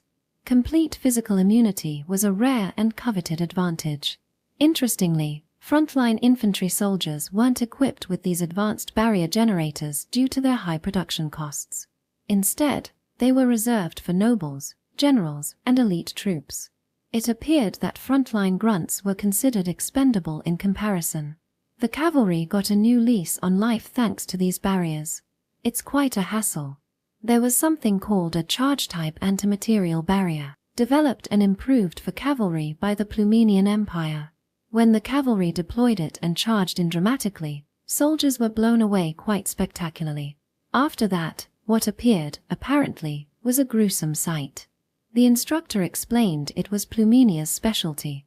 To overcome these troublesome barriers, Director Nicarina's pioneered cannons with oversized barrels and specialized ammunition. Once their effectiveness was acknowledged, other nations began to replicate and mass-produce them. This cycle continued, ultimately contributing to the complex and challenging situation we face today, as the instructor concluded. History was undeniably intriguing, albeit often stained with blood. That concludes our review. Make sure you understand why magic and bows fell out of favor and the era of guns began.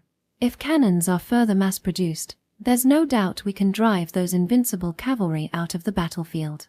After all, warfare is always evolving. It's not an era where you can fight with just pride and stubbornness. You all need to adapt quickly to the situation if you don't want to die. After finishing the explanation, Instructor Galdo picked up another long gun and tossed it to me. It was surprisingly large for someone as small-statured as me, yet I managed to grasp it without faltering. Holding it felt strangely familiar, as if someone had cheerfully exclaimed with clapping hands, "This is what you've been waiting for." That was the sensation it evoked, sort of. What's this? That's the Nice type long gun currently adopted by the army. Compared to the old model, it has improved accuracy and durability. Plus, it has a fantastic feature. A fantastic feature. If you charge it with your magic beforehand, you can skip the step of putting in magic powder. It's equipped with a function to store your magic in the gun. It holds about 6 shots, and if you switch this lever, you can still load magic powder as usual. Saving resources is crucial for long-term warfare. I see. Although the time saved may have been mere seconds, it was certainly advantageous, not to mention the resource savings. However, if they progressed to developing magazines, they could eventually produce machine guns. That thought was rather sobering. It meant that more of us might die in the future. If you run out of bullets, you can use pebbles instead. The power will be significantly lower, but you can still use it as a shotgun if needed. Well, you'll probably be dead before it comes to that, so just think of it as trivia. Relying on stones after running out of bullets felt like conceding complete defeat. Additionally, the range of stone projectiles remained a mystery. If faced with such a situation, fleeing quickly might be the wiser choice. Alternatively, scavenging bullets from corpses could offer a slim chance of survival. Also, it's a bit heavy, but it doesn't matter since it'll eventually become a bludgeon. It's extremely sturdy, so you can handle it roughly without worry. Well, our enemies are starting to copy this too, so the advantage in actual combat isn't that great. I'd like to pretend I didn't hear the latter part, but Instructor Galdo's grim expression made it impossible to ignore the latter part of his statement. When our ammunition ran dry, attaching bayonets or resorting to hand-to-hand combat became our only option. Picking up stones may not be ideal, but charging with bayonets possessed its own risks, especially for someone as petite as myself. I couldn't help but wonder if the tip would even reach. Oddly enough, I couldn't shake the image of Curine charging happily. She looked like someone who would be good at this. When I talk about this, everyone looks so uneasy. You, with your expression unchanged, have quite the courage. Nowadays, there are improved NIC-SAN type assault long guns available, and rumors say they're developing a new Type 4 long gun. Look forward to it. Yes, understood. The instructor didn't seem to have noticed my anxious self. I didn't care about the new models, rather, I would just make sure not to run out of bullets. That was the plan. Good response. Now, let's proceed to the memorable first shooting of Miss Mitsuba. After everyone watches, we'll proceed with a blank shot exercise using our own magical power. It's tough, but as officers, we must be exemplary for the soldiers. Those whose magic runs out before the end will run around the schoolyard with their guns as usual. Understand? Yes, sir. Indeed, live ammunition was strictly prohibited during training. Instead, we rely on our own magical energy to shoot blanks. Once depleted, we find ourselves running around in exhaustion. No wonder there were deserters. As for the artillery corps, their training regimen had it even worse. They must undergo infantry-like training while also lugging and maintaining hefty cannons for seemingly no purpose. It was a demanding, sweaty, and dirty endeavor, far from glamorous in any sense of the word. Now, Mitsuba, load the long gun with pebbles once you're mentally prepared.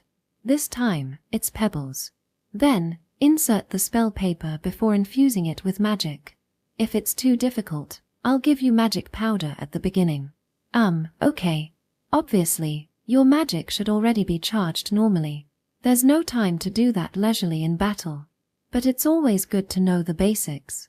Inserting a pebble into the hefty gun, the instructor locked it in place.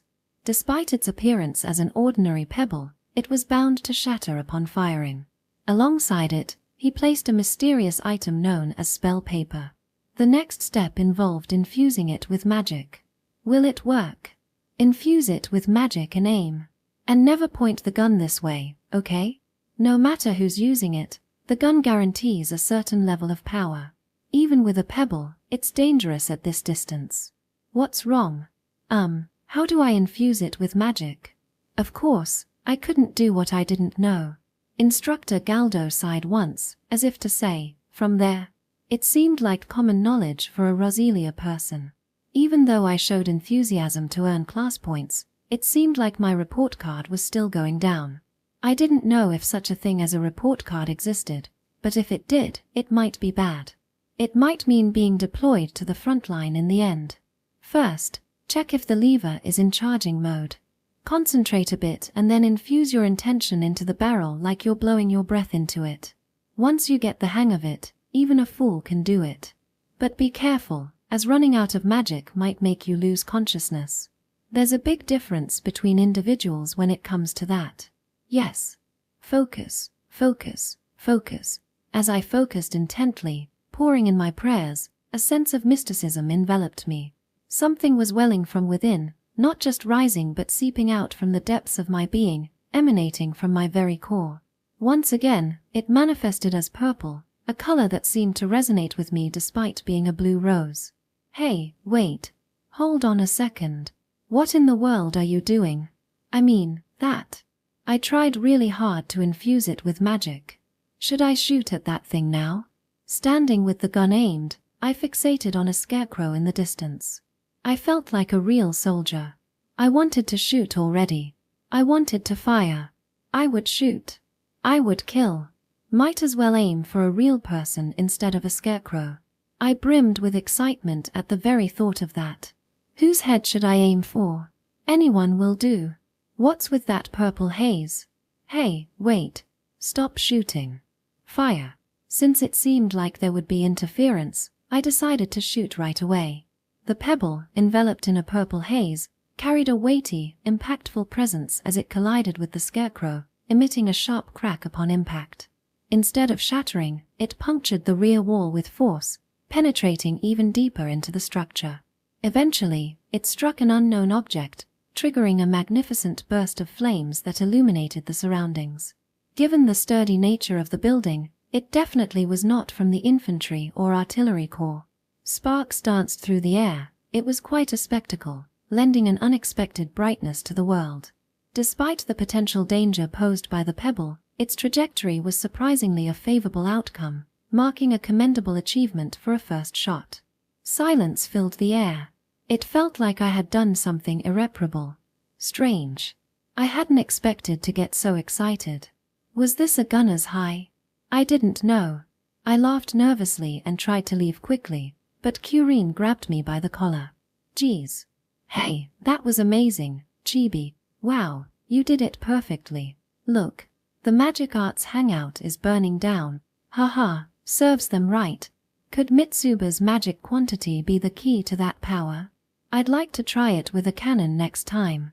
It might be useful for blowing up the palace. Curine was in high spirits, while Sandra seemed to be in deep thought. As for me, the one responsible, I was just twisting my neck. Oh, next, it looks like the Magic Arts Astrology Tower will catch fire. It was an eyesore, so it's just perfect. Come on, a little more. Let the wind blow. Oh, you're right. The fire steadily approached the ornate building. Depending on the wind direction, it might spread immediately. Then, Instructor Galdo, who came to his senses, screamed. That's right. If we don't put it out immediately, it'll be a matter of responsibility. Boys, follow me and get buckets of water. Girls, clean up the guns and ammunition. Watch out for the smoke. And the astrology tower must be protected at all costs. I won't allow it to burn down. Protect it as if your life depends on it. Yes, sir. In the end, the astrology tower only got a little burnt. Yet I ended up in the student guidance office for the second time this week.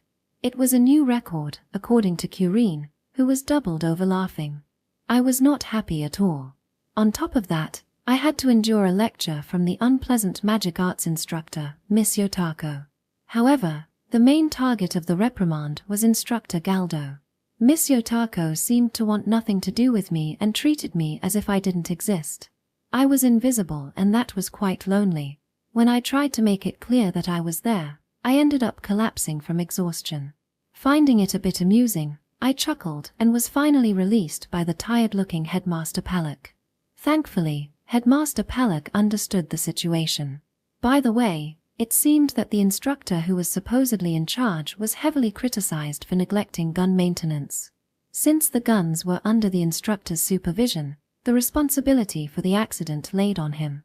In other words, the incident was resolved as a gun misfire due to a malfunctioning magic charge function.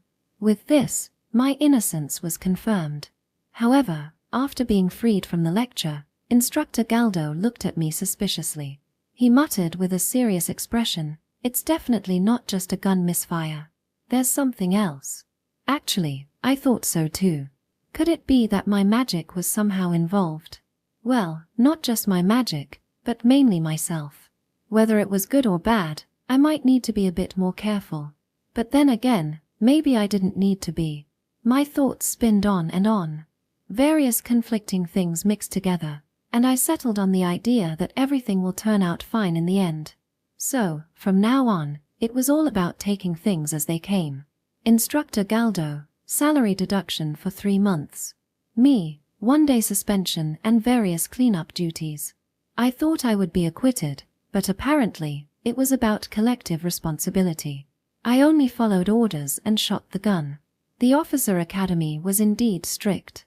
As I cleaned my face and clothes covered in soot, I felt slightly annoyed by Curine, who was laughing heartily. However, she helped with the cleaning as a gesture of goodwill along with the snacks she brought. Despite various quirks, she was a good person. For some reason, Sandra also silently helped. She might be a good person too, despite everything. This was the typical story of youth. Section.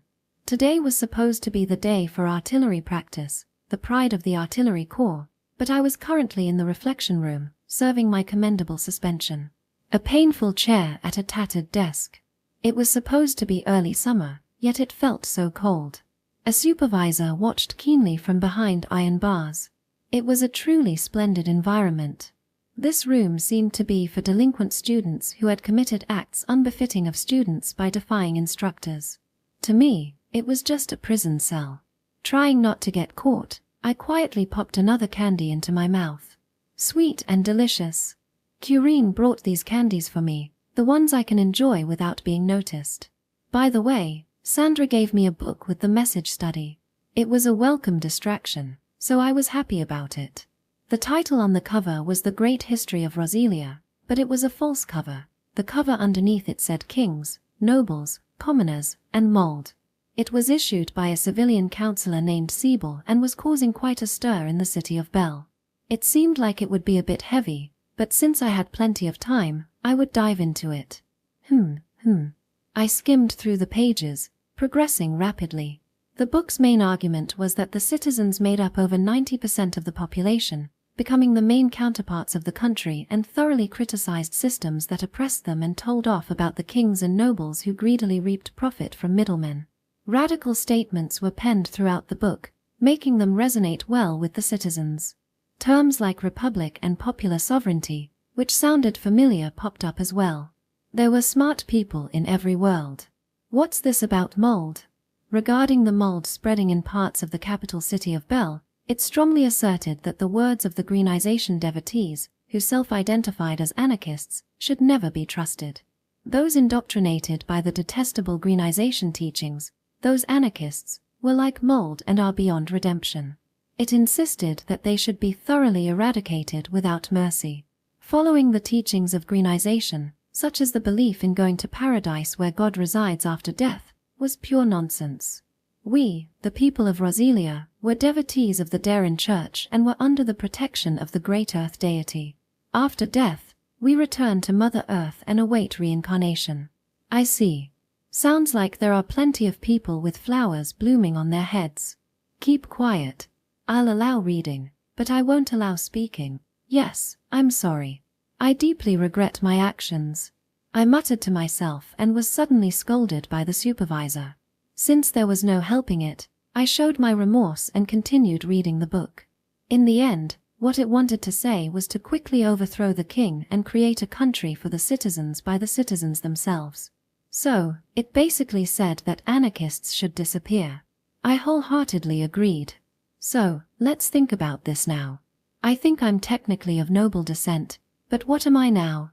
I didn't hold any grudges against the king, but I didn't have many good memories with noble people either.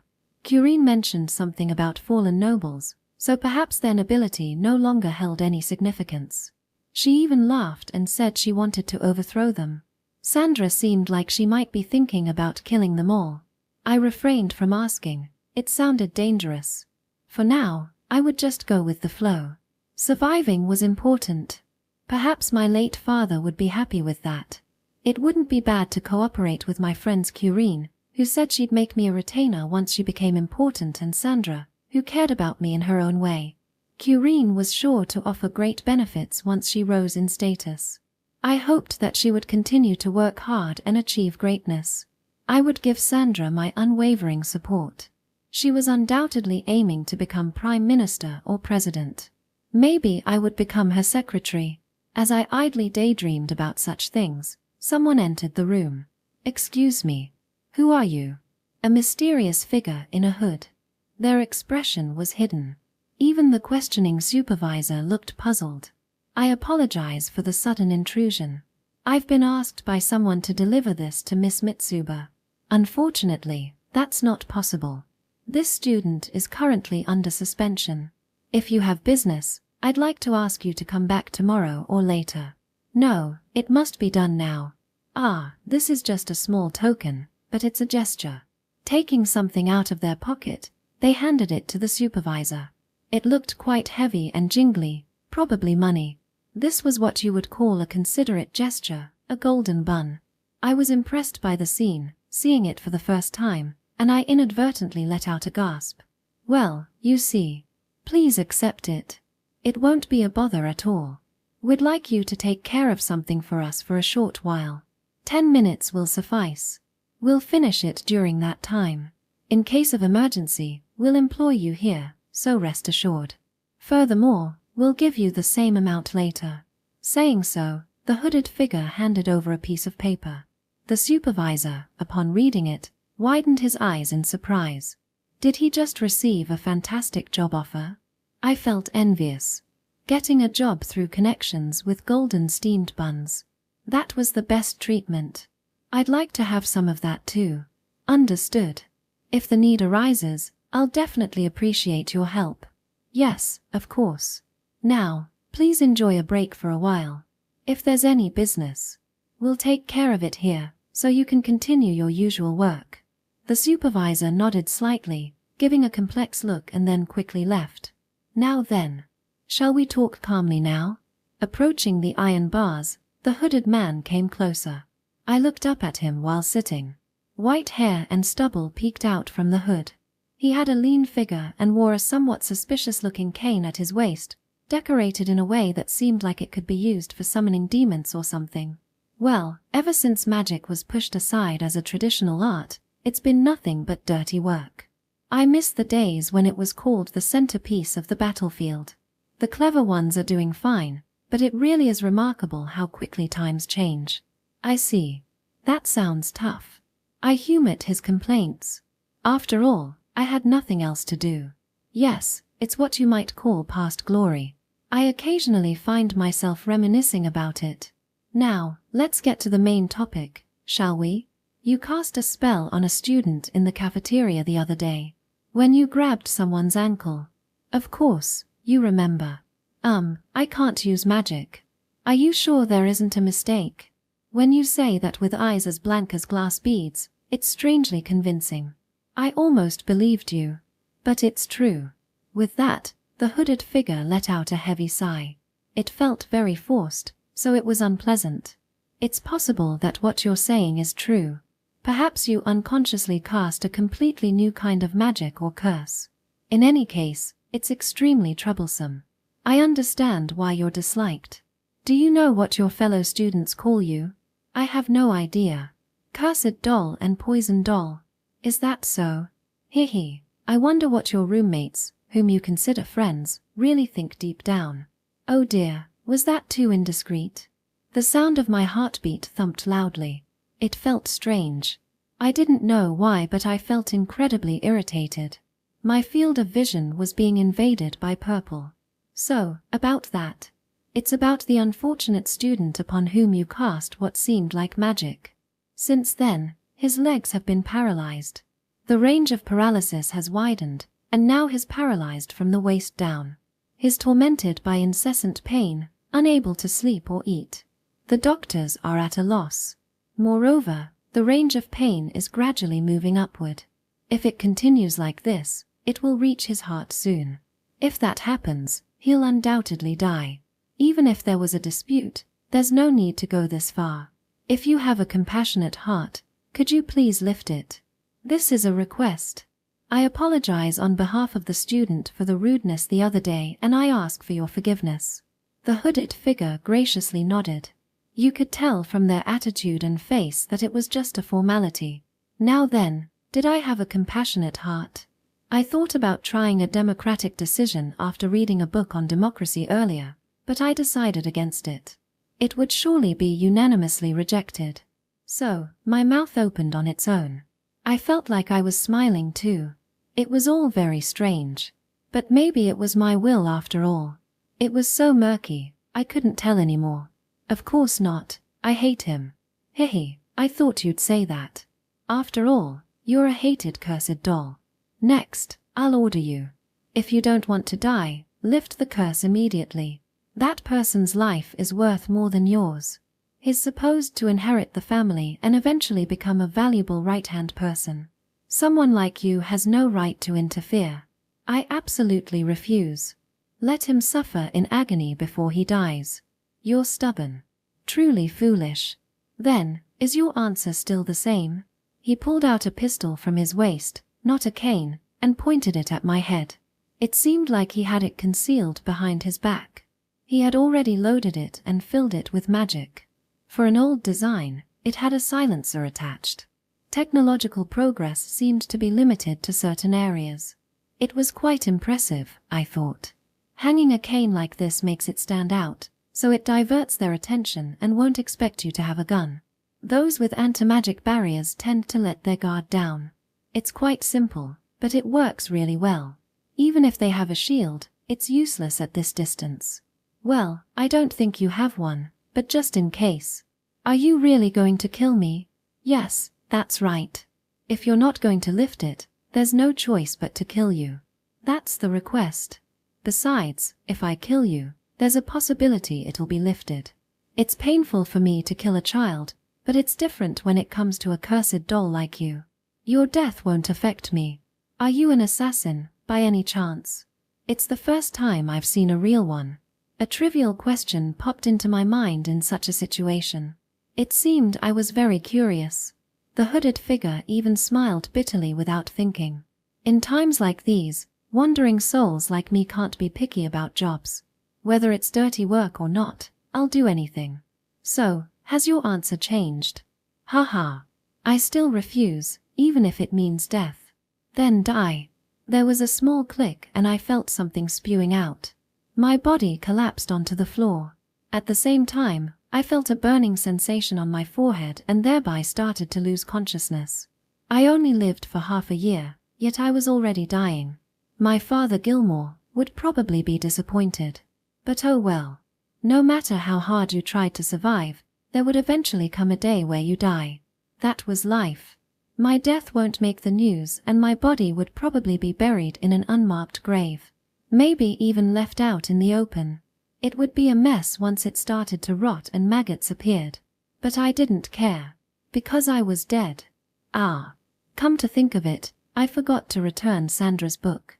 And I haven't finished eating all the candies yet. There seemed to be other things to do as well. Right, I needed to thank Marianne, my stepmother. I completely forgot about it because it didn't matter. Also, I wanted director Nicarinas to tell me various secrets. In other words, I still couldn't die. There was so much to do. Something spilled out of my mouth, but I ignored it and tried to sit up. Can my lower body move? But I feel like I'm about to lose consciousness. I'm so sleepy. Nonsense. How can you move? You'll definitely die. A chilling sensation enveloped my whole body, and gradually, my consciousness faded away. My purple vision turned black. The thoroughly astonished face of the hooded figure I saw amidst my drowsiness was amusing. He was on the verge of fleeing, so he was disqualified as an assassin. With that thought in mind, I finally lost consciousness. Good night. Sweet dreams. Section. A failure, you say? The head of the Yellow Rose family, Hillode, frowned unhappily and asked again. Kneeling with an agonized expression was the leader of the spy group Poison Snake, who had been employed by the family for generations. They had carried out all sorts of dirty work, from gathering information to spreading rumors and from assassination to kidnapping, all in accordance with the Lord's orders. Of course, they had been rewarded with appropriate compensation and honor. It had been a mutually beneficial relationship. Recently, Hillode, who had just inherited the position of family head, naturally inherited this relationship as well. We failed to deal with the target. And we also failed to lift the curse. We've received word that Lord Remus's friend has died of heart failure. At the request of his son Remus, Hillode instructed the poison snake to handle the cursed doll. Threaten or torture the cursed doll, then dispose of it after lifting the magic. If it was impossible to lift it, he instructed them to kill it on the spot. There was also a request from his sister Miriam to dispose of the nuisance at the right time, so it was supposed to be dealt with this time. But that plan fell through. Faced with an unexpected situation, Hillode couldn't contain his frustration. Why? I've heard about your work from my late father. I've even seen it with my own eyes. The fact that it wasn't a lie. Tell me why you failed. This time, we hired an assassin to make sure nothing went wrong. However, they were quite skilled. It seems unimaginable that such an abnormal situation occurred. What do you mean? Are you saying you haven't even investigated the cause of the failure? Hillode glared at the leader, but their expression had remained unchanged since earlier. Instead of frustration, there was a sense of helplessness permeating their face. It was rare for someone in the underworld to wear such an expression. We assigned a subordinate as an observer, but they suffered a mental breakdown. Until they recover, we cannot report. And there's no prospect of recovery. And what happened to the one you hired? The assassin's body liquefied and turned into a purple mass. A mass? Yes, a mixture of hair, flesh, bones, and organs. It's best described as a stew. We identified them by their attire and equipment. Even more terrifyingly, they didn't die in that state. Before the commotion could escalate, the subordinates who had been holding back collected all the masses. After 3 hours of screaming, they finally stopped moving. So, what about Mitsuba? The area around the cursed doll was always shrouded in a purple haze, so I was instructed to withdraw, deeming it dangerous to intervene without preparation. The head's complexion got even worse. Spies wielded information as their weapon. It must be humiliating for them to have to report when they didn't know anything themselves. Wasn't Mitsuba unarmed and behind iron bars? What on earth did she do?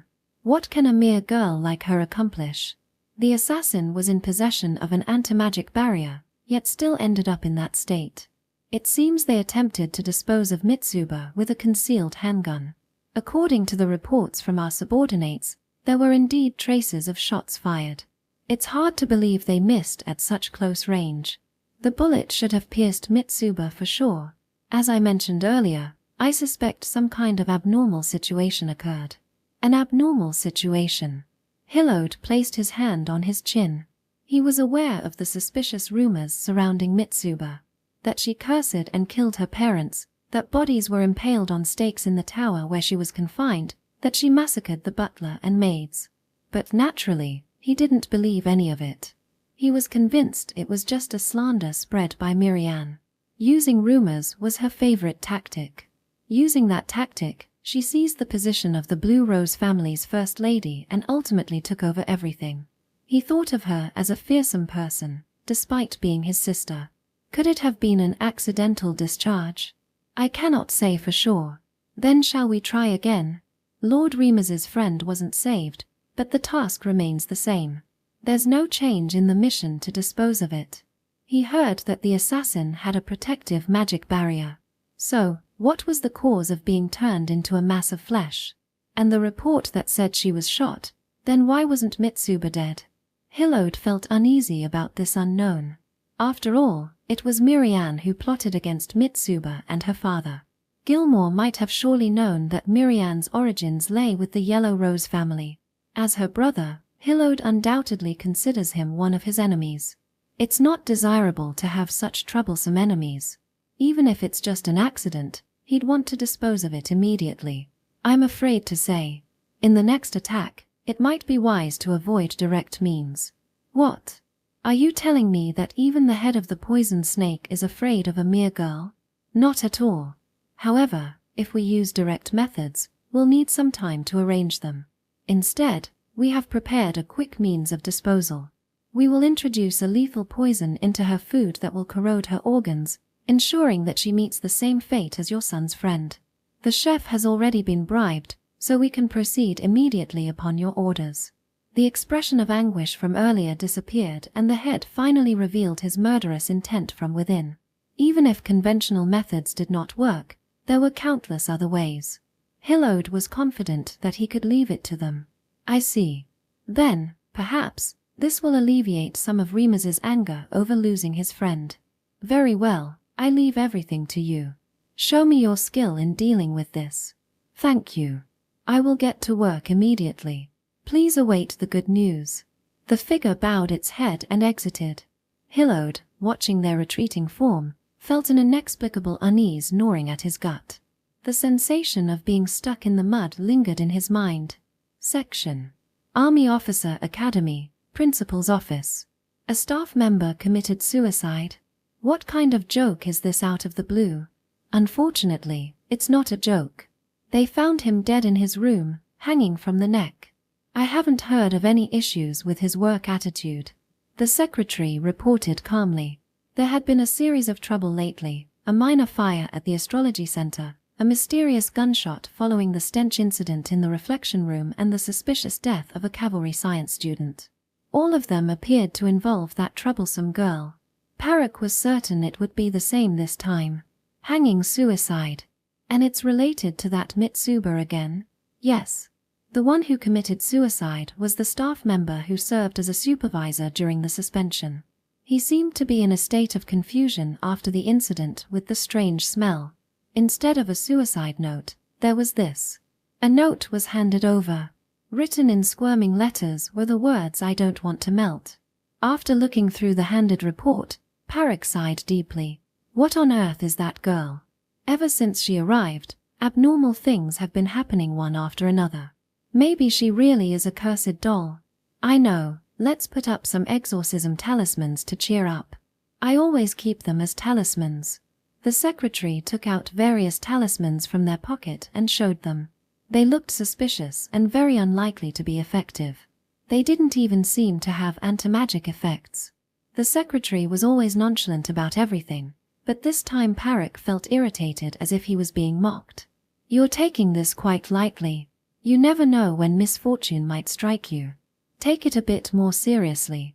In that case, I'm fine. I'll never get close to her.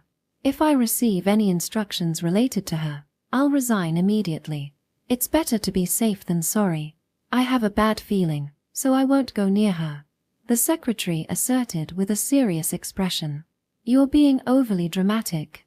Are you serious? Yes, my life is at stake. I have some savings, so starting a business wouldn't be bad either. Fortunately, I've also built connections in the military. He appeared resolute about quitting. Retrieving an envelope from their pocket, he revealed a document, a resignation letter. It stated, because it's inconvenient for my life, I resign as of today. Their meticulous preparation to resign transformed Parak's irritation into amazement. Honestly, you are quite adept at getting by. But I can't allow that. I can't escape from my position and I can't avoid getting close to her. Honestly, what should I do? Parak roughly rubbed his bald head. Why did he have to deal with such troublesome things as the principal? He wanted to just retire and live in peace. But now, even a scandal like this wasn't a joke. The suspicious death of the cavalry science student was quite precarious. If it hadn't been known that there was a connection to Mitsuba, he might have been blamed. Thankfully, all the grudges and anger were directed at Mitsuba. It was truly a stroke of luck in the midst of misfortune. This is troubling. He didn't seem troubled at all. It was completely someone else's problem. Some level of detachment was necessary, Parak thought, expressing a bold idea. All right. Then why not just graduate them? Say, by the end of this month. Even if we just teach them how to handle cannons, there shouldn't be any problems. I'll give my seal of approval. It was a sudden idea, but it seemed like a good one. Parek's thoughts leaned towards that direction. Are you saying they'll graduate in just 1 month? That's the idea. The standard enrollment period is 4 years, but there's no minimum requirement. Let's just give extra points and skip the graduation exam. I'll exempt them from the exam with my authority as the principal. Yes, since they're exceptionally talented, let's not recognize any need for further learning and just push them into the military. Even Parek found it quite a stretch. But his life, honor, and peaceful retirement came first. He couldn't care less about what happens to Mitsuba in the future. Self-preservation was everything. That sounds difficult. In fact, impossible. Why's that? Give it your best shot. Even if I try my best, it's impossible. They'll stand out whether they like it or not, if we give them such special treatment. And graduating in just 1 month is unheard of. And not only that, they'll be graduating with the honor of being the youngest graduate at 11 years old. Furthermore, there is a cursed doll with every possible curse attached. If word gets out that we've sent such a girl to the military to get rid of her, your name as the principal will spread not only in the military but throughout the kingdom. Congratulations. That's, very problematic. I might end up with cannonballs flying into my house. And already, I'm resented by junior officers for treating nobles differently. No matter how many lives I have, it won't be enough. Despite it not being his fault, he faced resentment from veteran officers who had survived intense battles on the front lines. Their dangerous nature when angered was why he avoided going out at night. Unfortunately, you should bear with it for at least a year. During that time, we can have them accumulate experience in the artillery. Giving them tasks and adding points might also be a good idea. For example, letting them participate in real combat. A real combat? Are you out of your mind? Eyes widened involuntarily, but the secretary continued calmly as if nothing happened. Yes. How about suppressing the greenification cultists or dealing with the Republic's lunatics? Everyone would be delighted if there were more casualties on the other side. No one would be troubled. I see. Fight poison with poison. And if she happens to die, no one would complain. I see. That's actually a good idea. Where do I apply for permission? The army headquarters? Yes. That's right. You'll also need to make arrangements with the Capital Security Bureau, the Public Safety Office, and the Royal Magic Research Institute since they're all connected. Director Nikarina's. It might be a hassle to come up with a reason. Allowing her to enroll due to the insistence of Nikarina's and Miriam proved to be a grave error. He harbored a desire to rid himself of their influence swiftly. The notion of expelling them fleetingly crossed his mind, but he was afraid of the consequences. Images of his own funeral flashed before him, prompting him to hastily shake his head. Director Nico would probably be delighted, if anything. When I reported the situation before, she didn't seem to have any issues at all. She's a genius but eccentric. Totally unpredictable.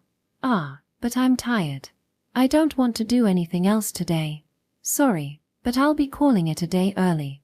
My stomach is starting to ache. It was not a lie, it really hurt. He would have to get strong stomach medicine. Normally, the secretary would make a sarcastic remark, but sensing his discomfort, just nodded obediently. Understood. Your health comes first. Take care. Thank you. I'll leave the rest to you. Parek raised his hands, signaling his intent to depart preemptively. Sensing an impending unfortunate turn of events, he felt a strong intuition urging him to leave before anything untoward happened. Despite his weakness against gambling, he knew from experience that such premonitions invariably proved accurate. The door opened hastily and an employee rushed in to inform the secretary about something. The secretary's face twisted unpleasantly. Parek thought he really didn't want to hear this, but if he didn't ask now, he knew he wouldn't be able to sleep. The longer he postponed, the worse the agony would become. What happened this time? I recommend going to get your stomach medicine first. Do you want to hear it right away? Just spit it out. Our school's second cafeteria cook was found dead in the break room. According to the coroner, all organs seemed to have rotted away. It seems the soup was the cause. Since it was prepared for their own lunch, suicide is highly likely. By the way, Mitsuba is studying in the guidance room, so it's impossible for her to be involved in this. Oh, my gods. Parak pressed his temples in frustration and slumped onto the sofa. Mitsuba, he concluded, was undeniably a cursed doll. Once entangled with her, it seemed impossible to break free. He understood why Miriam, alluring yet shrewd, had entrusted Mitsuba to him. It must have appeared the most advantageous choice. With resignation, Parak realized there was only one course of action. He needed to navigate this situation as discreetly as possible, avoiding drawing any unwanted attention, and seek out the next person to send her off to. As he glanced at the secretary, he quickly averted his gaze, indicating their reluctance to become involved. Anyone will do. Anyone, please, take her away. Parak kept thinking such things and continued to offer prayers to the Darren church god he believed in. Section. Audiobook by Masquerade at Masquerade Audiobooks. Episode 7, End of Suspension. For some reason, my suspension period was extended to 3 days, but I was finally released. From the second day on, I was confined to my own room instead of that iron-barred room, so I had no complaints. I was worried about falling behind in my studies, but it turned out to be a regular holiday, so there were no issues. Feeling sorry for me, Curine prepared a lot of cheap wine, so I holed up in my room and drank endlessly. I couldn't get drunk, but it was fun. The only downside was Sandra giving me dirty looks because the room smelled of alcohol. So, you're finally back today. Yes. The period of suspension is longer than the class time. Haha, indeed. It's really funny. Can I laugh? Please stop. It's really depressing. Cheer up. Curine laughed heartily and patted me on the back. It hurt a bit, but I didn't feel bad. Oh, right. Rumors about that brat have increased again. Want to hear? I don't really want to, but what is it? Sandra, why don't you tell her? Curine, wearing an inexplicably defiant expression, started the conversation. Sandra raised her glasses sharply and glared at me. She was not angry, that was just her natural expression. It was unnecessarily intimidating. It's a stupid rumor, but it's true that a staff member and a cook committed suicide. It was apparently a pretty gruesome death, and there are various speculations going around. And, somehow, it's been pinned on you. Congratulations. It was a congratulatory message devoid of any emotion. Personally, I felt like objecting. It was what you'd call defamation. Why am I being blamed for this? I don't know. I'm not interested. You shouldn't care about rumors. Look, Sandra here is rumored to be eccentric, but she's doing fine. It's proof that you can live without friends. I felt like they were definitely talking behind my back, so I just murmured discreetly. Since Sandra also mocked Curine occasionally, it was a mutual thing. Truly, they were like water and oil. Don't point fingers, you hedonist. First of all, I have no intention of fraternizing with you. I don't need companions who can't share my goals. Well, there's that way of living, but I don't like it. So, how about it, Chibi? Let's go out to town this weekend and deepen our friendship. Oh, yes, please. When I nodded eagerly at Curine, Sandra crossed her arms looking displeased. She's a hedonist with a fleeting mentality. It's best not to imitate her too much. And yet, she's clever and shrewd, which makes her even more insidious. If you try to copy her, you'll be the only one unable to graduate. All the fools around her are just like that. Is that so? It rang a bell. A kid who didn't attend cram school but somehow had a sharp mind. We used to hang out together before exams, yet she always scored full marks, the traitor. That's harsh. They're a bit dim, but they're nice guys. I'm going to groom them to be my subordinates. When they become important, they'll become veterans. Yeah, they'll be thrilled, I'm sure. Veterans? It's too early to call them that. And they're all older than you anyway. A few years difference is just a margin of error. Won't matter once we're out of school, right? I'm just ahead of my time. So full of yourself. I don't get it. Sandra and Curine were at it again. Sandra frowned while Curine looked defiant. It didn't seem like they'd become friends anytime soon. I needed to change quickly too, as it was almost time for breakfast. They had already changed into their uniforms without me noticing. They were really efficient. I'm small, so I wanted to act quickly. You seem energetic, although your face is unnaturally pale. I have extra energy now. I'm going full throttle as of today. Great, great. By the way, the first class back is marching training. Marching training? What kind of class is that? It's joint training with the infantry. We move in time with the band alongside the cannons. The infantry have to keep formation while the cannons are there to disrupt it. There are only 2 classes of artillery, the 19th and the 20th, but all the infantry should participate, so it's quite serious. Well, it's fun at first, but it becomes painful after half a day. And the same goes for the afternoon session with breaks in between. All day? That's right. I felt a little dizzy. And since Chibi's here, the men will probably leave, and it'll be just the 3 of us. The cannons are quite heavy, so you'll have to work hard.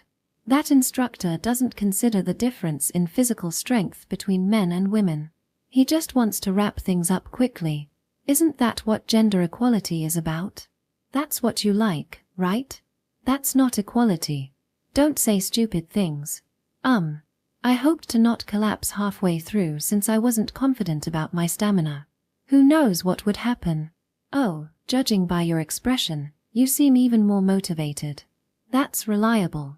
Curine laughed softly as she saw my downcast face. Sandra seemed somewhat gloomy. I'm counting on your hidden stamina and strength.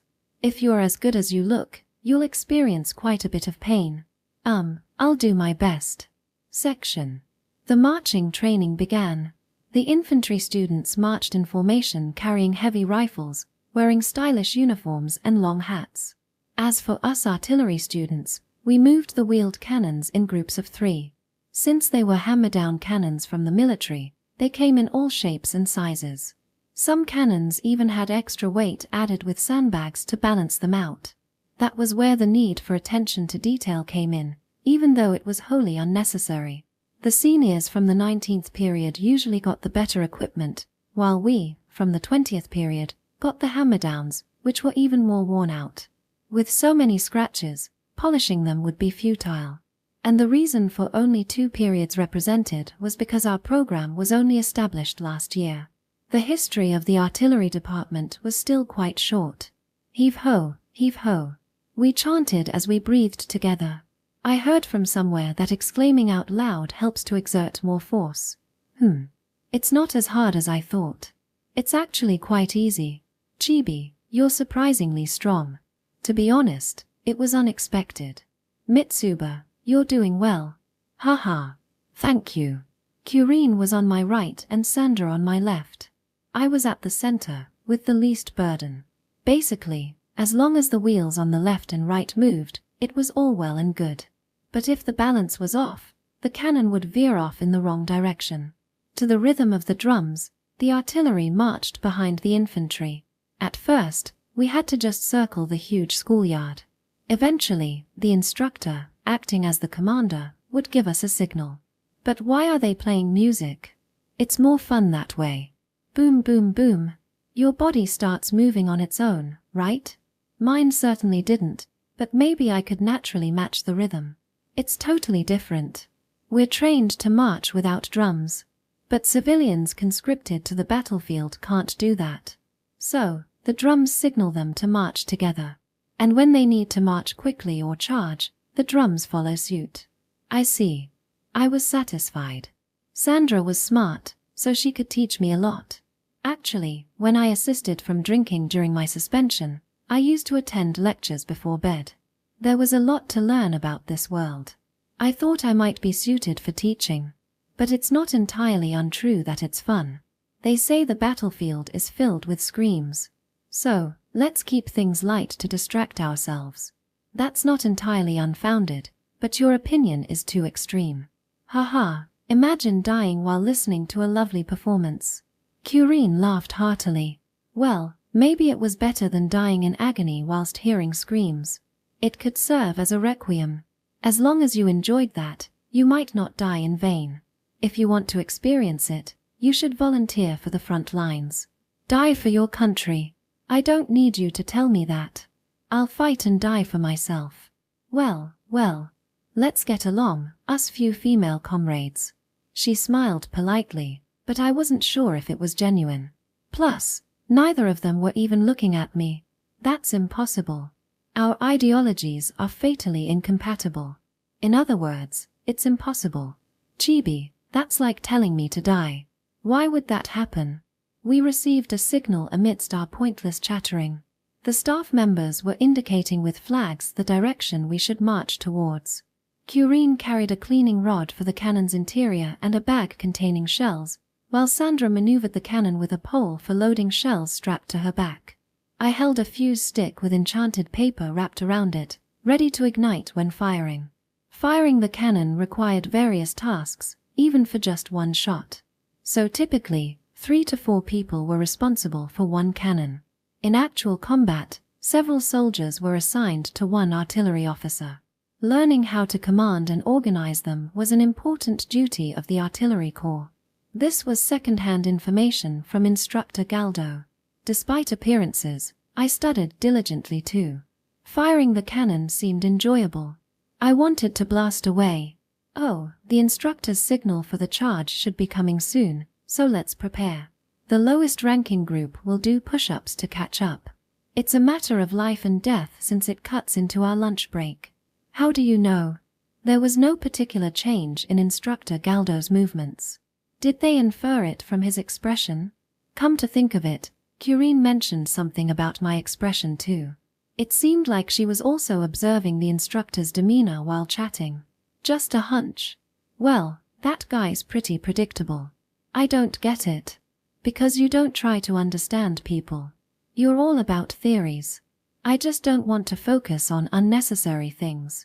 Here we go again. Instead of just sticking to your principles, try showing some interest in people's inner workings.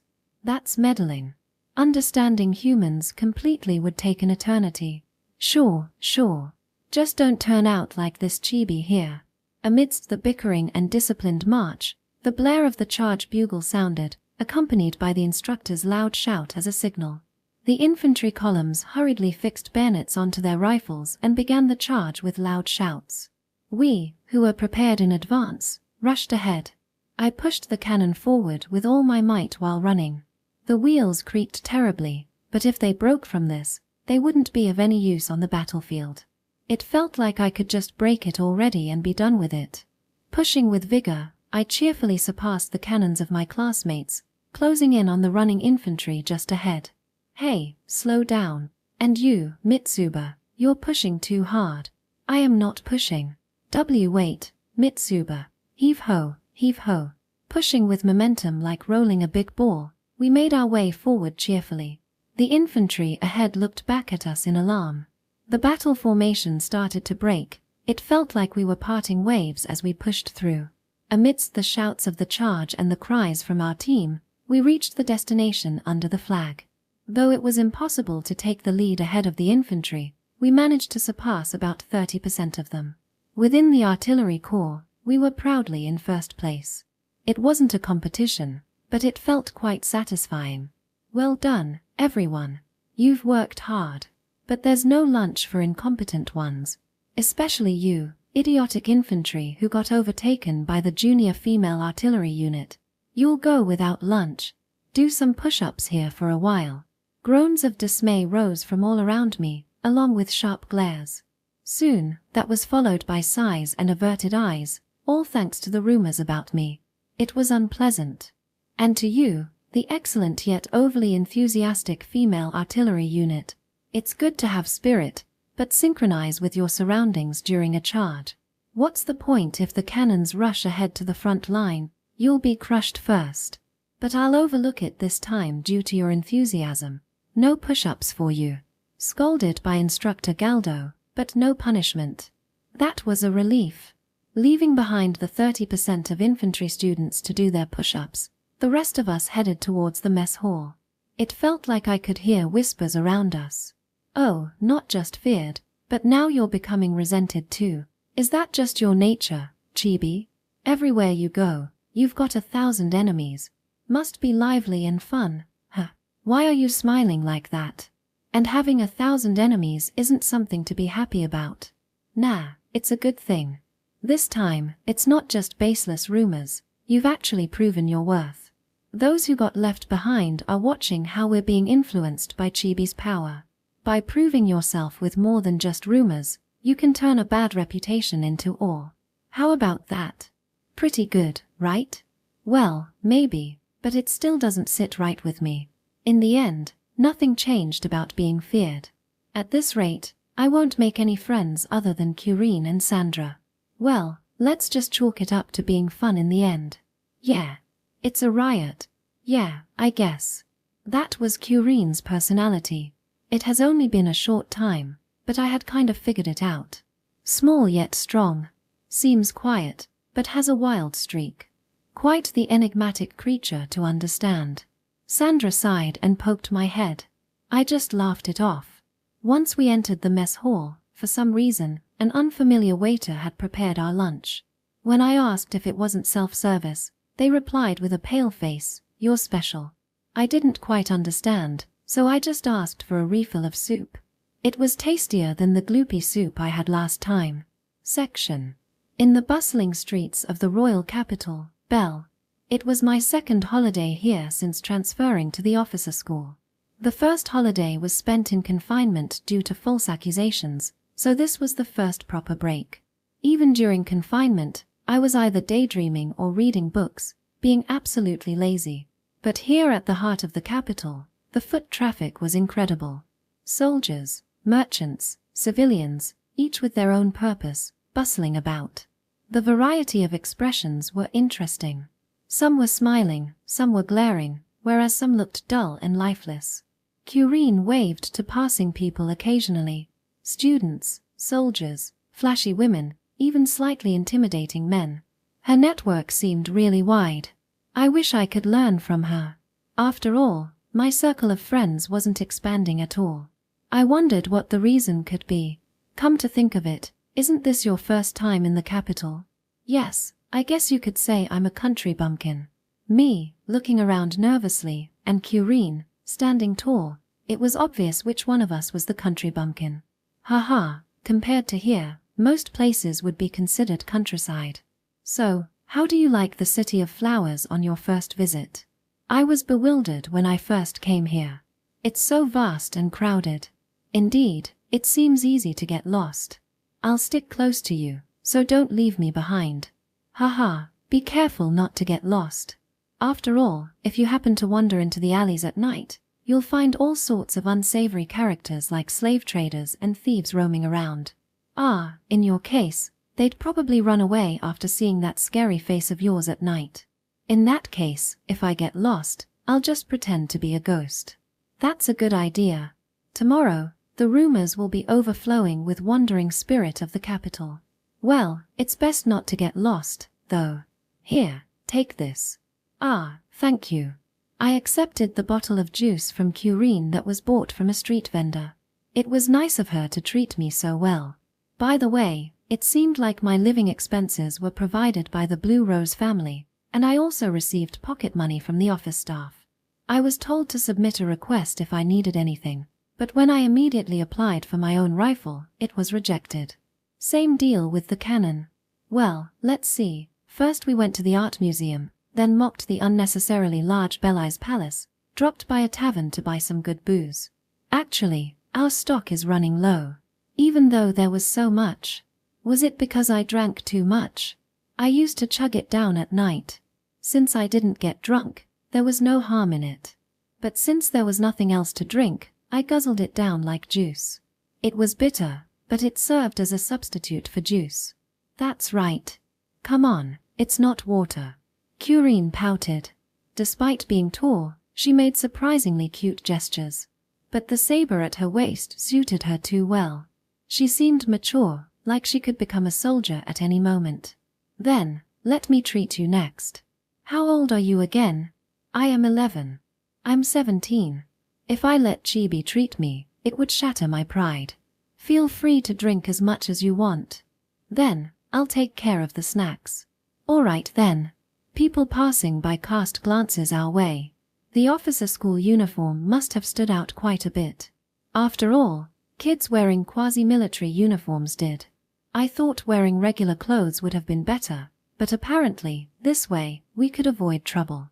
Since even noble kids wore the same uniform, they didn't get harassed by soldiers or guards, and troublesome citizens avoided approaching them, fearing repercussions. It was the ultimate form of identity. So, this is King of Bel's pride and joy, the art museum. I wonder how much gold went into this. Wow, it is magnificent. Aren't we going inside? For some reason, Curine suddenly stopped and didn't attempt to enter, smiling awkwardly. Looking at the stone statues outside is free, but to go in, you need to pay quite a bit. What do you want to do? I didn't think I had much of an artistic sense, so I passed. It seemed like a waste of money. I remembered the avant-garde art piece, the spiky chair. Let's pretend that never happened. Haha, in that case, we are the same. I am not a fan of anything too formal. I love flamboyance, though. Then, where should we go next? There seems to be a beautiful garden as well. Nah, you should have come with someone who is interested in gardens, Chibi. The atmosphere is nice. But more importantly, we need to see something more important. It is a masterpiece that symbolizes this capital in various ways. Curine pointed to a somewhat crowded area. Stone statues were arranged in a sort of plaza-like space. Despite being quite the artwork, there were strangely no guards around and the crowd didn't seem to be appreciating the art. They were just sitting around or gazing blankly at the sky. Their appearance was shabby too. This is the statue of the father of Roselia's founding. How about that? Pretty impressive, right? I see. It is quite well done. Looks expensive. As I marveled at it, well-dressed people glanced at us, snickered, and then paid the attendant before going inside. Somehow, it felt like we were being laughed at. They even exaggeratedly held their noses with handkerchiefs. And they were quite far away, too. What a bunch of jerks.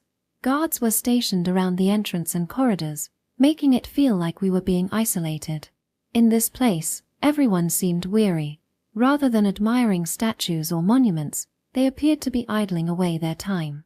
Some seemed to be eyeing the well-dressed folks with a dark aura about them, though they didn't actually say anything. It was quite human, and I found it rather charming. This city was remarkable. It was stagnant.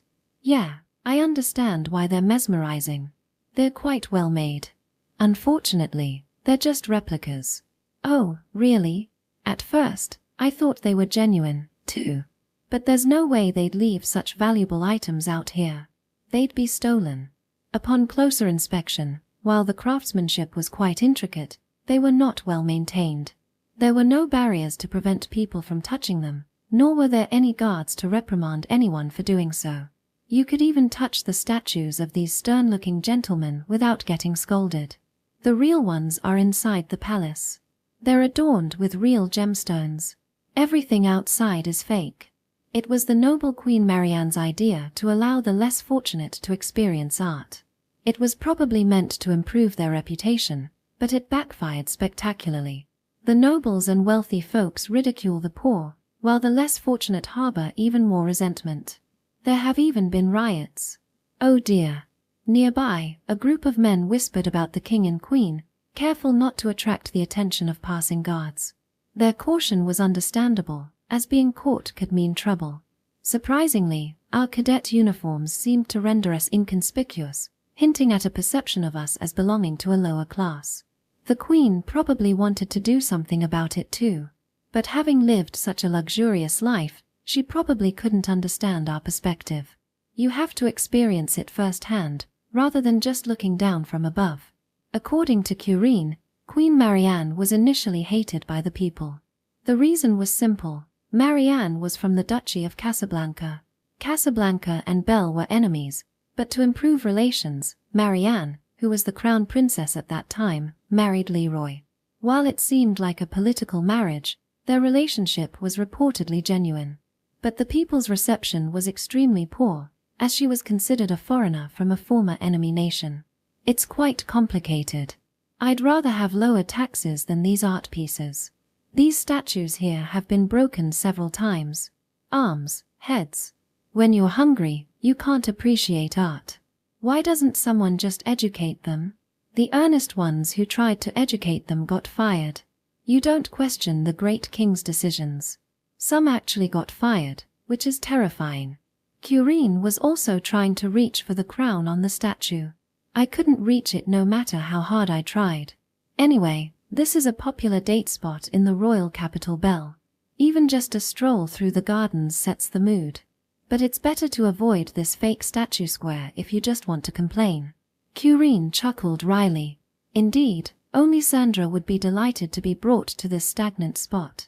Afterwards, we'll have tea at a fancy cafe and browse the street stalls. And when night falls. But it's still too early for the little one. Anyway, if you have the chance, you should come out and play. I know most places around here, so feel free to ask. Curine seems popular, right? Haha, it is popular among people of all ages and genders. Well, as long as humans are having fun, who cares, right? Besides, being able to laze around like this is only for the moment. So, it is better to keep playing. Curine scratched her tousled head and stretched widely, yawning. She seemed to genuinely enjoy life. It was something I'd like to emulate. Let's try not to talk badly about it too much from here on. The one likely to say it is you, Curine. Next, we arrived at the Palace of Bellies. It was the ultra-noble place where His Majesty, the King Leroy of the Great Roselia reigned. The walls surrounding the palace were incredibly high, and the gate was heavily guarded by soldiers in splendid attire carrying long rifles. Behind them, for some reason, there were 10 cannons lined up. Upon closer inspection, cannons were also lined up on top of the walls. It looked like a state of readiness for battle. I heard it almost turned into a riot here last time. Yeah. Since then, the king has been pretty nervous. That's why he started showing off his military might like that. But that just stirred up even more anger among the citizens. He was being pressured again about whether to point weapons at the people he should protect, or to remain a king. And yet, seeing him still not disarming, it seemed like he was genuinely scared. He might have been fine as a person, but he has a small heart. The guards at the gate cast suspicious glances in our direction. Since we were wearing cadet uniforms, there shouldn't have been a problem, I thought so, but they clearly darkened their expressions upon seeing me. However, perhaps finding it troublesome, they quickly averted their gaze back. Chibi seems to have raised some suspicion. I don't recall doing anything. You may not recall, but that doesn't mean you didn't. Curine grinned mischievously. After all, you don't just look like an ordinary child, do you? It's not that I don't just look like an ordinary child. And yeah, drinking lots of milk is good for growing taller. I drink it every day. But, I'm not much into milk. Somehow, I disliked the taste. It felt like I was drinking the essence of life, and it was unpleasant. My body just never agreed. I tried drinking it when it was served for breakfast, and it made me feel like vomiting. Haha, well, everyone has their likes and dislikes, so do as you please. Just don't cry later. By the way, I don't have likes or dislikes. Curine smirked proudly. I'm not picky or anything. The only thing I dislike so far is milk. Let's hope it doesn't increase from here on. Well then, after teasing Chibi, shall we go see the Queen's Pride, the garden? It can be glimpsed from a certain angle. We moved to the west side of the gate and changed our angle of view. The guards were completely bewildered. Peering through the gate, instead of cannons, beautiful red roses filled out vision. But only a little could be seen. I heard His Majesty presented them passionately to the Queen. According to the poet, those were the red roses he gave during his proposal. It was said that the king raised them himself. Now, they are not just at the entrance but also in the inner courtyard. You can only see a bit. They're bright red and pretty, but a bit underwhelming. Haha, you need to become more distinguished if you want a closer look. Oh, if I had the surname Blue Rose, would I be allowed in? That would be more than enough. You'd definitely pass just based on your face value. After that, if you become a court painter, musician, chef, servant, etc., you might just make it. Now that I think about it, I don't want to join that much. After all, they were just flowers. I might want to join if I could get one. Haha, yeah, that's true. Besides, this place is unnecessarily large and spacious, so cleaning must be quite a hassle. We both moved back to the main gate. A luxurious carriage entered. A familiar crest. Oh, that's from the Blue Rose family. Maybe stepmother Miriam is riding in it. Well, it doesn't matter. Come to think of it, is the queen young? Isn't she called Marianne? Well, I think she's in her late 20s now. Wasn't the king in his early 30s? I really don't care, so I don't remember well. Both of them are still young and yet have such heavy responsibilities. Curine burst into laughter. It was probably because I said something childish. She was desperately trying to suppress her laughter in front of the guards. It's a bit awkward to be called young by a kid. Well, noble folks might also be struggling. But in return, they can enjoy delicious food and drinks. Didn't Curine want to become someone important? Of course.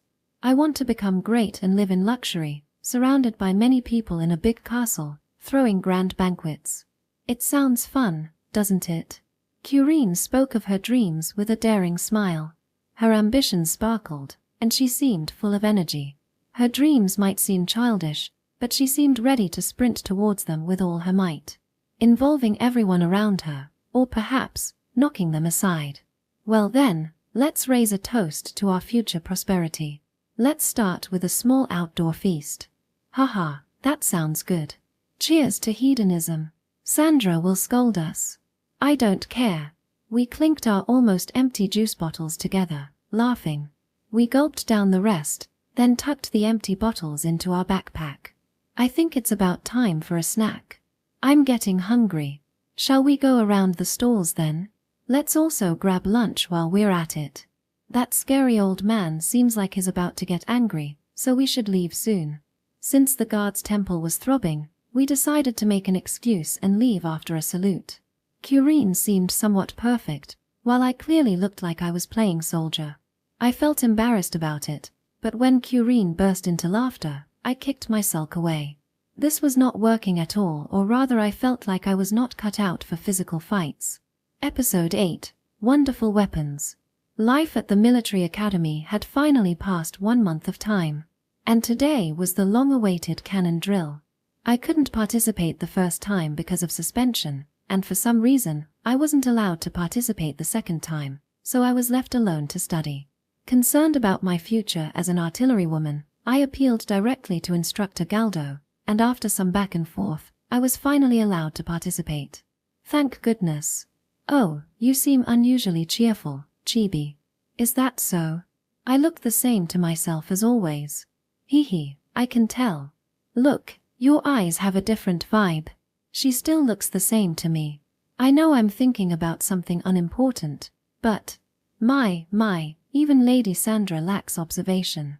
Can you become a respectable legislator with such a lack of insight? Curine chuckled wickedly. Sandra's mood deteriorated rapidly.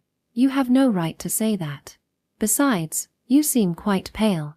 Hehe, do you hate the cannon drills that much? Shut up. It's none of your business.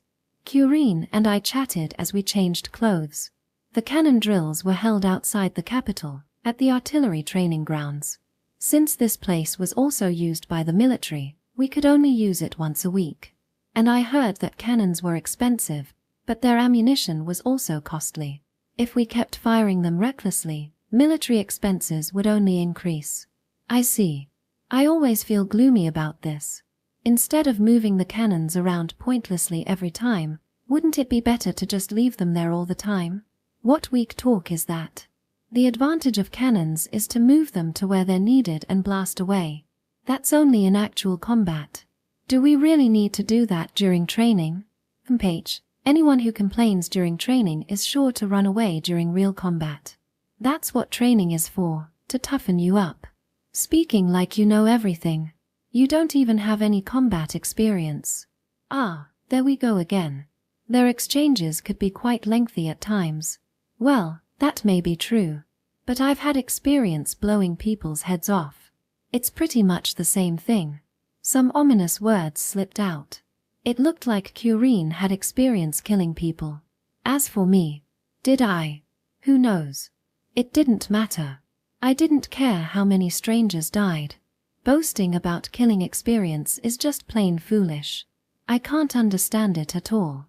I don't want to hear it from you. But you're already knee-deep in that world, whether you realize it or not. I'm just fulfilling my duty. There's no need for my thoughts to be restrained. You keep talking in circles. I'm really starting to feel like punching you. Initiating violence is equivalent to saying, I am a barbaric hypocrite who cannot comprehend conversations. Feel free to do it without hesitation. What resolve? Wait a moment while I change. Prepare yourself for at least half paralysis. I have the right to self-defense too. Make sure to leave a will. And so, Curine and Sandra's argument gradually escalated. Sandra even quietly took out a pistol from her sleeve. It was quite impressive, in the assassin-like way. Definitely a violation of school rules, though. Before my arrival, it seemed they only exchanged the most essential of words. However, after I arrived, they started conversing more. The current dynamic was a testament to this transformation. With them both being smart, their perspectives often clashed, requiring my role as mediator to mediate their quarrels. All right, let's stop fighting. We'll be late if we don't change quickly. Look, today I'm the first one. Oh no, I messed up. Being outdone by Mitsuba is quite embarrassing. Without making eye contact, they resumed changing. They would probably continue like this forever. Curine and I often went out to play and drink, but Sandra didn't like to socialize. In other words, it didn't seem like the three of us would ever go out together or have lunch together. What a shame. Section. Carrying cannons, necessary equipment, and various types of ammunition, we were on the move. At first, the road was well maintained, but after about an hour, it started to feel more like a dirt path. One group of boys lost their balance and fell into a waterway. They ended up damaging the wheels of the cannon, and I thought they were done for, but they were ordered to repair it on the spot. It felt like something that could actually happen, so we had to be careful. By the way, do cannons really need to be moved by manpower? Well, sometimes horses are used too. But since we're training, they don't bother providing those. Besides, most of the time, cannons are moved by manpower on the battlefield. There are no roads, so you have to push them with sheer willpower. I see. It had become customary to tow the cannons to the battlefield with 2 horses. Each country was striving for mass production while also aiming for lightweight designs. The drawbacks of cannons were their high cost, weight, and the consequent time it took to move them. Huff, huff. Sandra, you look pale. Are you okay? Shut up. Mind your own business. She seemed tired. Curine carried various ammunition, while Sandra carried cleaning rods and talismans. I had been told to focus on pushing because I was small. You seem surprisingly relaxed, Mitsuba. The cannon feels lighter than usual, and I'm feeling fine too. You're doing a great job pushing. Shall we go faster then? Nah, it's a hassle if we fall into a waterway or get stuck in a hole. Let's take it easy. If you go berserk like last time, I'll shoot you dead. Sandra, sweaty, glared at us. Yikes, scary. She's like that because of her thoughts. She might actually do it. I really will. I don't need you guys telling me. She didn't have her usual sharpness in her words. Her round glasses were fogged up, and her brown bobbed hair was sticking to her forehead. How much longer? Maybe about an hour more. It's 2 hours of travel, 3 hours of on-site drills, and then 2 hours back, like always. It's like a picnic, really. But it's a death march for someone. Pathetic. This is what happens when you only read books. If you want to be a soldier, you need physical strength. Curine's sarcasm was on full display as usual. Sandra was gritting her teeth. And looking around, it seemed like the male students were also struggling. Only Curine and I were carelessly chatting. Maybe we're the weird ones. Maybe that means we're outstanding. They're just physically weak. And then, we arrived at the training ground. Dormitories and warehouses lined up, and spaces for shooting and artillery drills were prepared. Here, we could shoot freely without restraint. Alright, position the cannons in their designated spots. After a sufficient break, we'll begin the artillery drill. Hey, don't slack off. Why yes, sir. A thin student who was sitting down was scolded. Hearing that, we quickly moved the cannons and stopped to take sips of water from our bottles. Phew, worked up a good sweat. Sandra remained silent.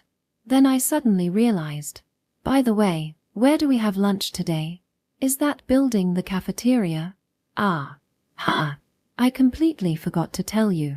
We're supposed to bring our own lunch. This school isn't kind enough to prepare meals for us. Oh dear.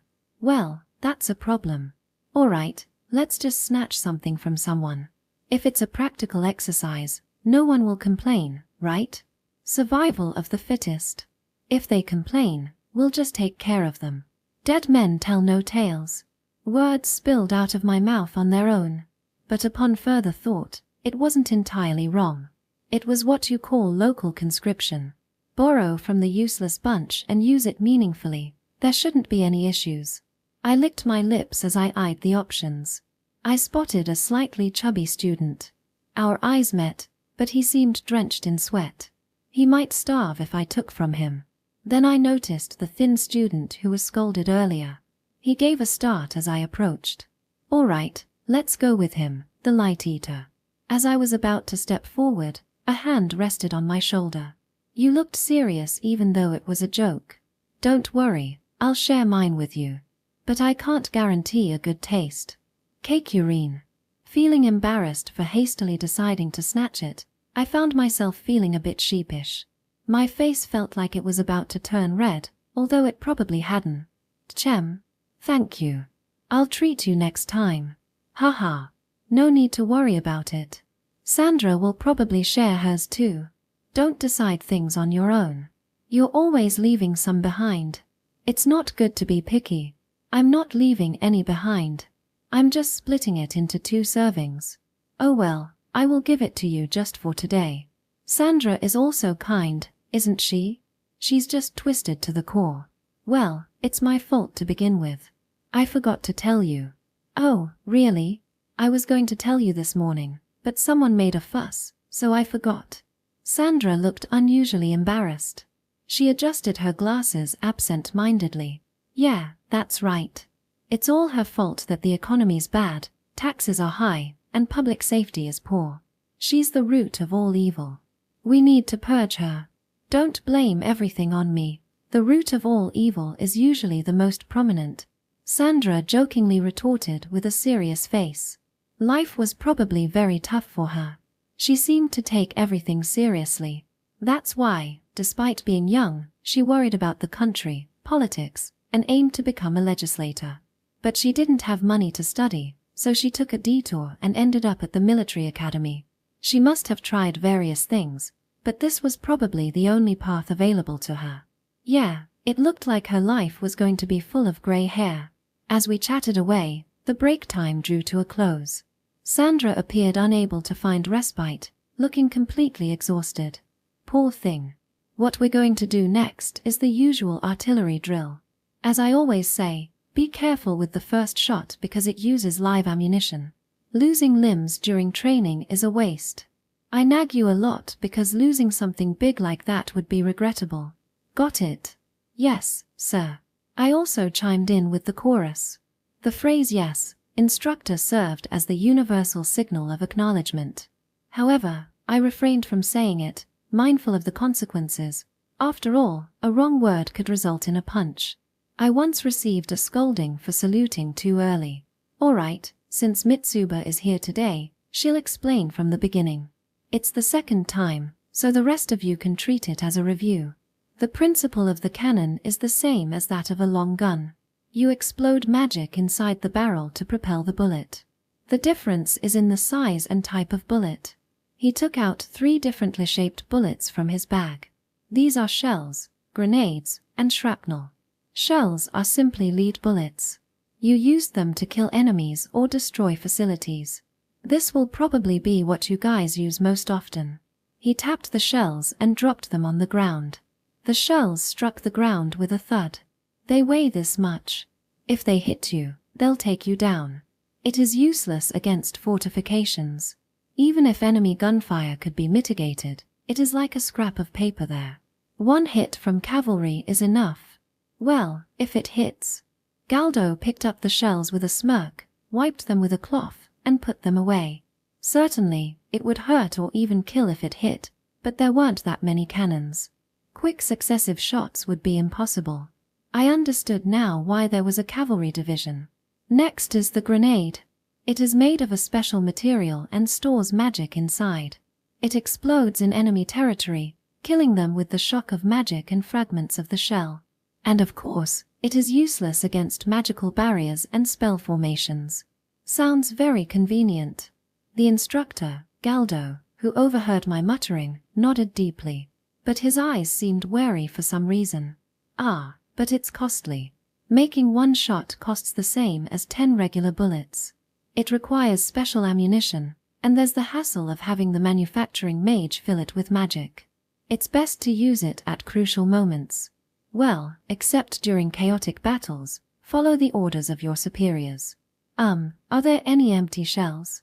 I asked out of curiosity. If they were empty, they wouldn't be that expensive, right? You could just fill them up yourself when you had spare time. I understand what you're saying, but stop. It would be troublesome if they exploded while you were filling them. After trying it once and causing casualties, we only let trained mages do it. Besides, we don't have that much time to spare. I understand.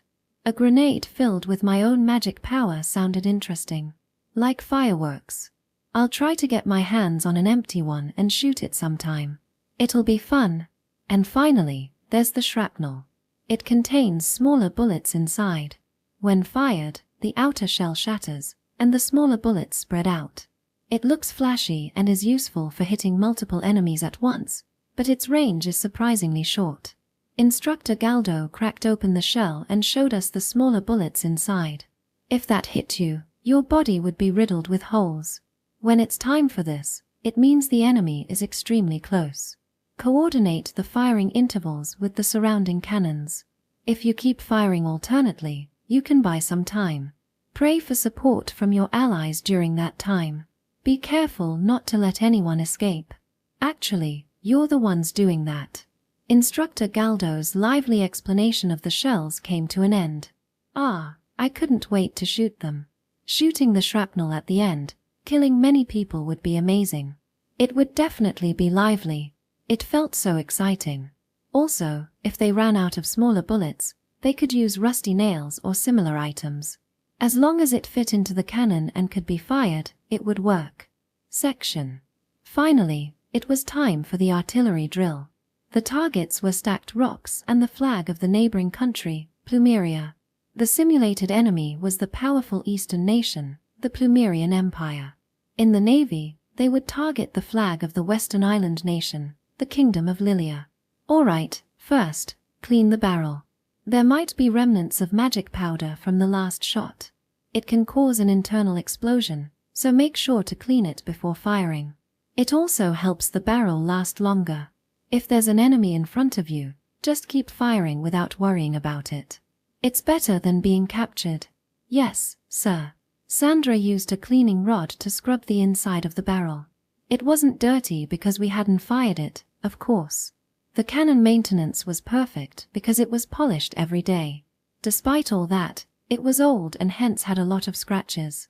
Next, push the cloth bag filled with magic powder into the cannon, then the shell. Don't get the order wrong. There have been cases where idiots exploded it in our own camp. Powder, shell. Got it? Yes, sir. First, you put the shell in, then the powder. When it ignited, it would shoot out from here. But since the entrance wasn't open, there would be an explosion inside, making the cannon fly off with a lot of force. That was truly unexpected. It's chaotic in real combat. Clean, powder, shell. Drill it into your body, not just your head. Alright, once it's safely loaded, prepare the magic paper wand. Others, align your sights. It's not about aiming to hit, but making sure it lands in enemy territory. I held the magic paper wand.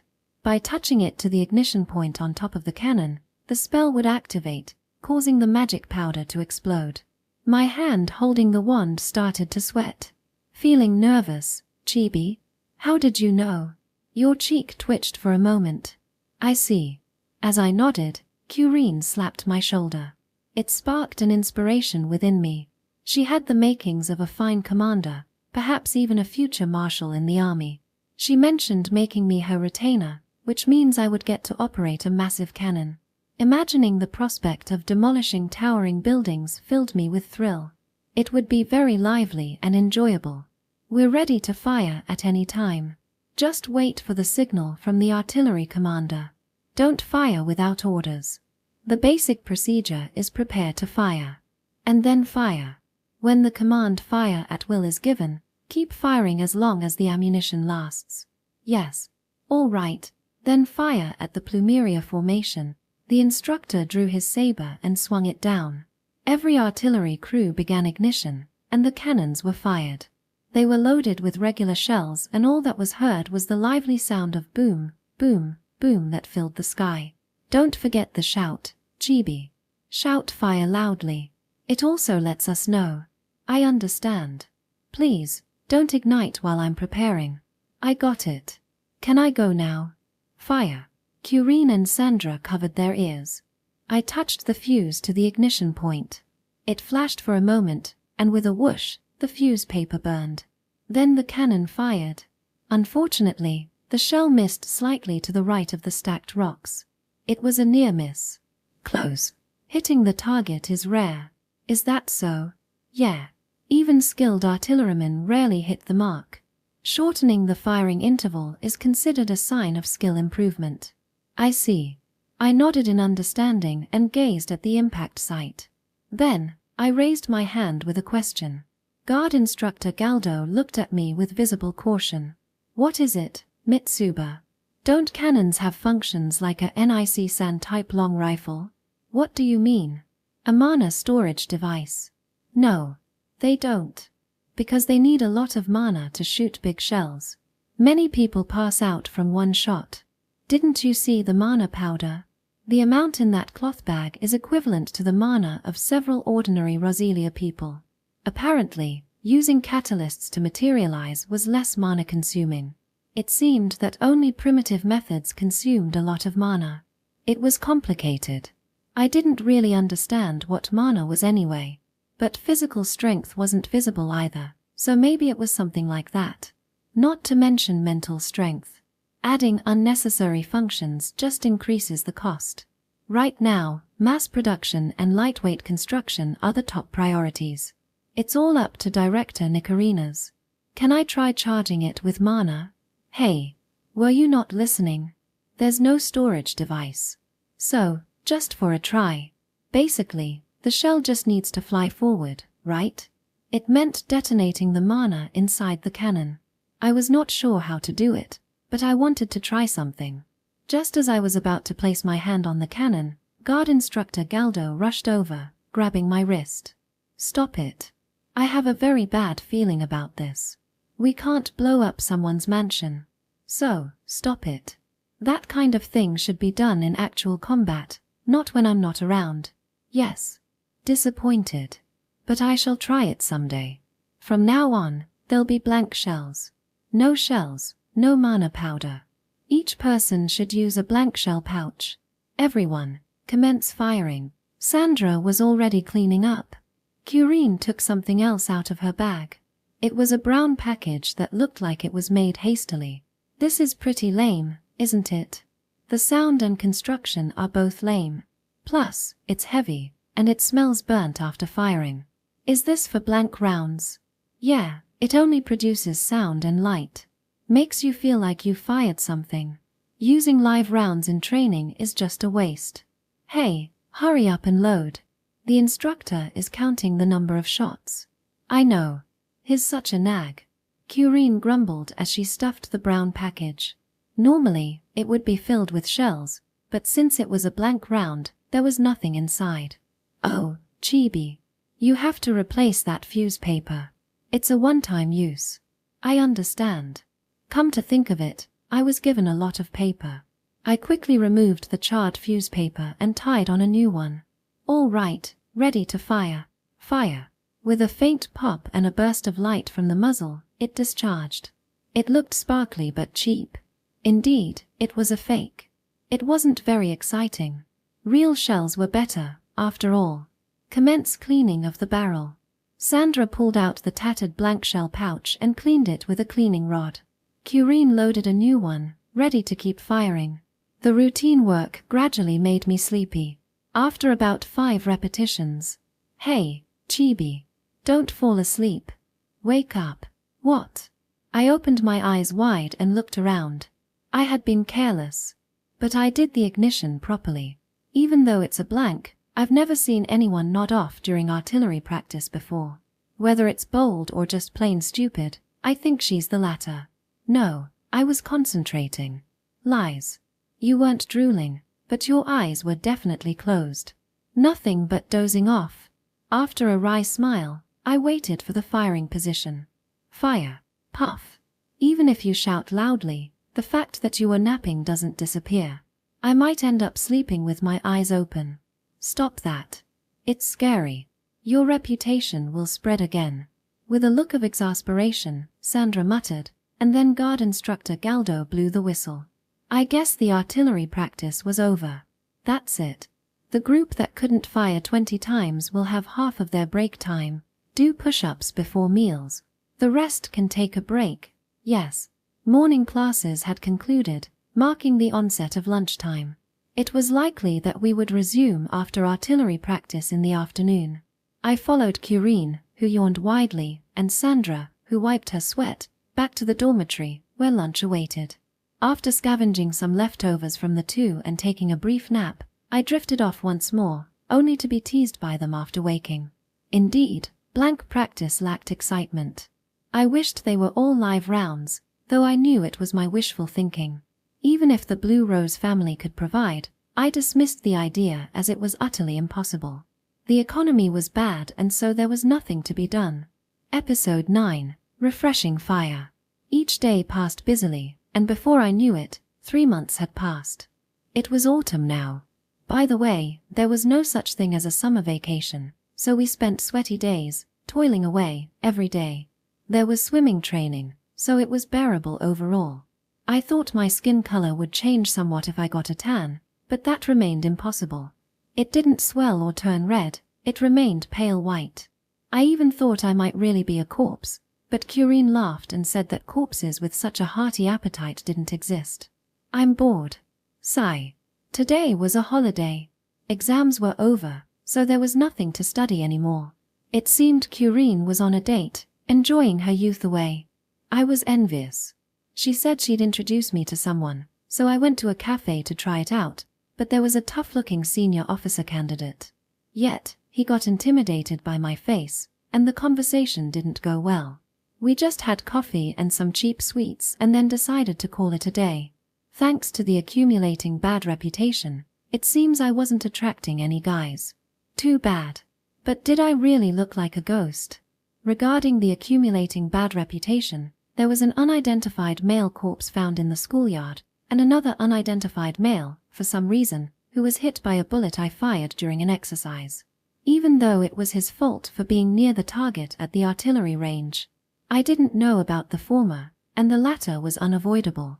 It wasn't like I'd aimed and shot at him, so I was released. But the number of times I had been suspended was already in the double digits. My prestigious record was still being broken. I wonder why. Anyway, I'm bored. Bored. Bored. Bored. Bored. Bored. Bored. Shut up. My roommate, Sandra, opened the curtain divider while reprimanding me. Sandra was always serious, spending her holidays reading or studying. While I wanted to play with her occasionally, it was near to impossible. She had to study a lot to become a member of the parliament. But she also needed to take breaks occasionally. I tried to be considerate, but it backfired. Don't you want to go somewhere? I'm so bored. I'm not going. Go by yourself. Okay. Got it. Since she was stubborn, I decided to venture out all alone. Come to think of it, it was my first time exploring the capital alone. Where should I start? Maybe with the street stalls. I changed into casual clothes, took some pocket money, and headed out. I'm off. I thought maybe she'd respond, but she didn't. It was nothing unusual, so I didn't mind. Sandra walked her own path, so I would walk mine. Section. Munching on an unknown baked treat from a street stall, I wandered around the bustling capital. Every now and then, guards would shout at me to halt. From past experience, I knew my uniform alone wouldn't suffice for identification, so I always carried my student ID. Though just a flimsy piece of paper, it was essential, as getting it reissued was a hassle. When I showed it, the guards would reluctantly let me pass. I was just a poor girl, questioned at every turn as I navigated the city's streets. It seems lively over there. Should I go check it out? At the square on the border between the bustling area and the residential area, there was a beautiful fountain. There was a person making a speech on a makeshift podium, waving their arms and giving a passionate speech. People were crowding around, enthusiastically responding. I joined the crowd and listened to what they were saying. Therefore, we, the citizens, are the nation. Listen, it's not the nobles, but the opinions of us, the citizens, that should be respected. Who is shedding blood and sacrificing their lives for the country? Not the nobles, but us. Who is cultivating the land, sweating, and paying taxes for the country? Not the nobles, but us. Who is forging swords, making guns, and carrying bullets for the country? Not the nobles, but all of us. We are everything. That's right. It's all our work. That's right, everyone. The rights that we, the citizens, should have been unjustly taken by the nobles. It's the nobles who foolishly allow themselves to be born into good fortune, not working properly, and indulging in luxury. And it's the king who foolishly tolerates it. To change this unequal situation, we must take action and make the king understand this plight. Isn't that right, everyone? That's right. The nobles must return our rights. Show us tolerance, His Majesty the King. They'll try to oppress us with swords and guns. They'll try to intimidate us. But we must never yield. Everyone, raise your voices together.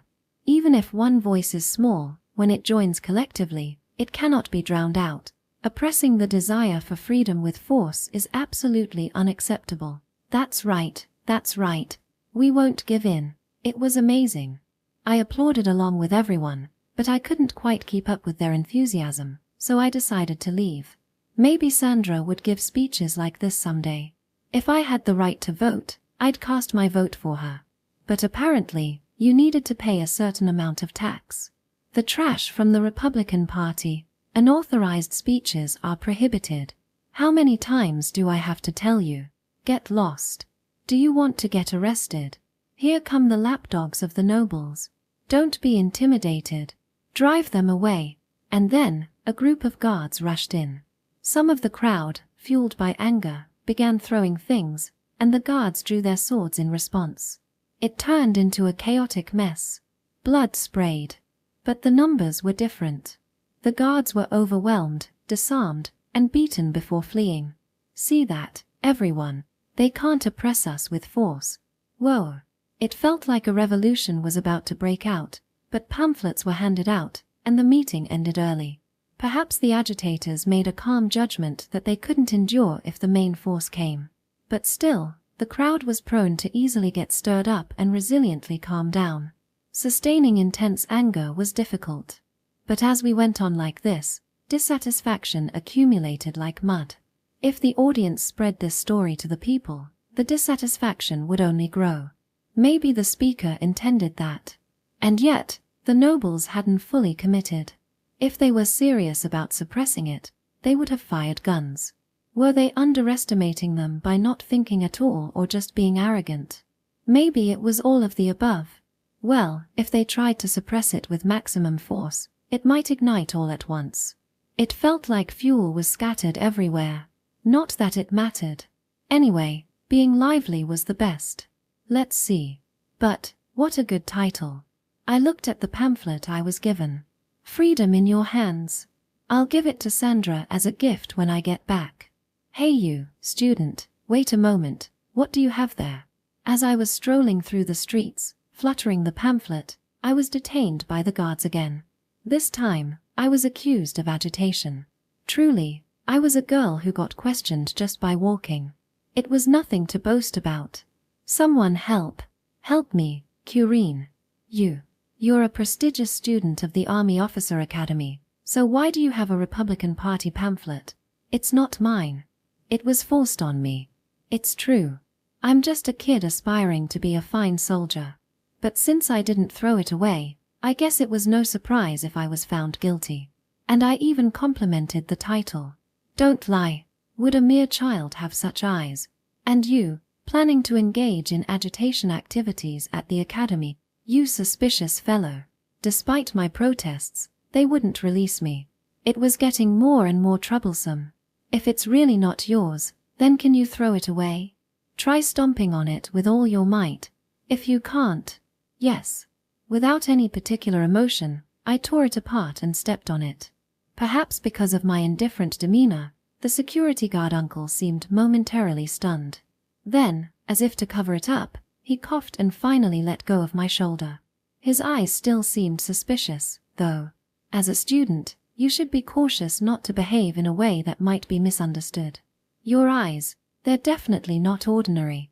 You don't look like an ordinary child at all. I'll be careful. I was told my eyes weren't ordinary.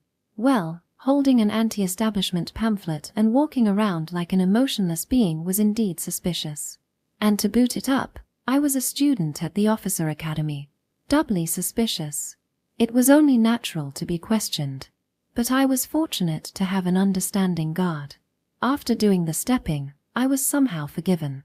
I picked up the torn pamphlet and put it in my bag. Trash went into the trash can. But were there trash cans in the city? I pondered as I walked. An unfamiliar, dark alley. I lost track of where I was. It felt kind of dangerous because it smelled familiar. That was right, the smell of blood. But I wasn't bothered at all. Rather, it calmed me down. It also had a refreshing smell to it. A green flag. On the wall of the alley were the words "Guide us" and a dirty green flag. Suddenly, there was a loud explosion from behind. It must be a residential area back there. People were screaming and running away, and black smoke was rising. The guards were also rushing in. Good timing. It'd be nice if all the scum and rich folks died. You better get out of here now. It's almost sunset. Being here like that is practically asking to be attacked. A middle-aged man with scars on his cheeks, wearing dirty clothes, spoke. He seemed intimidating, and there was a slight smell of blood. What was that explosion? And whose scum? Didn't you listen to me? If you don't want to die, get out of here now. I'm only letting you go because you're a kid. Yes. Don't ever come back to a place like this. After being shooed away, I left the dim alley. On the way, I witnessed the explosion site. There was a dead body of a man wearing a green headband. His organs were scattered, and his arms were torn off. Meanwhile, a woman wearing the same headband was badly burned but still alive. From the gossiping crowd, I learned that they were members of the Green Church who detonated themselves. Did they have grenades with them? They seemed lively. Well, not anymore. Oh, the dead body and the dying woman also smell refreshing. I wonder why. Is it perfume? Come to think of it, Sandra called the Green Church moldy or something. But they didn't smell like mold. Rather refreshing. Strange. It was evident that the deceased individual and the woman on the brink of death before me were far from virtuous citizens. Their demeanor and associations suggested they advocated anarchism. They were equally shunned by the Republicans, who harbored aspirations of dismantling the monarchy. Adherents of the Green Church espoused the belief that national allegiance was unnecessary. They preached for a life of freedom and harmony with nature, until one's death. Their source of funds was the great bounty of nature, namely, narcotics. Now that I've seen them in person, they didn't seem like particularly good people. The threat posed by their suicide bombings was vexatious. I believed that the world would be better off rid of such troublesome elements. When I become a soldier, I will actively disinfect them. You damn mold. If you want to die so badly, die by yourselves. Don't drag us into it. D does this, give us a pardon. G guide us, oh, God, to paradise. What paradise? All of you are going to hell. I almost applauded in agreement, but the bystanders did it for me, so I refrained. Drawing attention could lead to more questioning. Since you go to a dark place when you die, maybe that was what the so-proclaimed hell was. I don't know. I thought bright places were heaven, but this world wasn't heaven. Too bad. Oh, you fools. You'll all go to hell with your sins. Ha, I'll be in paradise forever. Die already, you sinners. The enraged guard, finally upon reaching his breaking point, thrust his bayonet into the woman's face. She, already near death, breathed her last without screaming.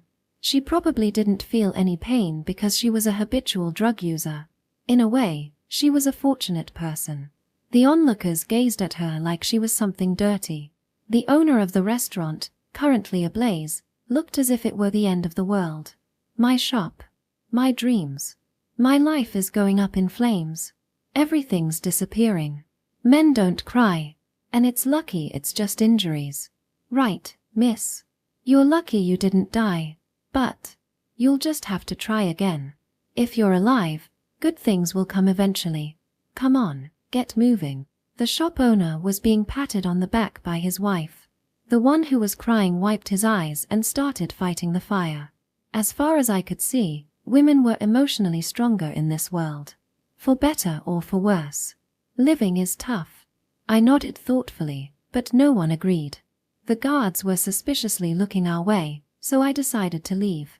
But if the capital was in such a state, I shuddered to think of the conditions prevailing in the other cities. An ominous cloud seemed to loom over the future, casting shadows on what lay ahead. For if the country was in trouble, so was my future. I deeply hoped Sandra could, perhaps one day, make this world a better place to live in. Excited to have an interesting story to tell, I returned to the dorm. However, I was careless and Sandra found the torn pamphlet in my bag, and she yelled at me furiously. And then it was time for the class on freedom. It took an hour for her to understand the situation. Every time Sandra got excited, she wouldn't listen to anyone. Section. I see. It's not a big deal, is it? Is it really okay? I've never heard of an 11-year-old participating in real combat. No matter how many conditions there are, you won't progress if you're bound by common sense. Besides, you have to let cute girls like her travel. Well, it seems like she's already enjoying her student life to the fullest. Ignoring the deputy director's exasperated expression, Nicarinas laughed heartily, a beaker in hand. Suddenly, a strong light emanated from the beaker, and Smock rose vigorously. Oh, right, they were in the middle of an experiment. Without panicking, she casually threw the beaker against a wall. With a bang, a large hole appeared. They were trying to improve the magical powder, but the results were not satisfactory. Nicarinas let out a sigh. The power isn't stable at all. I want to increase the power more. No, it's enough. The accuracy and range have significantly improved due to the barrel modification. Director is being too greedy. Even though it's a prototype, it's too much. No, it won't be interesting if we don't increase the power. Didn't you say before that deciding whether something is interesting or not is dangerous?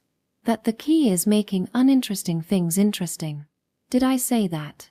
Well, as I get older, my memory becomes hazy, you see. She rubbed her shoulders like an old woman, but no one interjected anything. They were all brilliant researchers, but they lacked a sense of humor. As a prototype, the results are more than sufficient. I think we can adopt this for Type 4. I think the same. I agree. Researchers clad in robes adorned with crests expressed their opinions. Nicarinas, who had lost interest, casually handed them documents and prototypes in progress. These plans aimed to develop a next-generation rifle that addressed the weaknesses and weight of the Type 3 rifle. The main goal was to improve accuracy and power while reducing weight. By carving spiral grooves into the barrel, accuracy and range were dramatically improved.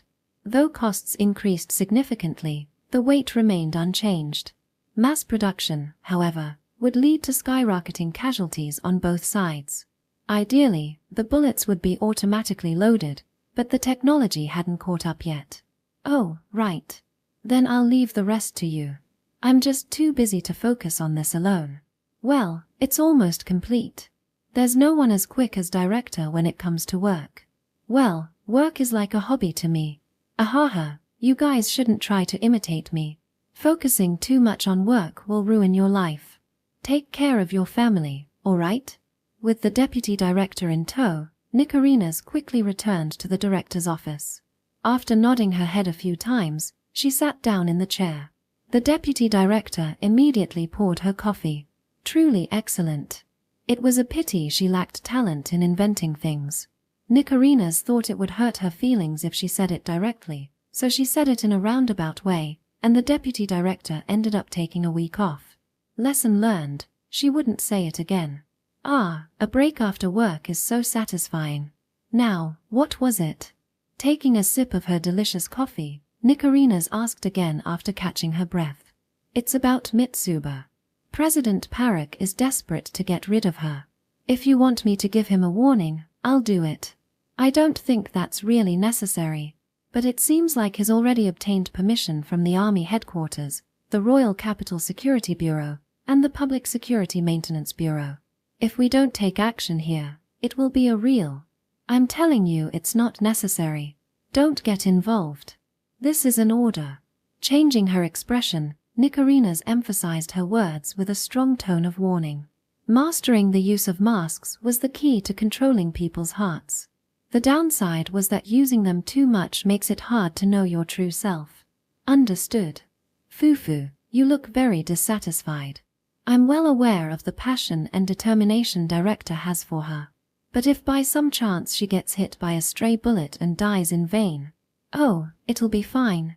There's no way she'll die from something like that. Besides, do you think I'd allow such an ending? Ho ho, I'm not joking. Time, money, magical power, effort, and determination. How much did she pour into that girl? The late Gilmore had also provided a considerable amount of money, but it was far from enough.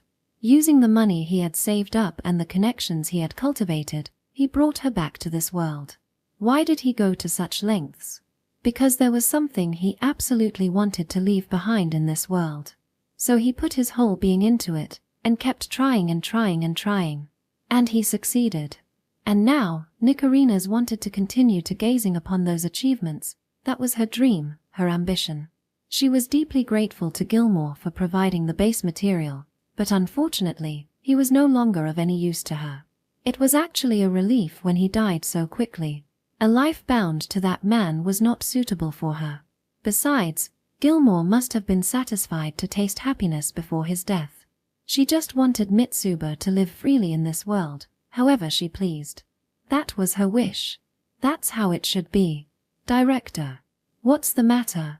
You're unusually persistent today. Well, go ahead and tell me, I won't get angry. Let's take her into this institute. We should raise her properly under your guidance, Director. Then, she'll surely become a splendid mage and researcher. As your successor. Nicarinas shook her head, interrupting her words. I don't want to pave the way for her to follow my instructions firmly like this. I don't want to constrain her. Isn't freedom all the rage these days? Well, if she chooses to do so herself, I'll respect that. She seems to have made some friends, so maybe she'll just become a soldier. Are you really okay with that? I'm really okay with it. Let her live as she pleases and enjoy life, then die. It's more than enough luxury, considering how many people in this world can't do that. She didn't particularly want her to become a researcher. She'd climbed up here out of sheer stubbornness, but lost a lot along the way. Starting as less than livestock, she paid a heavy price to reach this point. She had no regrets, but she wasn't satisfied either. Humans were complex creatures, especially women. By the way, how long has it been since Mitsuba entered the Officers' Academy? About 6 months, I suppose. There was a period of suspension in the middle, though.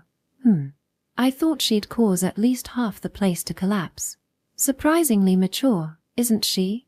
Is she? Director, do you know how many people have died because of her? Flipping through documents, The deputy director wore a complicated expression. There was no way Nicarinas would know that. She didn't care how many people died except for herself and those she liked. Oh, is this a quiz? Then, 10 people. No, let's add an extra one. 11. Counting direct and indirect, it's 33. But they all brought it upon themselves, didn't they? Mostly, yes. However, in the early stages. Oh, they died just because they were scared or creeped out, right? I see. Well, she was still experiencing an unstable personality and magic power. That's why. Well, that's what happens when you show malice for no reason. Most of the details were from reports of employees who had been bribed or investigators who had been planted.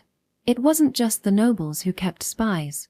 The butler, Pierre, had accidentally dropped a poison vial, which Mitsuba picked up, resulting in his death from poisoning. It was almost an accident. Half of the servants also died in accidents, as reported by the deputy director. The security guards turned into soft-bodied creatures because they said something unnecessary. The rest were Yellow Rose spies. They tried to take her out, but they were taken out instead. They ended up becoming part of a lovely sculpture integrated into the tower. But well, her control is better than I expected in such a short time. Surprisingly, we're quite compatible. Even though she's imperfect, it seems like I've found something pretty good. I don't like the idea that she has unnecessary knowledge, but it's within tolerable limits. But I can't imagine that this stable state will continue. What will be the trigger? Well, I'm sure it'll be fine. I'm an optimist, and she probably is too. That's one thing we have in common. Nicarinas stared at the coffee that had cooled down. It was black because there was no milk. She added some milk and sugar the deputy director had prepared, and stirred it. It continued to swirl until it gradually assimilated. Look, it was stable. Section. Belize Palace. Ballroom. Well, you looked splendid as always, Lady Miriam. I would have been honored if you had danced with me later. You were quite charming, Count Vale. I would have been delighted to accept your invitation. While inwardly finding it ridiculous, Miriam smiled gracefully and greeted the lascivious Count. She was in the midst of requesting cooperation for investment in a new project to mine magic lightstones. Although the continent's situation was currently calm, a war with the Pulumenia Empire seemed likely to erupt within the next few years. By then, both sides would have amassed sufficient power.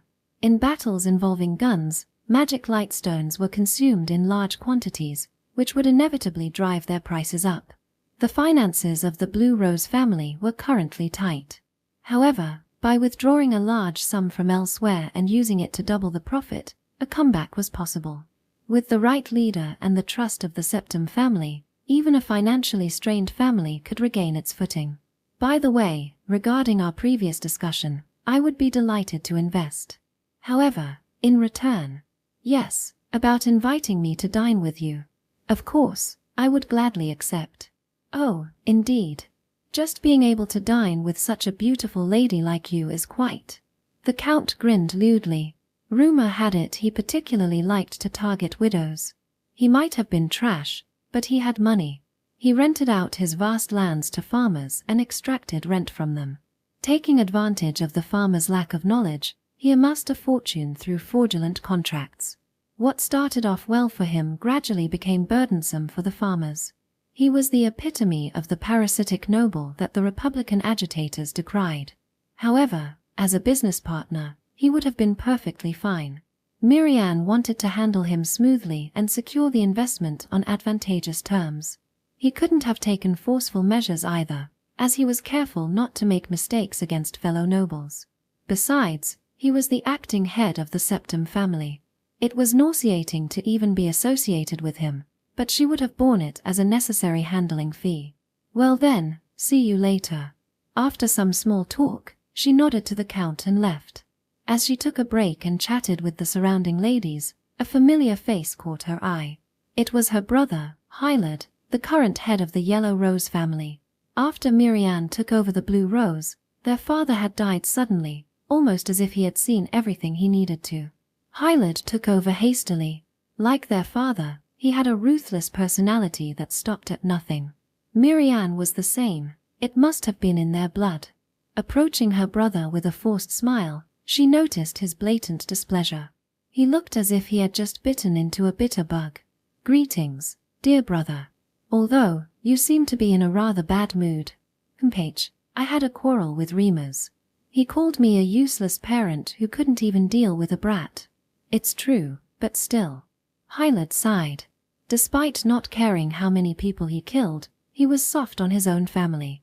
But could that brat he mentioned possibly be? Dear brother. By brat, do you mean, perhaps, Mitsuba? Who else could it be? There was a conflict with my son's friend. It seems he was greatly embarrassed. Since I had a request from you, I tried to settle it all at once. I failed miserably. It was a total defeat. All because I laid hands on that brat. Our esteemed Viper is now in a half-ruined state. It's nothing but size now. That can't be. Since when did my dear brother start making such jokes? It's no joke.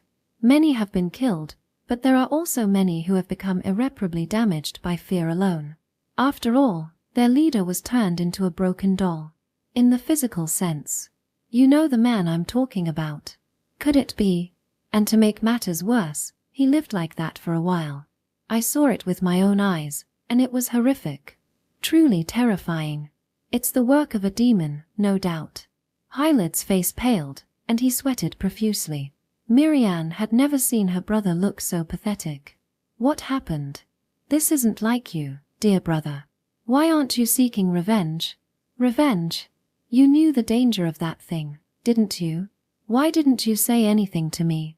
Well, I know you silenced the spy I lent you, with threats, no less. With a tone full of anger, Hyled directed his hostility toward her.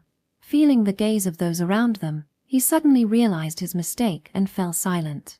It was true that she had half-threatened the spy into silence. She knew the danger, of course. If possible, she hoped her brother's men would eliminate the threat without her knowing. She feared being cursed. She didn't think such things existed, but the possibility wasn't zero. So she tried to use her brother. That's all. You seem to have some misunderstanding. Listen, I'm technically that thing's stepmother. Whether directly or indirectly, if anything were to happen, rumors would spread. So, I was just trying to enlist your help. I did tell you to take care of it quickly, didn't I? Shut up. Did you plan to have me killed by that thing, and then take over the Yellow Rose family? Did you think you could control all the factions? But it won't go as you want. I'll have nothing to do with that thing. I've ordered my son as well. My sister, you're truly terrifying. Both it and its mother are nothing but demons. With a click of his tongue, Hyled walked away. Me and that thing, parent and child. What a joke. Miriam flinched for a moment but quickly masked it with a smile. Her brother wasn't foolish. He likely didn't want to provoke the Blue Rose family he had just taken over. They had firmly established themselves as the leading royalists, controlling parliamentary flow while keeping the king in check. They advanced policies that favored them, and even without actively seeking profit, it naturally came to them. It's true what they say about not picking fights with the wealthy. As for Mitsuba, she would have to wait. Once her brother calmed down, he would surely resume his revenge. Mitsuba had a gloomy and tenacious nature, so he would undoubtedly hold a grudge. As Miriam maintained her thin smile, King Leroy and Queen Marianne approached, accompanied by their young eldest son. He had an admirably ordinary face. She hoped he would grow up to be a useful puppet.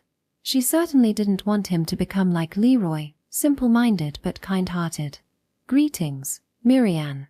We're really glad you came. It's been since our audience the other day, hasn't it, Miriam? You're acting head of the Blue Rose family now, aren't you? Are you enjoying yourself today? Well, Your Majesty, Your Highness, and Prince. I'm extremely delighted to be invited to such a wonderful event. Of course, I'm having a great time. If you're enjoying yourself, that's all that matters. We've had a string of misfortunes lately. By the way, Marianne has something she wants to ask. With a beaming smile, Miriam tried to please the royal family as much as possible. Despite being royalists, the king likely didn't hold them in high regard. He continually rejected their proposals for policies such as granting tolerance to the citizens, consistently vetoing them with the support of both the upper and lower house members, except for the red and pink factions. Ironically, the response from the Citizens' Assembly wasn't as positive as one might expect. While there was a desire to appease the citizens, they failed to address the issue of their own extravagant lifestyles. Consequently, rumors spread that he was merely a decorative king who couldn't act beyond empty rhetoric. The move to grant tolerance without due consideration was a clear sign that when fools gain a modicum of wisdom, they often achieve little of value. It's about the late Lord Gilmore's posthumous daughter, who was stripped of the Blue Rose honorary surname. I'm very concerned about her. I heard she's still just an 11-year-old girl. Could you, Marianne, perhaps show her some warmth and tolerance? While I appreciate your words, Your Majesty, that's not possible. She brought terrible misfortune upon our family. If you were to see the Blue Rose staff, you would surely understand. The staff she touched against our rules still bears a poisonous hue. How could we possibly forgive her? Internally, Marianne clicked her tongue at the situation she was starting. She didn't want Mitsuba involved out of mere curiosity. Any trouble befalling the royal family would eventually lead to problems for them as well. Despite having expelled her, family was family, and it would inevitably become a matter of responsibility. Yet, she couldn't reveal this concern on her face. She had to maintain an expression that conveyed the difficulty of the decision. Is that so? I apologize for not knowing the circumstances. I apologize sincerely. Oh, please, lift your head, Queen Marianne. Marianne smiled as if she had been waiting for those words. It was frustrating that she was foolish but reasonably clever. It was this woman who was giving unnecessary wisdom to the king. By the way, I heard she's currently attending the military academy. Is that true? Unfortunately, I don't know. I've left everything to Director Nicarinas. I see. Then we'll look into it from our end. I feel deeply saddened by the incident, but I still believe she should be shown tolerance. I hope we can provide some assistance, if possible. Haha, Marianne never backs down once she started. She says everyone has the right to live happily. Sorry, but it seems that's what it's going to be. Marianne struggled to suppress the urge to scoff at what assistance meant. Although it didn't show on her face, her guts were churning. Beside her, Leroy chuckled wryly. He still seemed to dote on his wife, Marianne, as always. Perhaps that was why he was being gossiped about, saying he had been charmed by a Casablanca woman. Understood. Please forgive my foolishness, caught up in such trivial matters. The world will surely admire Your Majesty's kindness. Haha, that's all I wanted to hear. Now, shall we go, my dear Meris? Let's dance together, my son. Yes, mother.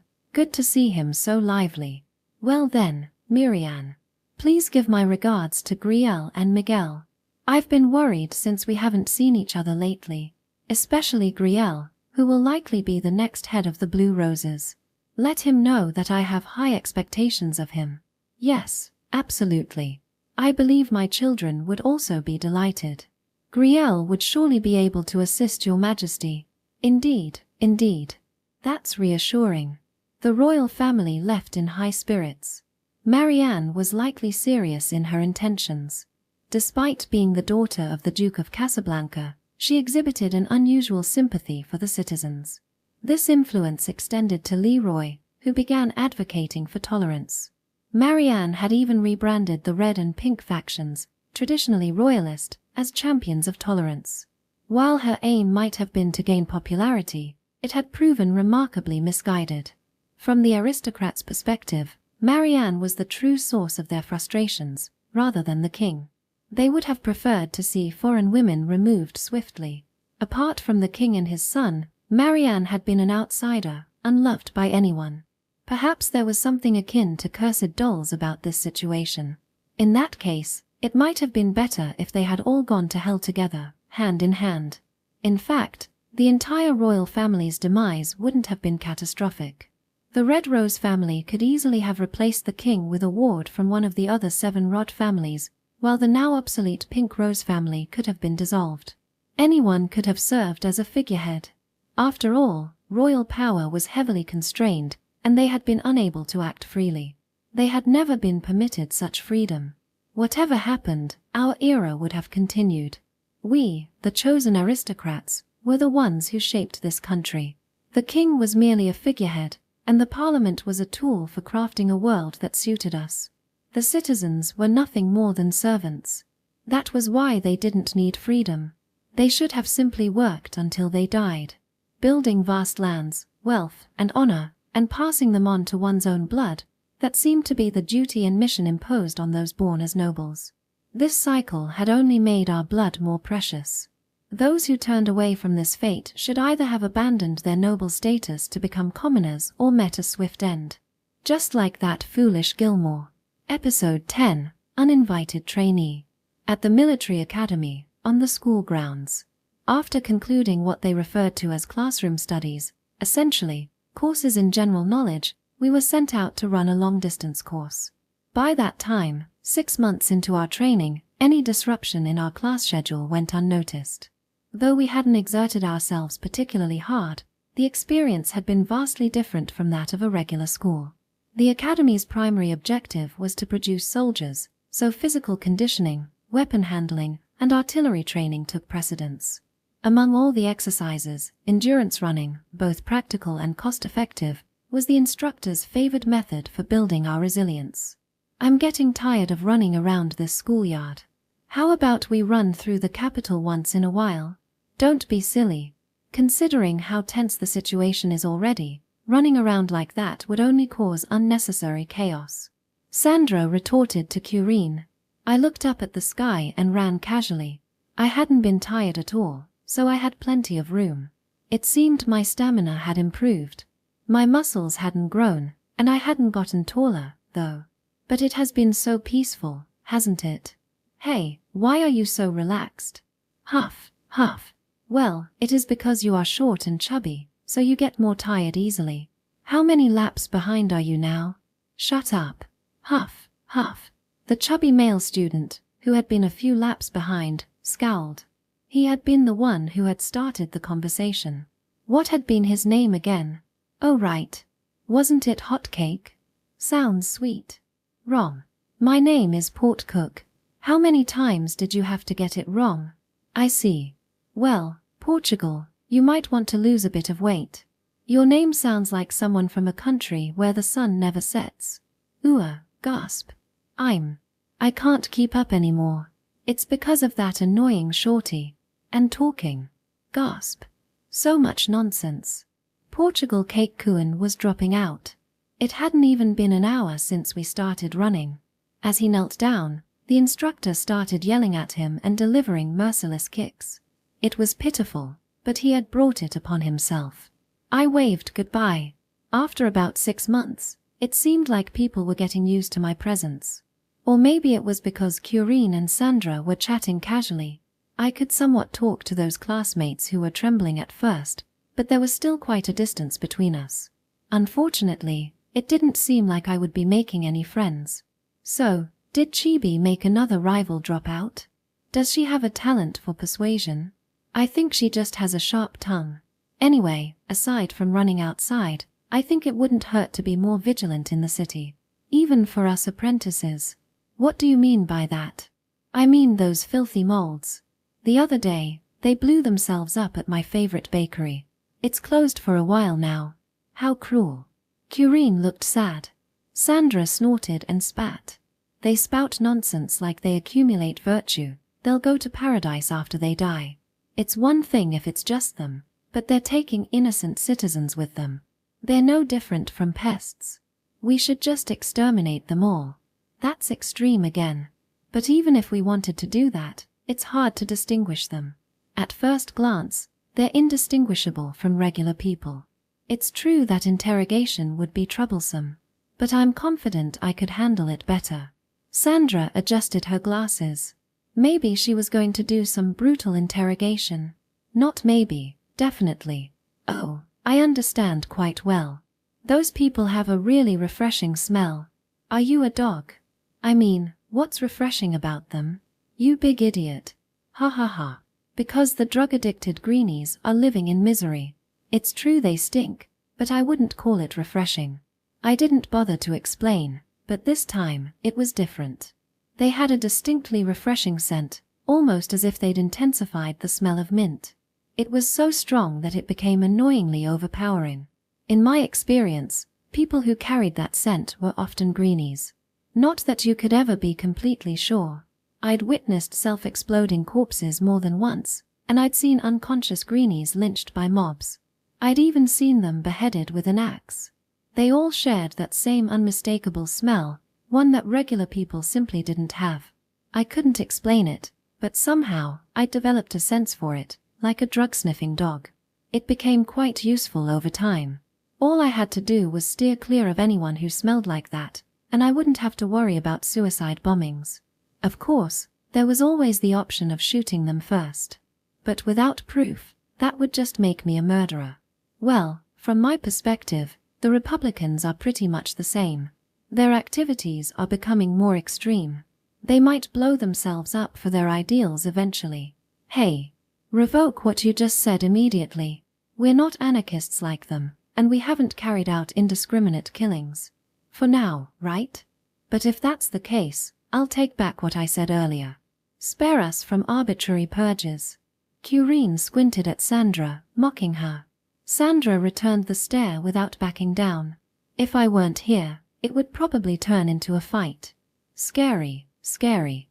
Good luck, future politician. Well, I'm more of a Republican myself, so hooray for freedom. That's a foolish thing to say. If you're a Republican, you might as well be a stray dog. Ahaha, that's a bit much. I've got more culture and common sense than a stray dog. Sandra just shook her head in disbelief at Curine's proud boast. I usually end up being the one to retort. Is it okay to be so happy about winning against a stray dog? Well, winning is the most important thing, no matter who the opponent is. And with that, Instructor Galdo blew his whistle twice. It was the signal for the final charge. It meant to gather under the instructor with all your might. I started running ahead, and Curine effortlessly passed me with her long strides. Sandra, who had exhausted her energy, fell behind, securing her position as last among the girls. Oh, Port Cookie-Cooin was rolling again. Rolling around like that was just amusing. I clapped for him. All right, well done, everyone. But it's unacceptable for Curine, and even Mitsuba, to win. Despite the recent increase in female strength, there should still be a difference in stamina, right? I want you to become splendid gentlemen who can protect ladies. So, now, off you go for 20 laps around the schoolyard. W wait. A after a full sprint, my legs. No complaints allowed. What if there's a surprise attack after the charge? Are you planning to sincerely apologize, saying it's impossible after running at full speed? Got it. Then start running. I'll give an iron fist to anyone who complains next. With the whistle signal, the boys headed towards the perimeter of the schoolyard with faces that seemed close to death. Their lunch break would be cut in half from now on. Poor things. But it didn't concern me, so I won't think about it anymore. By the way, Sandra was panting heavily beside me. Although she didn't lack physical strength, Curine was a stamina maniac, and I had outstanding endurance. She was just paying the price for keeping up with us with sheer willpower alone. You shouldn't overdo it. You're too headstrong and inflexible. Curine teased, but Sandra just silently caught her breath. It was truly admirable how she didn't complain. It seemed different from Port Cookie-Cooin. Now then, Chibi, want to play with me if you're free? If we say charge, it's going to be close combat, right? Let's do it without bayonets this time. You mean hand-to-hand combat? If we end up grappling in the melee, it'll be like that. Come on, bring it on. It seems like there's too much of a difference in physique. Curine struck a fighting pose at about 180 centimeters, while I was about 140. Although I thought my age was average, I was treated like a kid by everyone around me. It was inevitable with a 5 to 6 year age gap with them. It was a gap that would never close. Aren't you coming? Then I'll take the initiative and... I'm coming. I seized the opportunity and took charge. I dodged Curine's wide swing and got in close, landing a blow to her body. With this, Kureen would be knocked out. Well, I get what you were aiming for, but this is what happens when I can just hold your head down, see? Yes, I admit defeat. Of course, the wide swings were just feints. With her long arms, she easily pinned my head down. The difference in reach was undeniable. Perhaps I should make use of modern weapons like guns and cannons after all. If Chibi could grow a little bigger, we could do hand-to-hand combat. You should drink milk without being picky. I don't like the taste. It's too gamey and unpleasant. It's like the essence of life and makes me feel terribly sick. But you eat fish, don't you? I think that's much more gamey. Fish is delicious, so it's fine. Well, that is a good thing. I eat fish bones and all, you know. That's the secret to getting big. I haven't seen any results yet. It's because Chibi doesn't drink milk. You need both sides. With a laugh, she messed up my hair. Meanwhile, Sandra seemed to have recovered. And with that, our training came to an end. By the way, it was the same training in the afternoon. In the neighboring cavalry training ground, the boys dashed elegantly, avoiding obstacles and riding their horses. They were cavalrymen. Seeing this, I understood why the nobles didn't join the infantry or artillery. It was just too plain. The morning after we had run until exhaustion, during the assembly, Instructor Galdo spoke, his face marked by an unusual expression of confusion. There's something I need to tell you all today. Well, to be precise, it's only for certain individuals. The students exchanged puzzled glances, raising their eyebrows in confusion. I was too busy yawning to really pay attention, and Kureen beside me was doing the same. Mornings just made everyone sleepy. When our eyes met, I gave her a thumbs up, and she responded with a grin. She quietly asked what it meant, so I told her it was a sign of victory. I tried the same with Sandra, but she dismissed it with a deadpan response. I won't do it even if I die. It's ridiculous. She was completely serious. Kureen Perana St. Helena, Sandra Thermidor, and Mitsuba Clove have been selected to participate in a week-long practical training. It's the second year since the establishment of the artillery corps you all are studying in. Although they aren't the first female artillery members, the girls I just mentioned have achieved better results than the senior students of the 19th term or older. Therefore, based on the recommendation of the president, they have been granted special participation qualifications. The students buzzed with surprise and jealousy as they cast their eyes toward us. I could hear pitiful words like, even though they're girls, or they're favored because they're girls. Of course, Kureen didn't stay silent. Anyone got a problem? If anyone thinks they can beat me in a fight, I'll gladly give it to them. Come on, raise your hand right now. Obviously, there was no one. Not only did she have excellent physical strength, but she also excelled in martial arts and bayonet techniques. With a body and senses seemingly born for battle, Kureen would undoubtedly succeed as a soldier.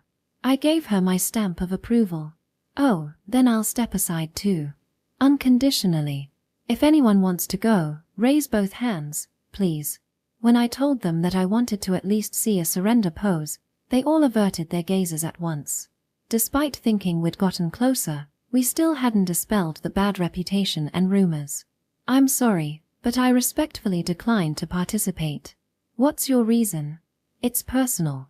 If it's mandatory, I'll comply. Sandra declined straightforwardly. She was truly a woman who walked her own path. Maybe she wanted to minimize unnecessary risks, or perhaps she saw it as interfering with study time. She didn't seem to have any intention of advancing in the military from the start. Well, it's not mandatory. But are you sure? It'll count as extra points during graduation exams, and it's not an opportunity that often comes, you know? Don't forget that it's a recommendation from the president. I appreciate the opportunity, but it's not necessary for me. I can graduate without extra points. I apologize to the president for declining the recommendation. Sandra wouldn't be troubled, regardless of whether the president's memory worsened. After all, she was here to study. Unlike regular schools, this place allowed her to pursue her education without any financial burden. She openly declared that after serving as an officer for a few years, she planned to retire and aim for a seat in Parliament. Apparently, It wasn't uncommon for retired soldiers to transition into civilian lawmakers. I see. In that case, I'll inform the president. Instructor, if Sandra isn't going, could you select someone from among us? An eager boy stood up to appeal. His enthusiasm was remarkable. I appreciate your enthusiasm, but it's impossible. Why is that? Because it doesn't matter if there's a vacancy or not from their perspective. By the way, students from the 20th Infantry, Cavalry, and Magic departments have also been selected for the training. I want to make it clear that they weren't chosen just because they're girls. Selection is based on their grades, regular training, and study attitudes. Students didn't try to hide their dissatisfaction. Gould folded his arms and glared at them. In any case, if you have complaints, at least try to beat Mitsuba in a long-distance run before saying anything. Got it? Yes. That's a small answer. Yes, instructor. All right, now that I've heard a good response, let's get back to the topic. Kurine and Mitsuba, express your preferences from the three I'm about to mention. Of course, we'll consider your preferences positively, but understand that they may not necessarily be fulfilled. That's how organizations work. Also, I won't accept any further refusals. Oh, that's harsh. My, there's no freedom at all. You can't even refuse anymore. Kurine joked around, but Galdo didn't scold her, as he understood it was just a joke. Actually, when the instructor said he wouldn't accept refusals, he seemed to be looking mainly at me. Maybe it was some sort of hint. The early bird catches the worm. If you're not satisfied, then strive to become someone important enough to choose for yourself. Understood, instructor. Now, pay attention as I begin the explanation. First, there's the Eastern Army Front. It's the front line against the Empire of Plumeria, the site of future intense battles. It wouldn't hurt to go on a field trip while you can. Once the war starts, you won't be able to enjoy the scenery gracefully. Your main tasks there will be maintaining cannons and rifles. If you go there, you'll feel the atmosphere of the front line sooner. I didn't really want to go there. Kurine seems to have decided on this, though. Okay, I'll let her have this one. I was interested in the field trip, but it would be boring to go alone, so I declined. The second option is the Royal Capital Security Bureau. It's a proud division that protects the peace of our capital. If you go there, you can walk around the capital as if you were a guard. Your tasks will be maintaining the city's appearance, picking up trash and dealing with the corpses of vagrants. It's enviable to be appreciated by the citizens. Don't worry, you won't be assigned to guard the palace. I didn't really want to do this, either. I usually enjoyed walking around, so it would be the most boring thing ever if it became a duty or a job. It would have been okay if it meant going to the palace. I'll pass on this one, too. The third option is the Public Safety Bureau. Anyone can become popular here. You'll be involved in dealing with tax evaders, cracking down on stupid layabouts, and knocking sense into the crazy green faith followers. You'll be dispatched all over Roselia to maintain public order. Your main job will probably be carrying weapons and ammunition. Also, be careful not to let your guard down because there might be retaliation due to resentment, even when you're off duty. This seemed the most appealing choice. I simply needed to ensure I avoided any retaliation. I was curious about how they handled the followers of the Green Faith. I would keep this in mind for future reference. I certainly wouldn't want to be caught in an explosion at my favorite shop or place, so it was wiser to be proactive. I made my decision. It seems that the cavalry and magic departments also have options like palace security or victory parades, but that's it for the artillery department. Each option is attractive, so you'll have a hard time deciding. Now, Kurine and Mitsuba, think about it until you get home. Boys, don't just be jealous. Male jealousy is ugly and pathetic. Even without saying, the envious glances from earlier seem to have turned into sympathy. Let's enjoy it like it's a week-long field trip. I would also have to prepare souvenirs for Sandra. Maybe a Green Faith follower's head would be suitable, but it might be difficult to keep it from rotting. Section. At the Red Rose State's Little Bell City Station of the Roselia Public Safety Bureau, Captain Moran, the leader of a 30-member squad, crumpled the orders sent to him, his face flushed with anger. Moran, now 50, was a seasoned soldier with over 3 decades of military service. His patriotism for his homeland, Roselia, was something he believed to be unparalleled. "Why do I have to babysit at such a busy time? Sure, I complained about the lack of personnel, but I didn't ask for an 11-year-old brat. Please calm down, Captain. It's only for a week." Lieutenant Tak, the deputy, tried to calm him down, but his anger knew no bounds. "I understand it's only for a short time intellectually, but my emotions won't accept it. Why are they dumping kids on us? Why don't they give them to the folks at the Royal Capital Security Bureau, who have too much free time?" Moran had a profound sense of patriotism, but unfortunately, he belonged to the commoner class, a fact that all but closed the door to a brilliant career. In Roselia, regardless of one's background, accumulating military experience would eventually elevate them to the rank of captain. Upon graduating from the officer academy, they would begin as second lieutenants, then advance to lieutenant, captain, and beyond. However, those born into nobility swiftly ascended to the rank of officer. For a commoner to rise to the rank of officer, some extraordinary achievement was required. Becoming a general was nearly impossible without a miraculous event, akin to the achievements of Nicarinas. Moran, lacking such remarkable abilities, was naturally unable to attain this. As a result, he was stationed in this small city. Though he had been drafted into conflicts with Plumeria and Lilia, no actual combat occurred, and ceasefire agreements were reached.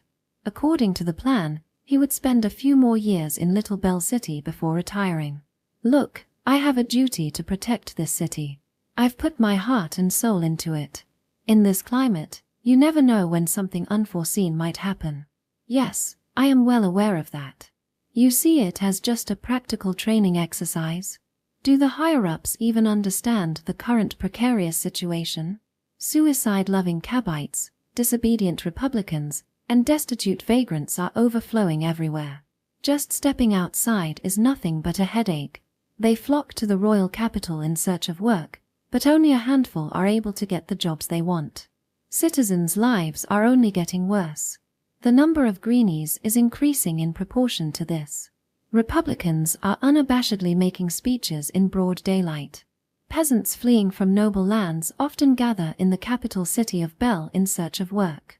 Those unable to find employment either became vagrants in the slums or scatter in search of refuge elsewhere. It was a relentless cycle. Moran attributes this to the failings of the nobility, though he kept these thoughts to himself, as voicing them would ultimately lead to criticism of the royal family. Citizens bore the burden of national taxes, followed by state and city levies. Moran himself was not exempt. It was also the responsibility of the Public Safety Bureau to crack down on those who default on these 3 taxes. The weight of these taxes alone was heavy, but in times of war, additional war taxes were imposed. On occasion, arbitrary taxes with random names were levied for no clear reason. Each time this occurred, unrest spread, and the Public Safety Bureau was left scrambling to maintain order. The situation was even more dire for serfs living on noble lands. In addition to the aforementioned taxes, they must pay land fees to the nobles, leaving no room for reprieve. Naturally, during times of crop failure, the number of deaths from starvation rose. To avoid such a fate, some sold their children to slave traders, fled without any clear destination, or turned to the desperate teachings of the Green Faith. Those who advocated for republicanism had not yet been driven to such extremes, but it seemed they were teetering on the brink of eruption. "Oh, Lieutenant Tak, I'm truly glad you understand that there's no time for babysitting. And let me say it again, this trainee, Mitsuba, how old do you think she is?" 11 years old. 11. Those officers at the academy must be out of their mind. But according to the documents, she's described as quite competent. She's skilled in handling firearms and cannons, and she's also physically fit. This isn't child's play. But orders are orders. We have to obey. Being a soldier is a sad affair. I sympathize with you. Moran sighed. He tried to restrain himself, but nothing but complaints seemed to come out of his mouth. But still, it was only for a week. "Lieutenant Tak, I'm sorry, but I want to leave the care of this trainee to you. Please don't bring her to me except for the initial introduction. I might collapse from anger. I don't want to create a disgraceful precedent of dying from indignation before retiring. Yes, understood. Leave it to me. Section. The station finally welcomed its promising rising star, the future military figure of great renown, Miss Mitsuba. She arrived clad in a brand new military uniform. For a moment, Moran thought it was a child's uniform, but then he remembered that the military band did indeed include children, and it must have been arranged from there. Curiously, magicians from the kingdom's Magic Research Institute accompanied the carriage as guards. This level of escort made Moran briefly wonder if Mitsuba was of noble birth, but he quickly dismissed the notion. This child was assigned to the artillery department, a branch not typically chosen by nobles due to its gritty nature. Most likely, the academy had specifically requested the escort to protect their reputation, as any harm befalling the trainee would be a considerable embarrassment. There had, after all, been recent reports of bandits on the roads. Such thoughts only added to Moran's growing frustration. Welcome to the Little Bell City Station. Have you already seen the town's appearance? It's a small but beautiful town. It's my pride and joy. Yes, it's a very beautiful town. I'm honored to hear you say that. I'm Captain Moran, your commanding officer for the next week. It's regrettable, but when it comes to orders, we can't refuse. We both might be unfortunate, but let's try to make the best of it, shall we? Thank you, Captain Moran. I am a trainee, Mitsuba Clove. It is only for a short time, but I look forward to working with you. I see. Your greeting was quite impressive. Well trained.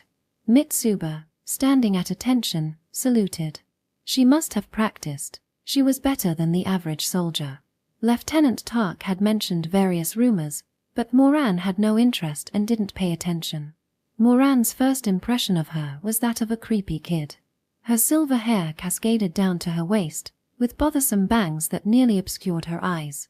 Wasn't there a rule about hair length at the academy? Yet, Moran chose not to mention it. What stood out most were her blue eyes. They were exquisitely crafted, like those of a doll, but there was something unsettling about them. Despite their clear blue hue, they revealed no emotion. Gazing into them felt like being swallowed by darkness, sending chills down one's spine. Normally, anyone would think twice before getting involved with her. She reminded Moran of a cursed doll. He hurriedly shook off those unnecessary thoughts, then looked down at Mitsuba and spoke. Now, Lieutenant Tak will take care of you. He is young, but he is experienced and outstanding. Furthermore, the lieutenant graduated from the infantry department of the officer school with excellent grades. He is close to my age, so you should get along well. You'll learn a lot from him. After stating that, Moran looked at Tak. Tak nodded, stepped forward, and saluted. I'm Lieutenant Tak. It is our job at the Public Safety Bureau to maintain law and order in Roselia. This is the front line. I don't know where you will be assigned in the future, but the experience here in this town should be invaluable. Let's do our best together for a week. Tak smiled kindly and extended his right hand. Mitsuba slightly twisted her mouth and shook his hand back. Thank you, Lieutenant. You are very refreshing. Aren't you? Refreshing? Do I smell refreshing? This is the first time I had been told that. Tak sniffed his clothes, and Mitsuba watched with an unnervingly confident smile. Moran couldn't read the reason behind it. Whether it was overconfidence or just plain foolishness, either way, he thought she was a cheeky kid. Tak didn't change his calm expression. He was truly admirable in his composure. He was well trusted by the citizens of Little Bell, and he'd surely succeeded Moran sufficiently. He'd already been recommended as Moran's successor to headquarters. Yes, undoubtedly refreshing. Haha, I don't mind, but even if you praised me, nothing would have come of it. After a light laugh, Tak turned back. Captain, it is almost lunchtime, and would you mind if I took her to the cafeteria? I'd like to treat her to a meal as a welcome gesture. Ah, go ahead. Feel free to do as you please when I'm not around. Yes, thank you. Shall we go, Trainee Mitsuba? The dishes at that cafeteria are excellent, and the prices are reasonable. They use delicious vegetables from nearby villages, so I'd heard. Is that so? I am looking forward to it. Haha. Children are the most straightforward, after all. Once we had eaten, I'd show you around the town right away. We need to meet the other members of the squad, too. Thank you, Lieutenant. It had been a very pleasant conversation. Tak hadn't seemed to find Mitsuba particularly creepy. After saluting, the two left together amicably. Moran wondered if there was something wrong with himself and turned his gaze to the magicians who accompanied him. Well, that is a peculiar child, no, a trainee. Quite unusual. Anyway, there's one thing I'd like to ask. Why did she go to the officer school at such a young age? It seems rather unconventional, and to be deployed to the front line of law enforcement is unheard of. For various reasons, I cannot answer such questions. Please understand. Page, that's harsh. Could she perhaps be Director Nicarinas's secret child? That would explain a lot. He muttered a low joke. The magician's expressions changed instantly. Moran thought he might have angered them, but they seemed to be afraid of something. Captain, it might be best to refrain from such remarks, even if in jest. It's just 1 week of endurance. Please avoid anything that might upset her. What do you mean by that? Why should I, as the captain, have to cater to the whims of a mere trainee? It's nonsense. There was a sharp edge to his words. The magicians at the Royal Magic Research Institute were not military personnel, so they didn't have ranks. It was pointless to argue about who was superior, Moran or them. It was customary to respect each other in situations outside their jurisdiction. And this was Moran's domain. He had to be considerate of the other party. I was simply offering advice. After that, Captain, you can do as you please. We'll take our leave now. If nothing happens, we'll come to pick up trainee Mitsuba in a week. Stay safe. Wait a minute. What do you mean if nothing happens? We've poured our hearts and souls into maintaining law and order in this town. Nothing should happen. It's rude to wish otherwise. Anyway, let's go. Withdraw. Ignoring Moran's barking, they muttered and quickly left. Moran stood still, bewildered. Their retreating figures seemed to be fleeing from something terrifying. What in the world? I just don't understand. I don't understand at all. Then, as if to vent his frustration, he cleared his throat and sat down roughly on a chair. Episode 11. May the guidance of God be with us. The first day of field training in Little Bell City had come to a close without incident. I was now relaxing in a room at the inn where I had been assigned to stay. I wondered how it would be to stay in a regular inn rather than the training dorms, but the food was excellent and the bath was spotless, so I had no complaints. According to Lieutenant Tak, it was because the dorms at the station were fully booked. I'm full, warmed up, and have nothing more to say. It's a shame Sandra didn't join us. What a waste. I felt like I was on a sightseeing trip. Everything I saw was fresh and enjoyable. The only downside was that I couldn't fully enjoy the experience alone. It would have been much more enjoyable if Curine had been there. As expected, Curine had enlisted in the army and gone to the eastern border region. She seemed very excited about it, so I looked forward to some souvenirs from her. I wonder how this week will turn out. Captain Morgan, who was temporarily in charge, seemed like a stern and intimidating uncle, but he didn't scold me. He gave off an air of being too busy to pay much attention to me. At first, the townsfolk would look at me with suspicion, but then they would quickly smile. I supposed it was because I was still a child. For now, they tolerated my presence because of my age, but I was worried that things might turn out badly once I grew up. I glanced at the mirror in the room. My hollow blue eyes, deathly pale face, and long silver hair looked quite striking. It might be time to get a haircut. Just out of curiosity, I let all my long hair fall in front and let my arms hang limply like a zombie. Ooh! I truly resembled a cursed doll. For amusement, I even wrapped myself in a white sheet, only to recoil at my own reflection. If I ventured outside like this, it would undoubtedly cause a stir and provoke a barrage of questions from my colleagues at the training site. Hastily, I discarded the sheet and combed my hair back to its usual style. With that, everything returned to normal. Still, I couldn't shake the feeling that it was all because of these eyes. I wish I could trade them with someone else's. But since I can't simply pluck them out, what am I to do?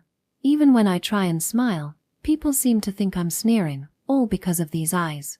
Sandra didn't hesitate to point it out, making it painfully clear. Curine just laughed it off, assuring me it was nothing to worry about. Yet, it was disheartening that every new encounter started on such a negative note.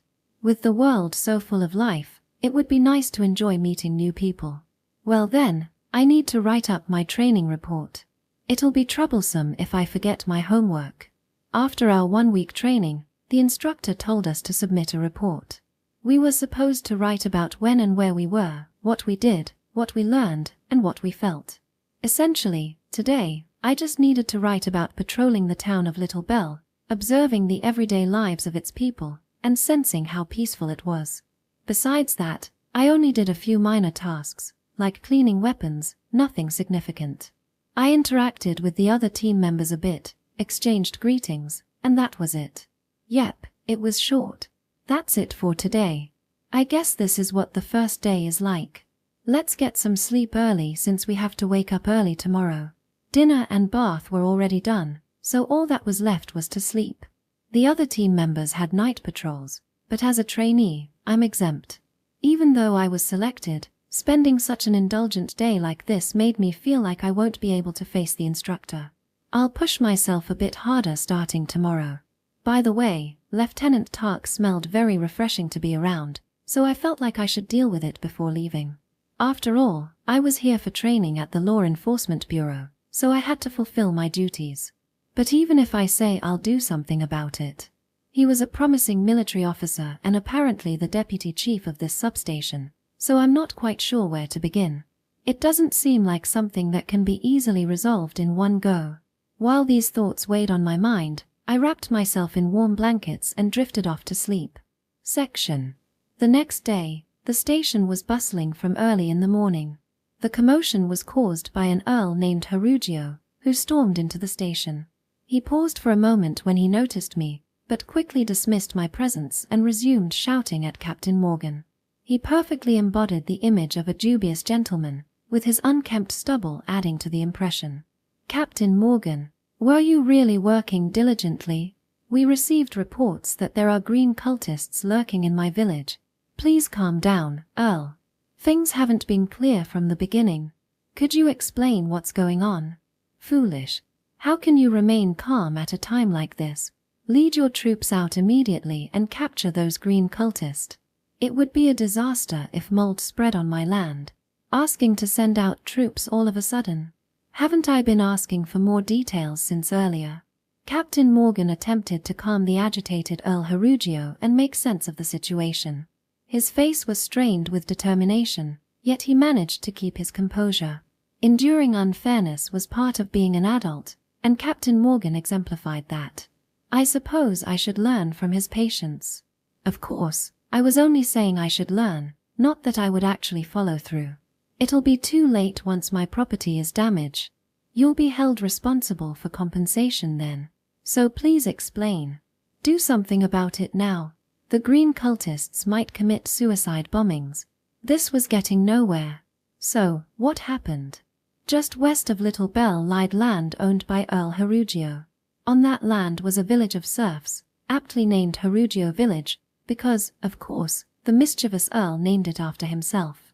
Every day, without fail, the serfs were destined to be exploited by this crafty Earl Harugio. Recently, the esteemed son of the Earl claimed to have seen green cultists in the village. When did the green cult start spreading? If this continued, the lives of decent people would be in jeopardy. Shaking with fear and anger, Earl Harugio stormed into the station first thing this morning, ranting endlessly about the situation. Perhaps Captain Morgan's patience finally wore thin. In a rather gentlemanly fashion, he firmly pressed the Earl's shoulders down and guided him into a chair. A truly adult-like response. Earl, please have a seat. Yes, we understand your claim that green cultists are lurking about. Now, how did you know they were green cultists? Did they have scriptures, green fabric, flags, or drugs they used that you obtained? None of those. But since my beloved son said so, there's no mistake. Hurry up and get rid of that unpleasant mold. But, you see, even if we charge recklessly, no one will admit to being a green cultist. They have the endurance to withstand torture for a while. That's why mold is troublesome. We can't torture innocent people. I don't care. You can even kill a few. Torture is also allowed. Please refrain from saying such outrageous things. Could it be that your son knows who the mold is? If so, that would be a different story. No, he said he heard voices praising the green cult but didn't see their faces. Poor thing, he must have been scared.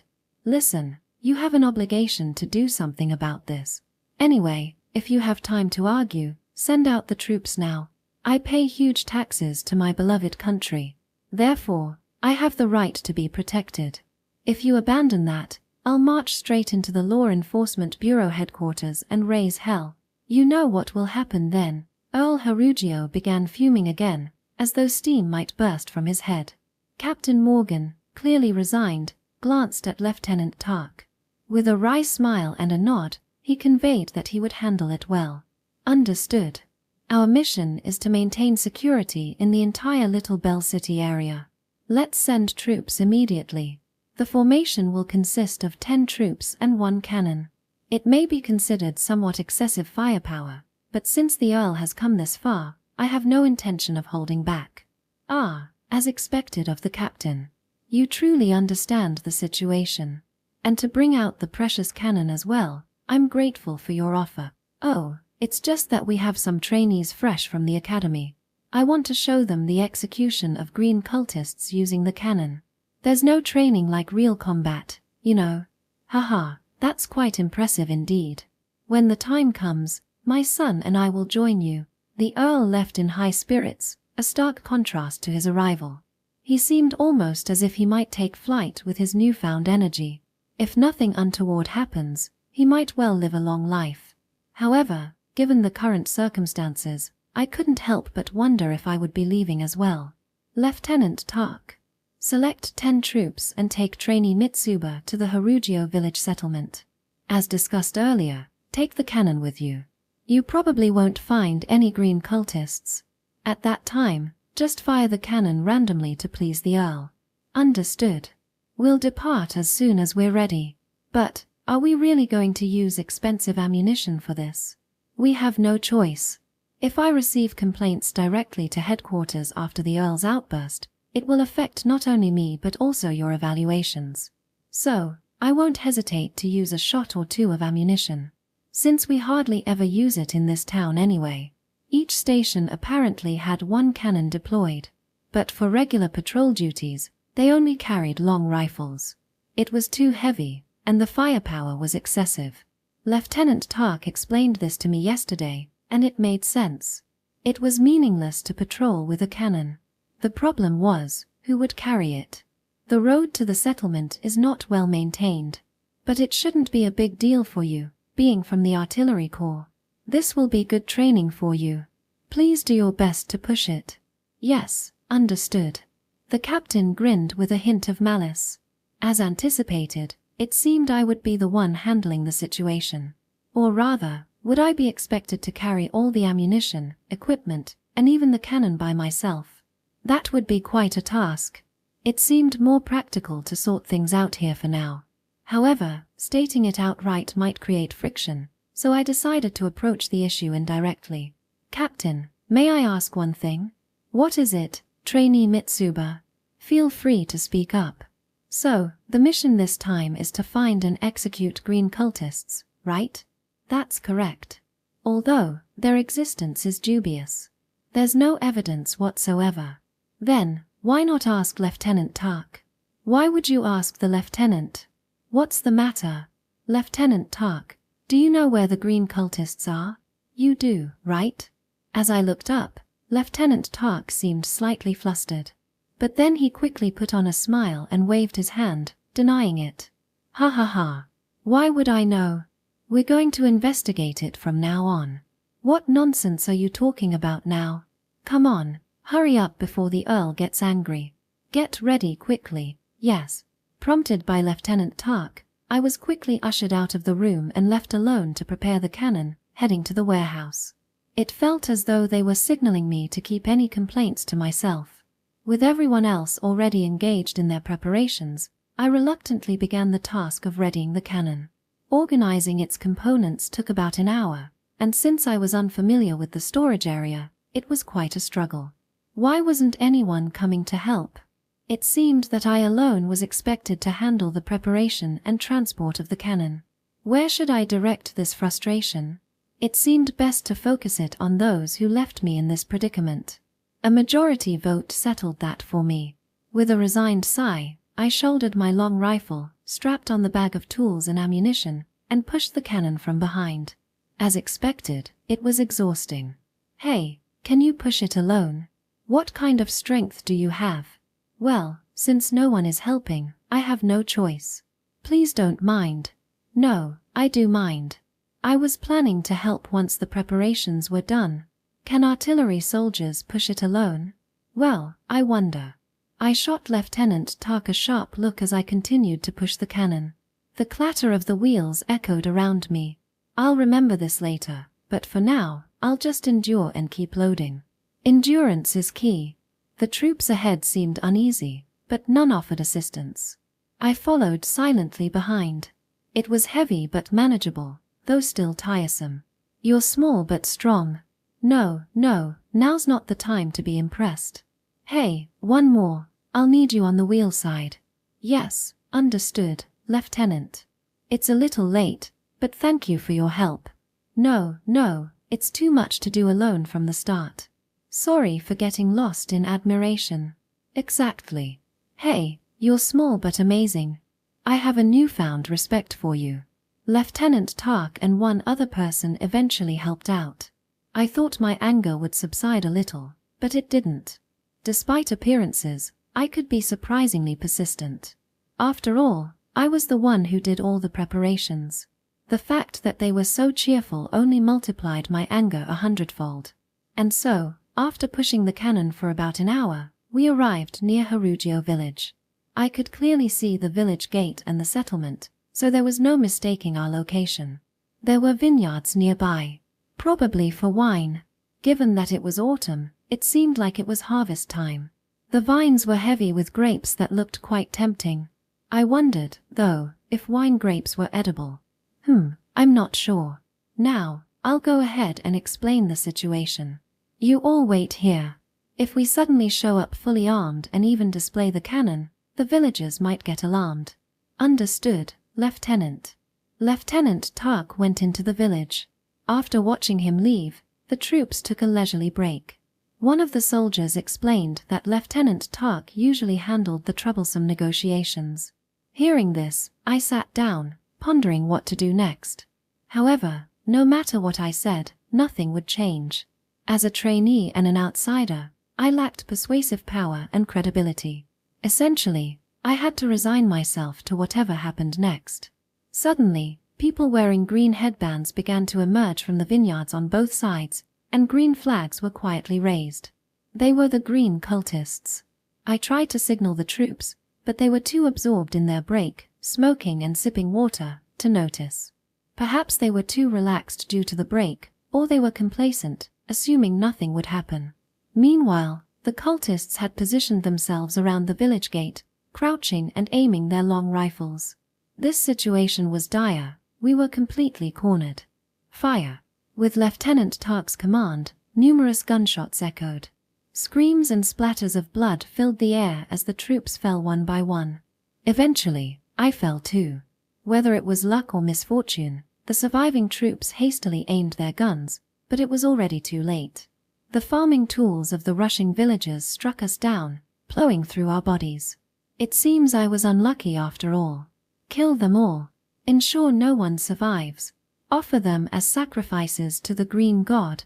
If we accumulate virtue, we will surely be led to paradise. Oh, green god, guide us sinful souls.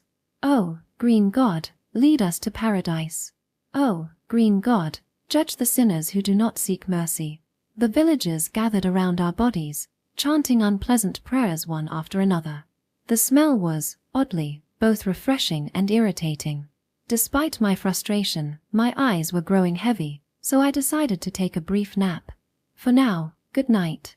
Section. After the defeat of their former comrades, Tak and the others returned to Harugio village. Emerging from the houses were Tak's wife, Hannah, and their young children, who had been observing the situation. Other families also came out to greet them. "Are you hurt?" "I'm fine. Everyone else is safe too, and we've dealt with all the enemies.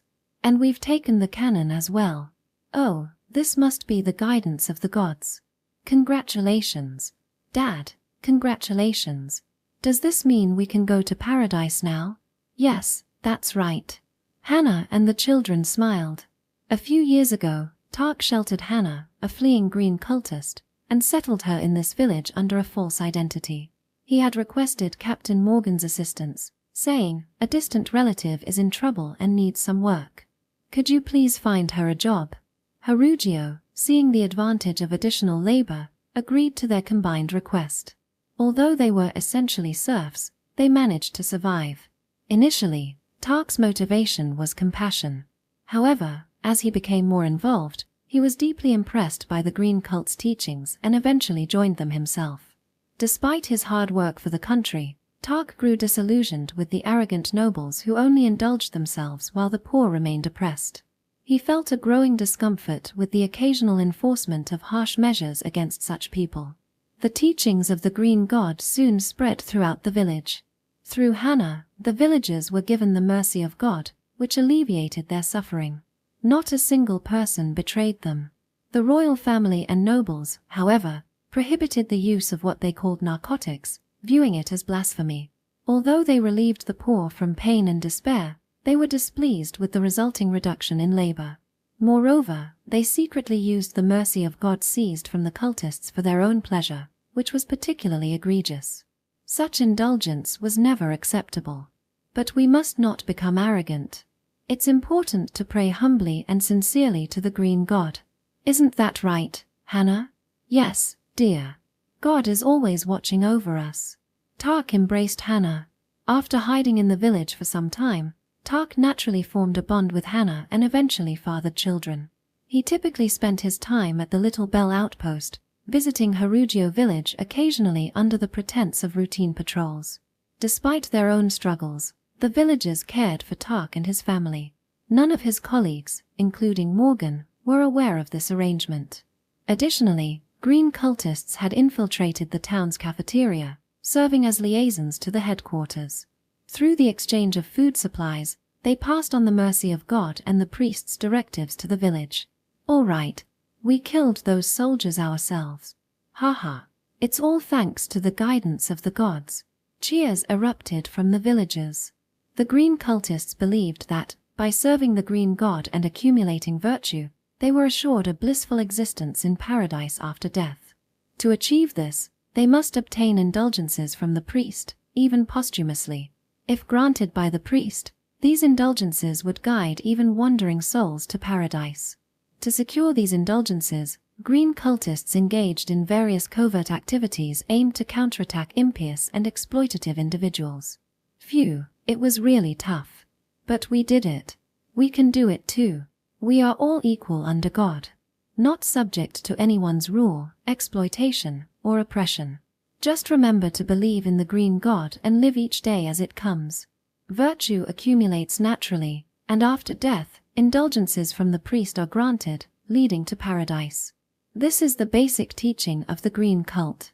But we must resist those who oppress us and show our faith in the God. Ignoring it is blasphemy against God. We must confront it thoroughly. There were various ways to contribute to the green cult. This included providing money, food, land, and weapons to the church, conducting missionary work to increase the number of believers, cultivating the mercy of God and distributing it to those in need, infiltrating the ranks of infidels or blasphemers to gather information, and even demonstrating one's faith through personal sacrifice. To combat unjust oppression, green cultists worked diligently and with resolve even. "Hey, is the cannon okay?" "Yeah, seems fine. Took a few hits, but I don't think it's broken." "That's good. The priest will be pleased." "Hey, Tak. Do you think we can use it too?" I'd love to blast that bastard's house with just one shot. I understand how you feel, but let's not waste ammunition. If we send it to the Green Church, our job will be done for now.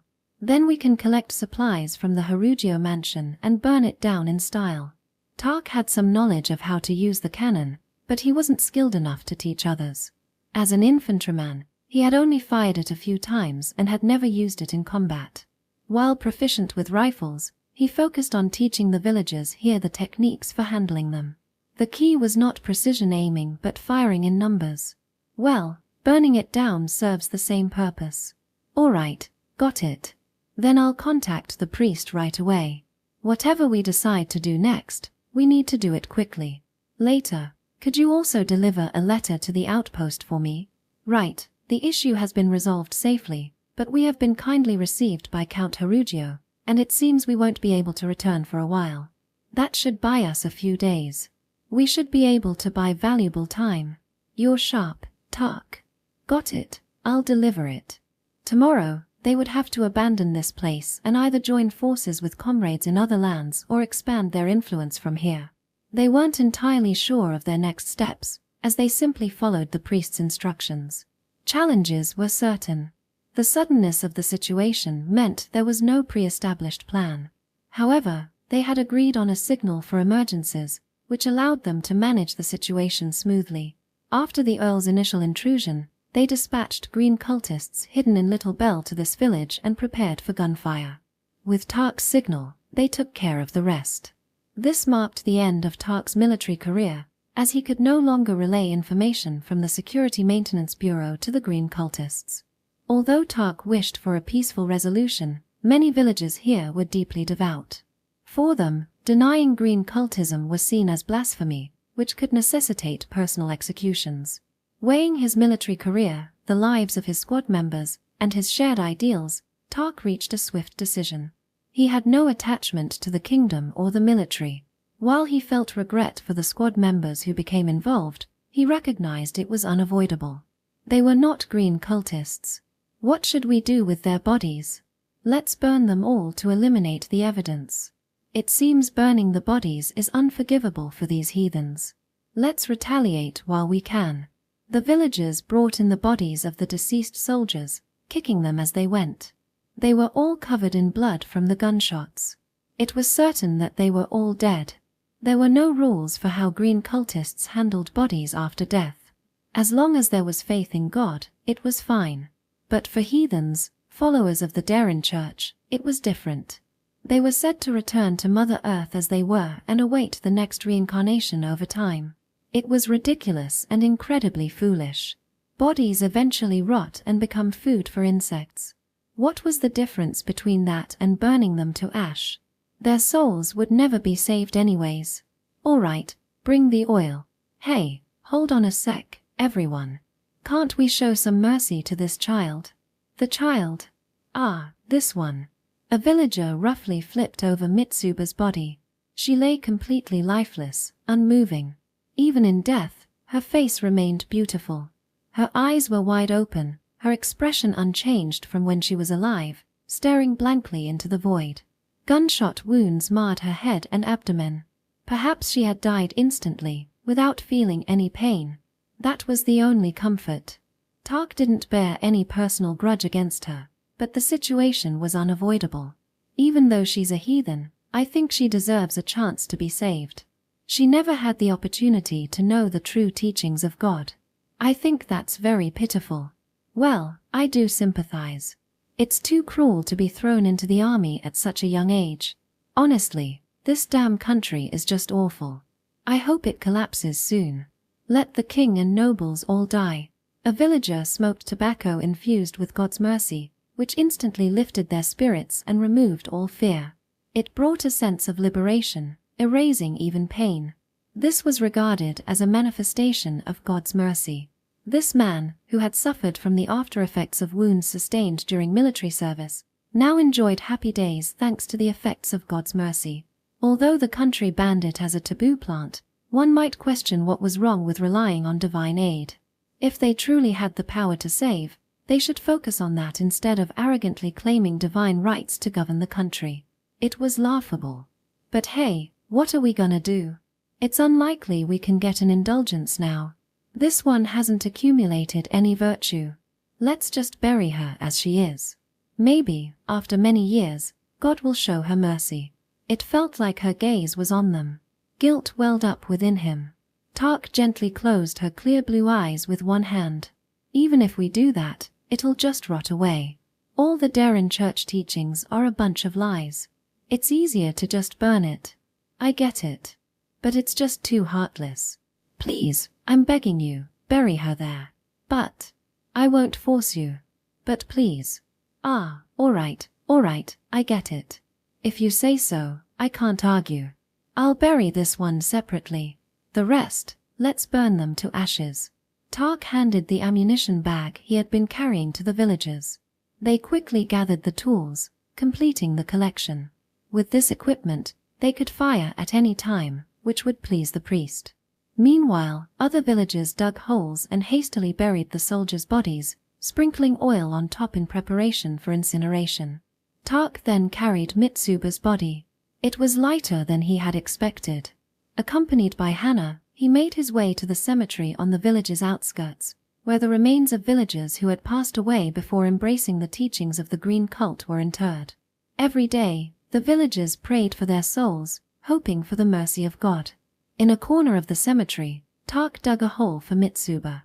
There would be no need for a tombstone. There was no one left to pray for her. To think such a young child has to wander alone without salvation. How unredeemable this world can be. It's those who defy God's will and bind people with concepts like nations who are at fault. But slowly, the world is changing. The followers of greenery are gaining momentum. It's nearly impossible to suppress people's dissatisfaction. It will explode soon. We must spread our teachings more than ever, my darling. Yes, Hannah. Eventually, there will be no nations in this world. Then there will be no distinction between kings, nobles, and citizens. There will be no more wars between nations. Everyone will be free to live as an individual. Yes, the green god will save all. This world will become a paradise where everyone is saved. After finishing the grave, Tark gently placed Mitsuba's body inside. Alongside Hannah, he covered the body with soil and completed the burial. Finally, Tark planted Mitsuba's long gun at the head of the grave as a makeshift gravestone. This is evidence of her sin and a guide to salvation. When all the guns have served their purpose and decayed, may the great mercy of the green god be bestowed upon us. May the guidance of the green god be with us. They offered their first and last prayers. Then, they returned to everyone together with Hannah. It was going to be busy from now on. There was a lot to do, but Tark had a satisfied look on his face. It was because of the feeling of liberation from constraints like military uniforms and the happiness of being constantly with his family. Section. You lot. How dare you confine me, a noble, to this foul place? Do you know what will happen later? You filthy peasants, let me out of here now. Do you really want me to be killed? It stinks so much. My nose feels like it's going to twist. Someone, do something about this. Tark visited the pigsty where the Harugio family was being detained. The guard sitting on a wooden crate smiled. Oh, Tark-san. Do you have some business in a place like this? Yeah. I'll keep an eye on things from here on. You can go to sleep. Heh, that's a relief. These guys are so noisy, it's unbearable. Well then, I'll touch upon God's mercy before going to sleep. See you later. The guard staggered off. Tark sat on the crate, observing the Harugio family. When Earl Harugio saw him, he started shouting angrily. You, Lieutenant Tark, what are you standing there for? Get us out of here now, and then exterminate these maggots. Haha, I have to decline, Your Excellency Harugio. I think this place suits you all just fine. Who do you think you are talking to like that? Report to headquarters and request disciplinary action. Feel free. Well, you won't get another chance like this. Tark smirked lightly. The fervor of the Harugio family, who had been making a commotion, gradually began to wane. Perhaps they were starting to understand the situation. Hey, wait a minute. Are you telling me? You, too, Tark, are a follower of the green cult. That can't be true. Yes, I am a follower of the green cult. Remember the serf who was allowed into this village? She's my wife. I learned from her. Upon hearing this, Harujo opened his mouth in shock, his face turning pale. Your wife? Wait. Are you saying all the villagers are followers of the green cult? Yes, that's correct. Due to your excessive oppression, everyone readily accepted the teachings. I must say, when I heard about your foolish son causing a commotion, I thought my heart would stop. It was probably all lies, wasn't it? Right, Senator Alstrolo? Tark chuckled at the sight of Alstrolo's embarrassed expression. It turned out that the whole situation had been a ruse. Hearing reports of green cult followers causing trouble in the capital, Alstrolo had decided to play a prank on his father, perhaps seeking a reason to bully the villagers. Claiming that green cultists were hiding would certainly create chaos. As a result, Tark made a decisive move, and the villagers resolved to rebel. Though the fuel had already been laid, it was Alstrolo who had finally sparked the fire. Is that true, Alstrolo? Why yes. It was just a joke to punish the cheeky serfs. They've been rather rebellious lately. I thought a little punishment would straighten them out. But I didn't know they were all green cult followers. The young man, Alstrolo, appeared genuinely frightened. It was pitiful that someone so foolish held a position in the Senate, the heart of the country's governance. Unfortunately, he was not an exception. All the nobles in this country were thoroughly corrupt. Even though it was a lie, it turned out to be true in the end. And so, I couldn't just leave it at that, and this situation arose. What a thing. But, if it's true, it's rather commendable. We've exposed the nest of these maggots. Captain Morgan will come immediately. No need to worry about that. I sent a false report to the captain, so there won't be any trouble for a few days. We have fulfilled our duty, so we should be welcomed by you. Damn you, you filthy maggots. Fall into hell right now. You call us maggots. But if you ask me, you nobles are the truly filthy, rotten maggots. Exploiting the weak to the extreme, inflicting pain without reason, and speaking rudely to make others uncomfortable. Your existence is nothing short of blasphemy. You should disappear from this world immediately. Why you? Earl Harujo trembled with fear. His son Alstrolo and his wife were at a loss and broke down in tears. I was going to execute you all right away, but we'll hand you over to the church headquarters. I don't know how you'll be used, but rest assured, death is certain. My guess is that it will be a public execution for display. Wait, if you help us, I'll give you as much gold as. We don't need your money. What we seek is salvation. Or perhaps you think you can offer that. I promise to improve the treatment. I realize now that I've been too harsh on the serfs. I'll give them more than just money, I'll give them freedom too. So please forgive me. I'll propose it to the parliament too. I promise. So please just wait before you kill us. Harujo and Alstrolo kept repeating their pleas, but their words were hollow and didn't resonate with anyone. I can't believe this at all. And besides, it's too late for a little improvement in treatment. How much do you think you've exploited us? We're all going to paradise. Let's consider everything up until now as trials to accumulate virtue. Hey, Lieutenant, wait. Please, listen. Oh yeah, by the way, the villagers want to thank you later. Please be attentive when they do. You probably won't die, right? After a dry laugh, Tark reflected on the future. The screams, which should have been disturbing, instead brought him a sense of satisfaction. With so much virtue accumulated, receiving an indulgence seemed almost assured. All that remained was to pray, work for God, and await life in paradise. They were certain of their salvation. Section. Father, I'm a disobedient son. I couldn't even make you believe in the teachings. Why were you so stubborn? If you had just believed, even you could have received an indulgence. At midnight, a man sat smoking drugs in front of the cemetery on the edge of the village. He had brought out alcohol, which he reserved only for special occasions. In a few days, he would have to leave this hopeless village. This was meant to be his final farewell. That bastard Harugio is miserably crying in the pigsty. He's that miserable bastard who beat father. I'll beat him up thoroughly later. My father believed in the king until he died, but he did nothing. But thanks to God, we had the courage to stand up. And we received salvation. You know which is right, don't you?" As he spoke, the man poured alcohol over the moss-covered gravestone, offering a prayer for salvation. Yet, he harbored little hope for it. His father had been resolute in dismissing the teachings of the green cult as mere delusions. Stubborn to the end, he had been fiercely devoted to his family, enduring suffering, despair, and ultimately, death. The man felt profound pity for him. "I'll be happy in paradise. For my father and my mother too. And if I meet the green god, I'll ask for my father's sake too. Please save him.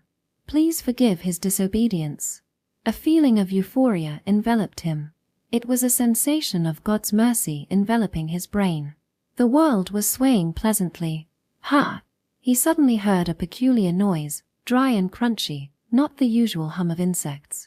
In the stillness of the night, the sound carried with unsettling clarity. The man looked around, his breath catching in his throat, and his gaze was drawn to one specific spot, where the rifle was propped against the gravestone. The night seemed to press in around him, the darkness growing thicker, as if something were stirring just beyond the edge of the light. "Ah, it's the grave of the child Tark buried. What, do you want a drink too? Ha ha, you cheeky kid." Laughing, he approached it. He felt good. Although she was a heathen, he could afford to show mercy today. He was God's vanguard. A great being destined for salvation. Hee. It might be a bit early for a child, but this is the best liquor in the continent. Because I'm the one drinking it. Wahahaha.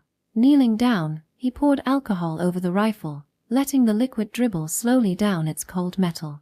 It should be enough for the child, he mused. But then, with a sudden clatter, the rifle tipped over, as if yearning for more. Perhaps it was demanding a refill. But he couldn't be that tolerant. Heh. Can't go that far with a kid. Just let the bugs eat you and reflect on your soul. As the man began to speak, his eyes widened in horror. Out of the dark, undisturbed earth, small, unnaturally pale hands began to emerge. They clawed at the soil, reaching out like hungry, skeletal appendages. The ground bulged and heaved, as if something beneath was struggling to break free. What? It was the child, the very corpse Tark had buried, now clawing its way out of the ground.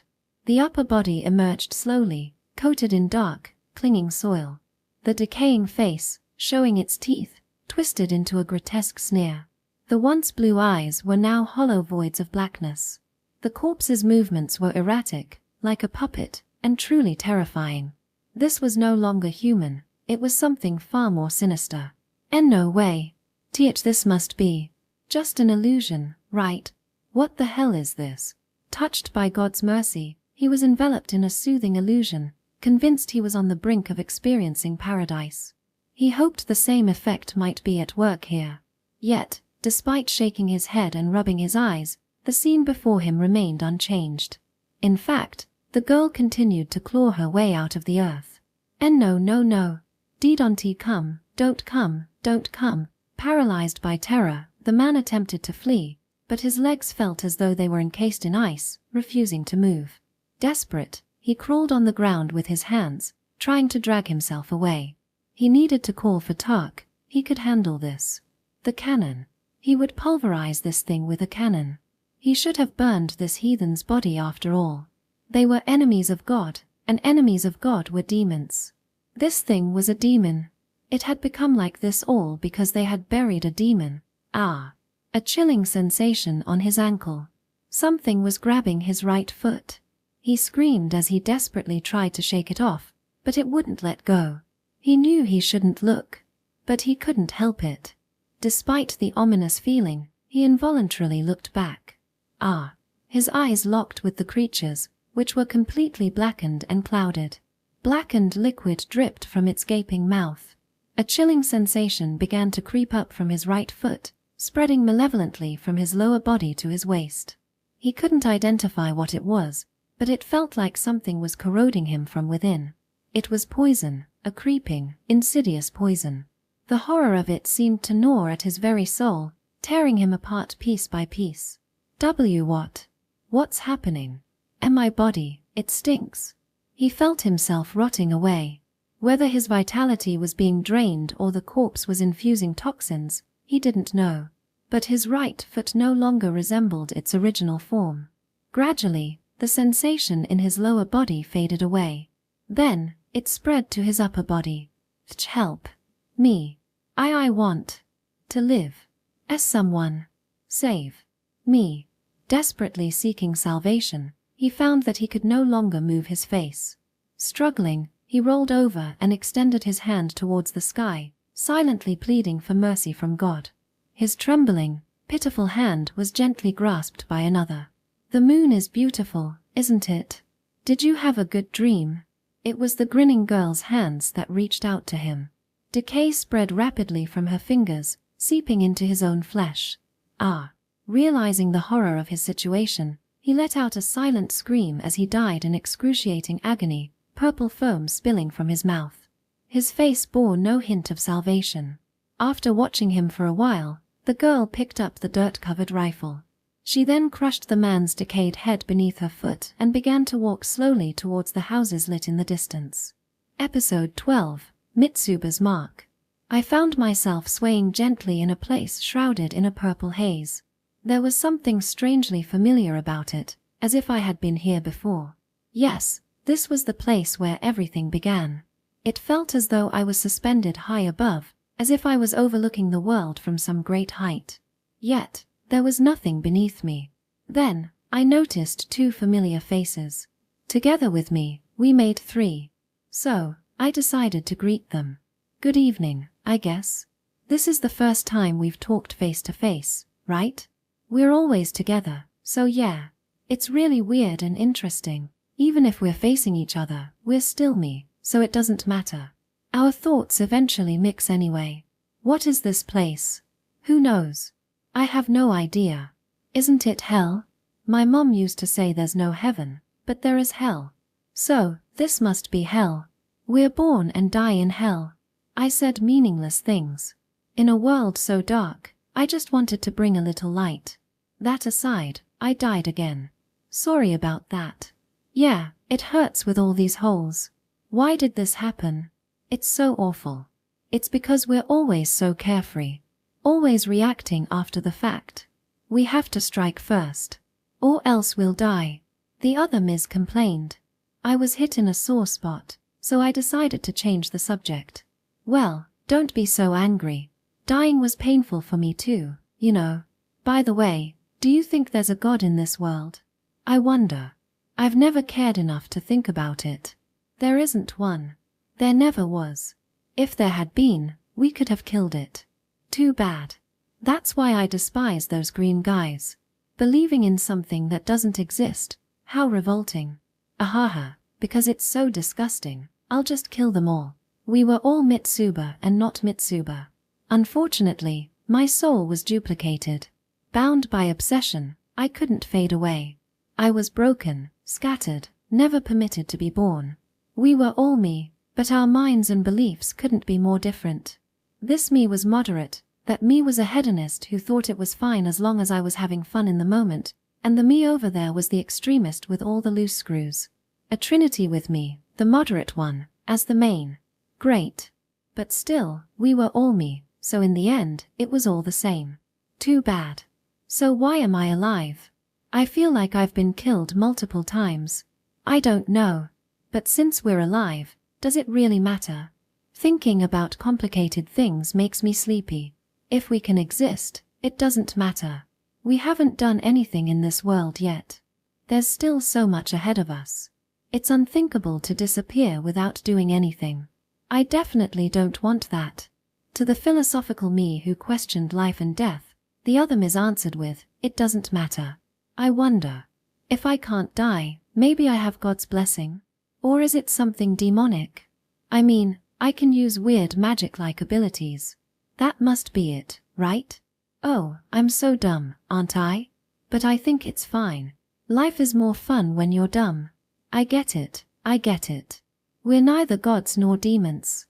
We don't have blessings, and we're certainly not heroes, grim reapers, or demon kings. We're not human, but something human-like. Ahahaha. So, what exactly are we? I'll have to ask Mom someday. So, as something human-like, have I just been incredibly lucky so far, and eventually, I'll die? Who knows? I have no idea. Yawns. Everything requires a price. You know the saying, when you curse someone, dig 2 graves. Well, we can dig a lot more than 2 graves. But you know, it doesn't change the fact that we're all cursed too. So there you have it.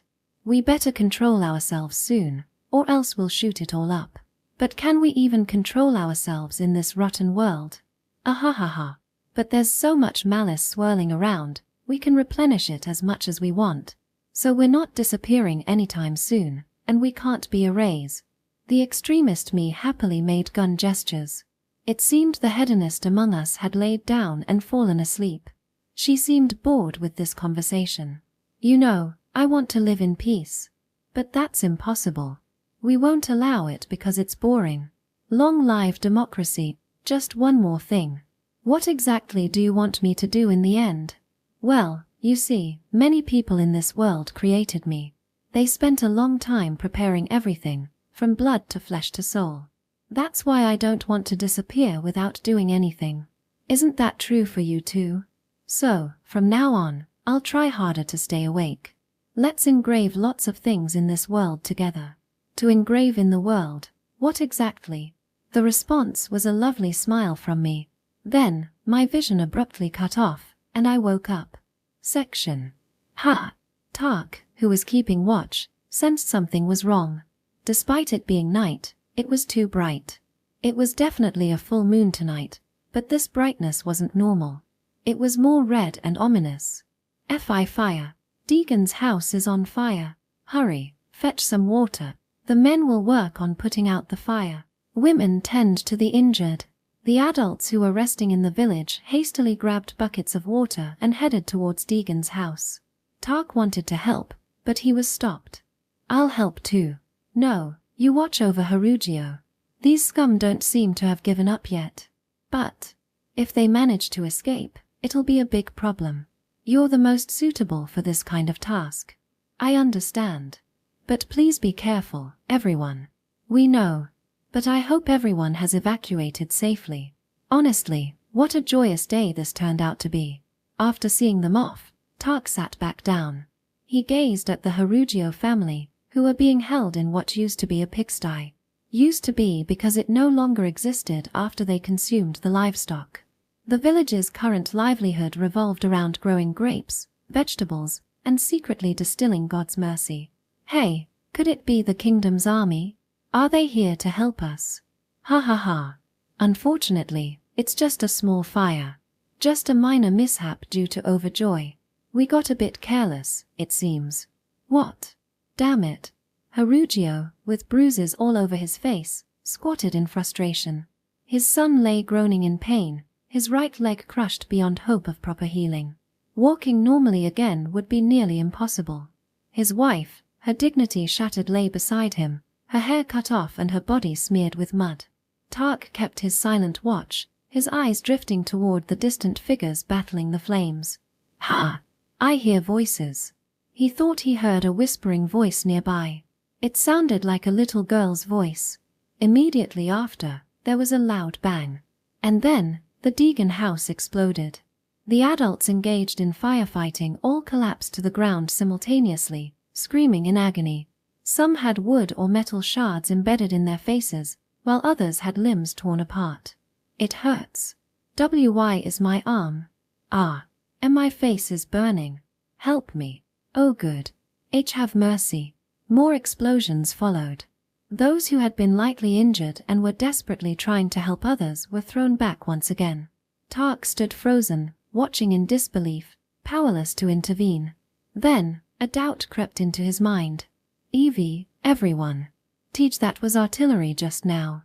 Could it be? Did the kingdom's army really? But Tark couldn't imagine Commander Morgan possessing that kind of resolve.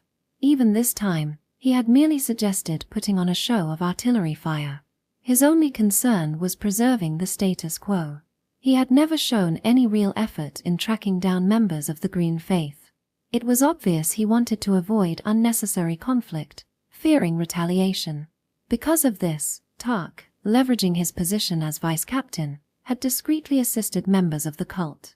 In that sense, Commander Morgan, who never asked too many questions, was the perfect superior. Yet, as unbelievable as it seemed, this was the grim reality. Someone, Tark didn't know who, was relentlessly bombarding them with artillery. With a sense of urgency, he snatched up the rifle he had propped against the wall. His gaze then locked onto Harujio, who had begun to laugh, his voice twisted and sickening. Cha-ha-ha. So, the country didn't abandon me after all. You scoundrels are all going to die. None of you will escape. Shut up. He opened the cage and struck his face with the rifle butt. Since he felt a bloody impact, his nose was likely broken. He then stomped on his annoying mouth with his foot.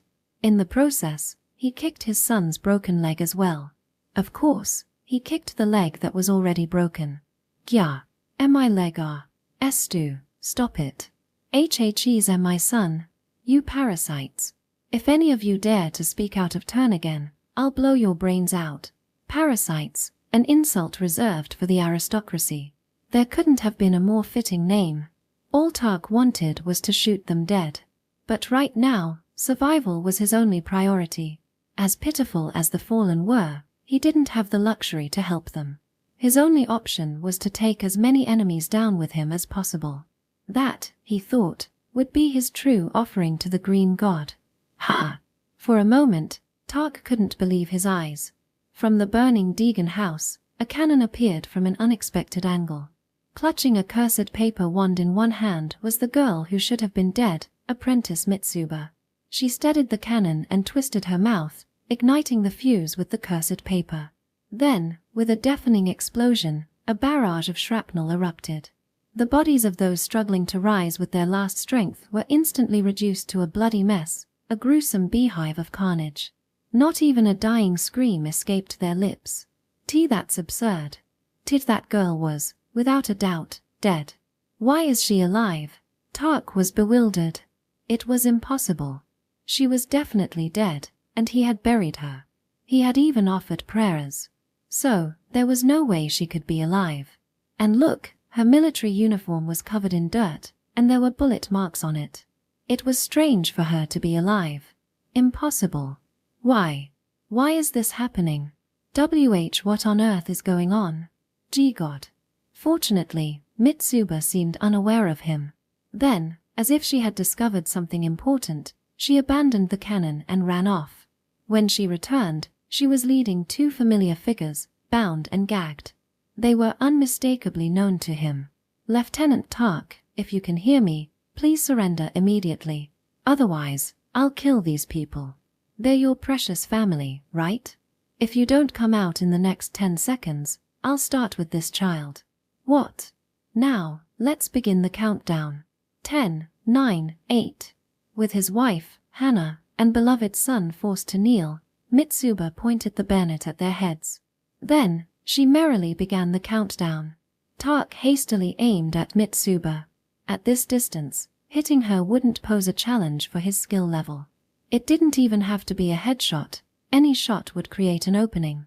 Yet the question lingered, could he even kill that? Because, after killing her, she was still alive. It was absurd. So, what should he do? What choice could he make?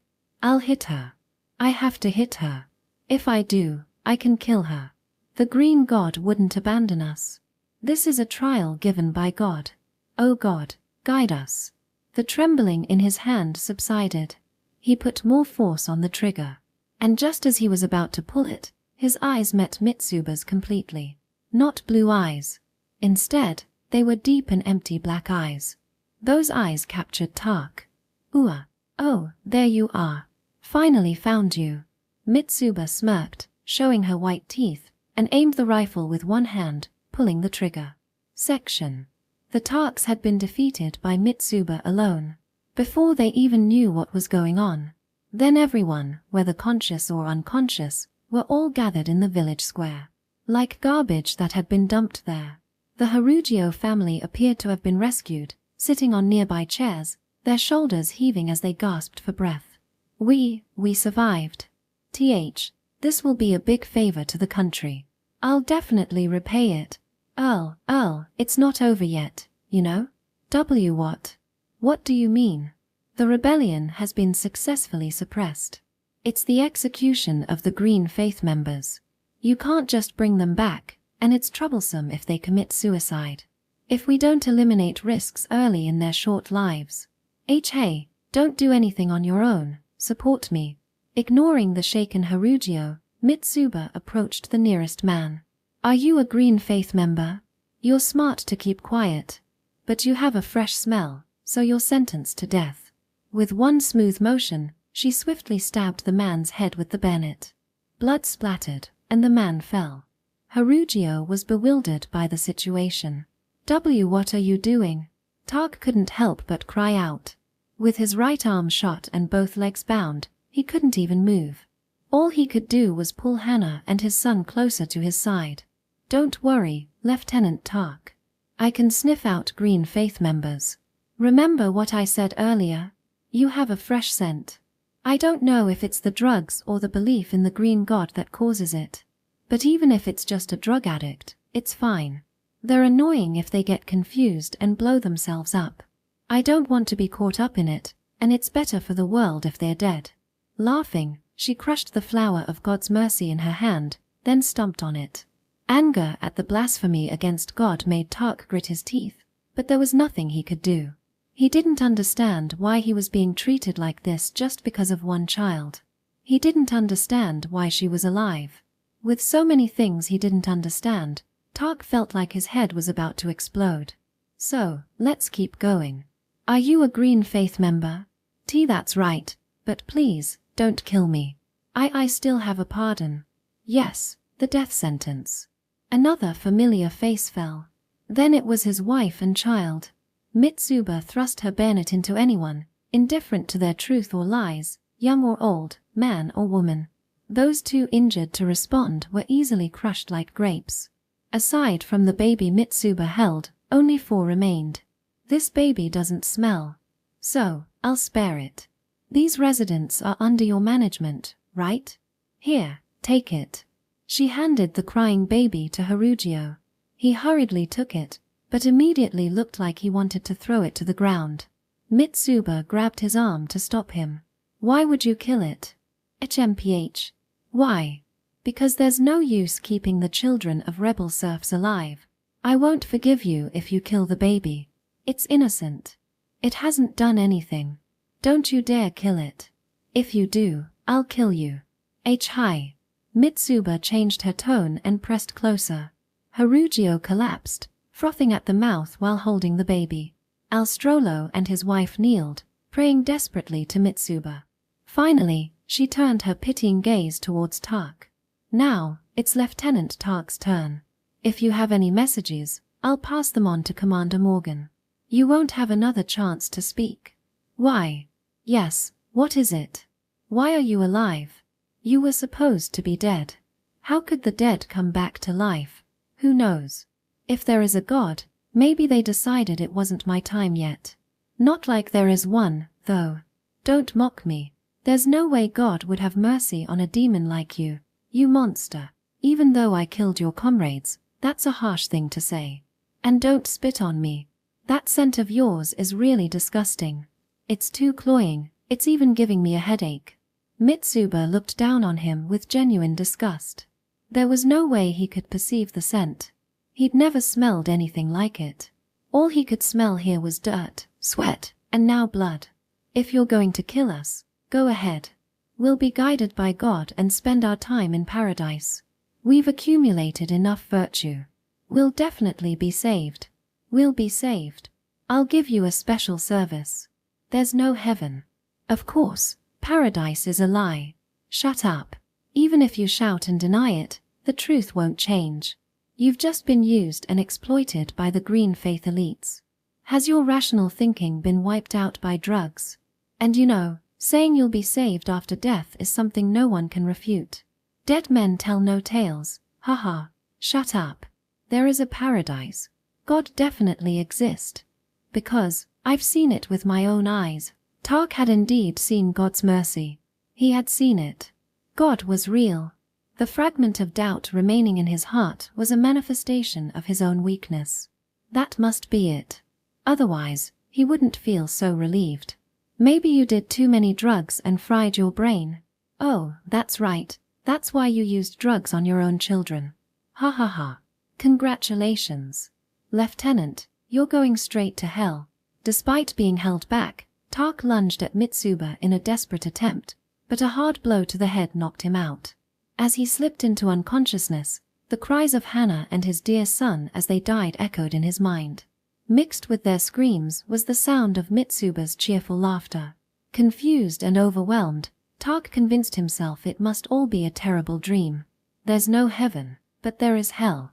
Please, enjoy it to the fullest for a while. Then, at the moment of release, you might feel a sense of salvation. Truly, how fortunate. Tark's mind, already broken by the loss of his family, crumbled entirely when this demon robbed him of his belief in God. Whether this was a blessing or a curse, no one could say, and Tark himself no longer had the clarity to decide. His face showed only the depths of unbearable torment, an expression of pure, unrelenting agony. Section. My foggy consciousness began to clear. The morning sky was piercingly bright. Incidentally, the ground was filled with the bodies of the Green Faith followers. Maybe around 50 in total. They were all quite dead. I might have gone a bit too far. Cleaning up seems like it'll be quite a hassle.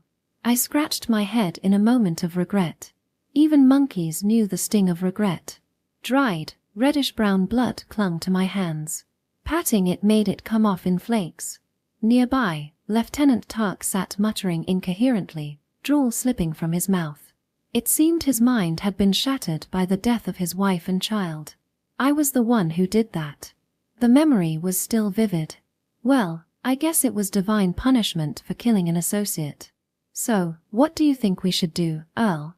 Hi. You're not a Green Faith follower, right, Earl? So, it's okay. But more importantly, do you have any ideas on what to do? Approaching the trembling Earl's family to seek their opinion. The Earl, holding the baby, looked pale-faced, but he opened his mouth when he saw his son acting strange. We need to get my son, Alstrolo, to a doctor. And my wife too. She's been acting strange since earlier. Ah, goddess. Please, save us. Goddess. Where's the goddess? I spoke to the woman bowing before me, but she gave no response. A punch might snap her out of it, but I held back. After all, the Earl might not appreciate that. His son seemed to be in the same state, desperately praying, lost in the same haze. Damn it, why do we, who have lived virtuously, have to suffer like this? Are there still people left in the Earl's house? They all betrayed us. Those heartless wretches. Could it be that they were all Green Faith followers? No, they were bribed. They mocked us and then abandoned us. My guess was that he was stingy with their salaries or constantly harassed them. This self-proclaimed virtuous Earl didn't seem to be popular at all. If I considered the country's welfare, it might be better for him to die here, but crushing them wasn't necessary. Even if I eliminated one parasite, it wouldn't make much difference. As long as they didn't cause me any trouble, I really didn't care. In fact, keeping him alive might even earn me some praise when I returned to officer school. So, I would let the Earl go back alive. Well, it can't be helped. Shall we return to Little Bell with the virtuous Earl's family? Are you saying we have to move by ourselves? And now? You're saying this after seeing this miserable situation? I mean, you can stay here if you want. But don't complain if thieves or remnants of the Green Faith come and massacre everyone. I'm heading back. When I stated this firmly, the Earl's face went pale, perhaps finally grasping the danger of his situation. But honestly, it didn't matter if he understood. I couldn't care less. Maybe it was the exhaustion from staying up all night, but I wasn't in my usual polite mood. It was a consequence of fatigue. If these people chose to bring about their own demise, that was on them. That's just how the world worked. Oh, okay. I understand. Please, don't abandon us. Take us with you, please. I don't want to die. Hey, you're too close. And your wife too. Back off, please. As they shuffled toward me like zombies, I pushed them back with my hands. The lady, too, advanced with the same vacant expression, so I used Earl Harugio as a shield to protect myself from her. After all, they were covered in mud. I was stained with blood as well, but still. I'd like to say it's rude, but I can't be disrespectful to my savior. But, well, you really went all out. Yeah, it's completely devastated, isn't it? Total chaos. My nose is broken and it hurts like hell. And my head hurts so much it feels like it's going to explode. Physically, mentally, and financially. What am I supposed to do now? Who's going to compensate me? Even though he was on the verge of death, the Earl seemed rather carefree. His mental state seemed to be surprisingly strong. Well, I don't know, and I'm not interested in knowing. I put my bag on my back, shouldered my equipment, and started pushing the cannon. Hey, wait. Are you seriously taking that with you? Yes. Cannons are expensive, you know. We were told that unless we received orders to abandon them, we couldn't leave them behind. I see. Nowadays, soldiers are truly overflowing with fighting spirit. Sorry, but could you put Alstrolo on the cannon? Oh, of course, I'll help push too. I'm willing to do that. I accidentally let out a sound of complaint. The young man named Alstrolo was drenched in sweat, looking as though he might faint at any moment. His right leg was bent at an odd angle. I was sure the Earl was all talk and wouldn't lift a finger to help. Please. Just like this. I'll definitely repay you later. I understand, but please don't get too close. If you're in the way, you'll die. The equipment might fall. Why you're a really rude girl, you know that? There's no room for manners or rudeness on the battlefield. You're lucky just to be alive. When I spoke, the Earl nodded reluctantly. I set Alstrolo on the barrel and tied him down with ropes to keep him from falling off. I expected him to scream from the vibrations, but he didn't make a sound. His eyes were vacant, and a creepy smirk played on his lips. I decided to leave him be for now. He would face his own hell soon enough. The road wasn't well maintained, and the wheels rattled violently, sending intense vibrations through the barrel. It must have been excruciatingly painful. There we go. It's finished. To be touched by the mercy of the goddess. I don't mind dying anymore. Could you support Alstrolo from the side? Yes. It is the goddess message. Of course I'll obey. Is that so? Earl, are these people okay in the head? Don't ask me. If we make it back safely, I'll have them examined by a doctor. It seems their minds are a bit unstable from being pushed to the brink. I see. Well then, Earl, could you watch over Lieutenant Tark? We're going to tie him to the cannon next. Of course, we'll put shackles on his hands and feet. Me? Watch over him. The other two seem like they've had enough. I'll leave it to you. If he causes any trouble, please handle it to the extent that he won't die from this knife. All right, I get it. Leave it to me. I roughly tied Tark to the cannon, handed the Earl a knife I found, and finally gave Alstrolo a wooden stick wrapped in cloth. You'll probably want to scream, so here, take this. What's this for? When you can't bear it anymore, you can bite down on it to distract yourself. Oh, the mercy of the goddess. Thank you. He thanked me profusely for the wooden stick. I wondered if he saw it as a golden rod. Rather than that, how about using this drug that they were using? It might alleviate the pain. No, drugs are not allowed. Whether it's the mercy of the gods or not, narcotics are prohibited. Oh, and if anyone wants to join the Green Faith, it's a death sentence. I immediately rejected the Earl's suggestion. With a swift motion, I dropped and crushed the so-called mercy of the gods, the drug he had offered. Drug use is not permitted. It would be better if the components were adjusted and it became available as a pain reliever in the future. So, this is not allowed. Drug use was absolutely prohibited. It led to madness, drove people to join the Green Faith, and ultimately ended in suicide. This cycle must be stopped. In other words, Drug addicts couldn't be overlooked or forgiven. I think it would be better to establish a law that imposes the death penalty for anyone caught using drugs even once. I would have to ask Sandra to handle it. But what about when drugs were used as pain relievers? If taken as prescribed by a doctor, they wouldn't cause harm to others. That was the idea. I might need such medications someday, too. I didn't know if research into this was ongoing.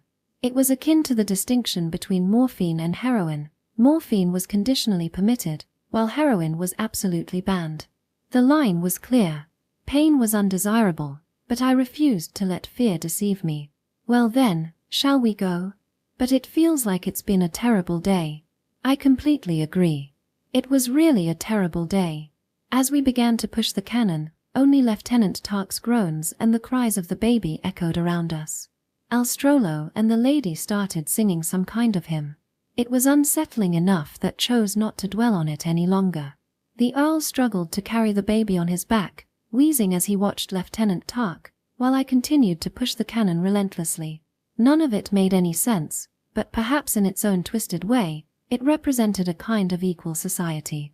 I could almost picture Sandra clapping her hands and praising me if she saw this.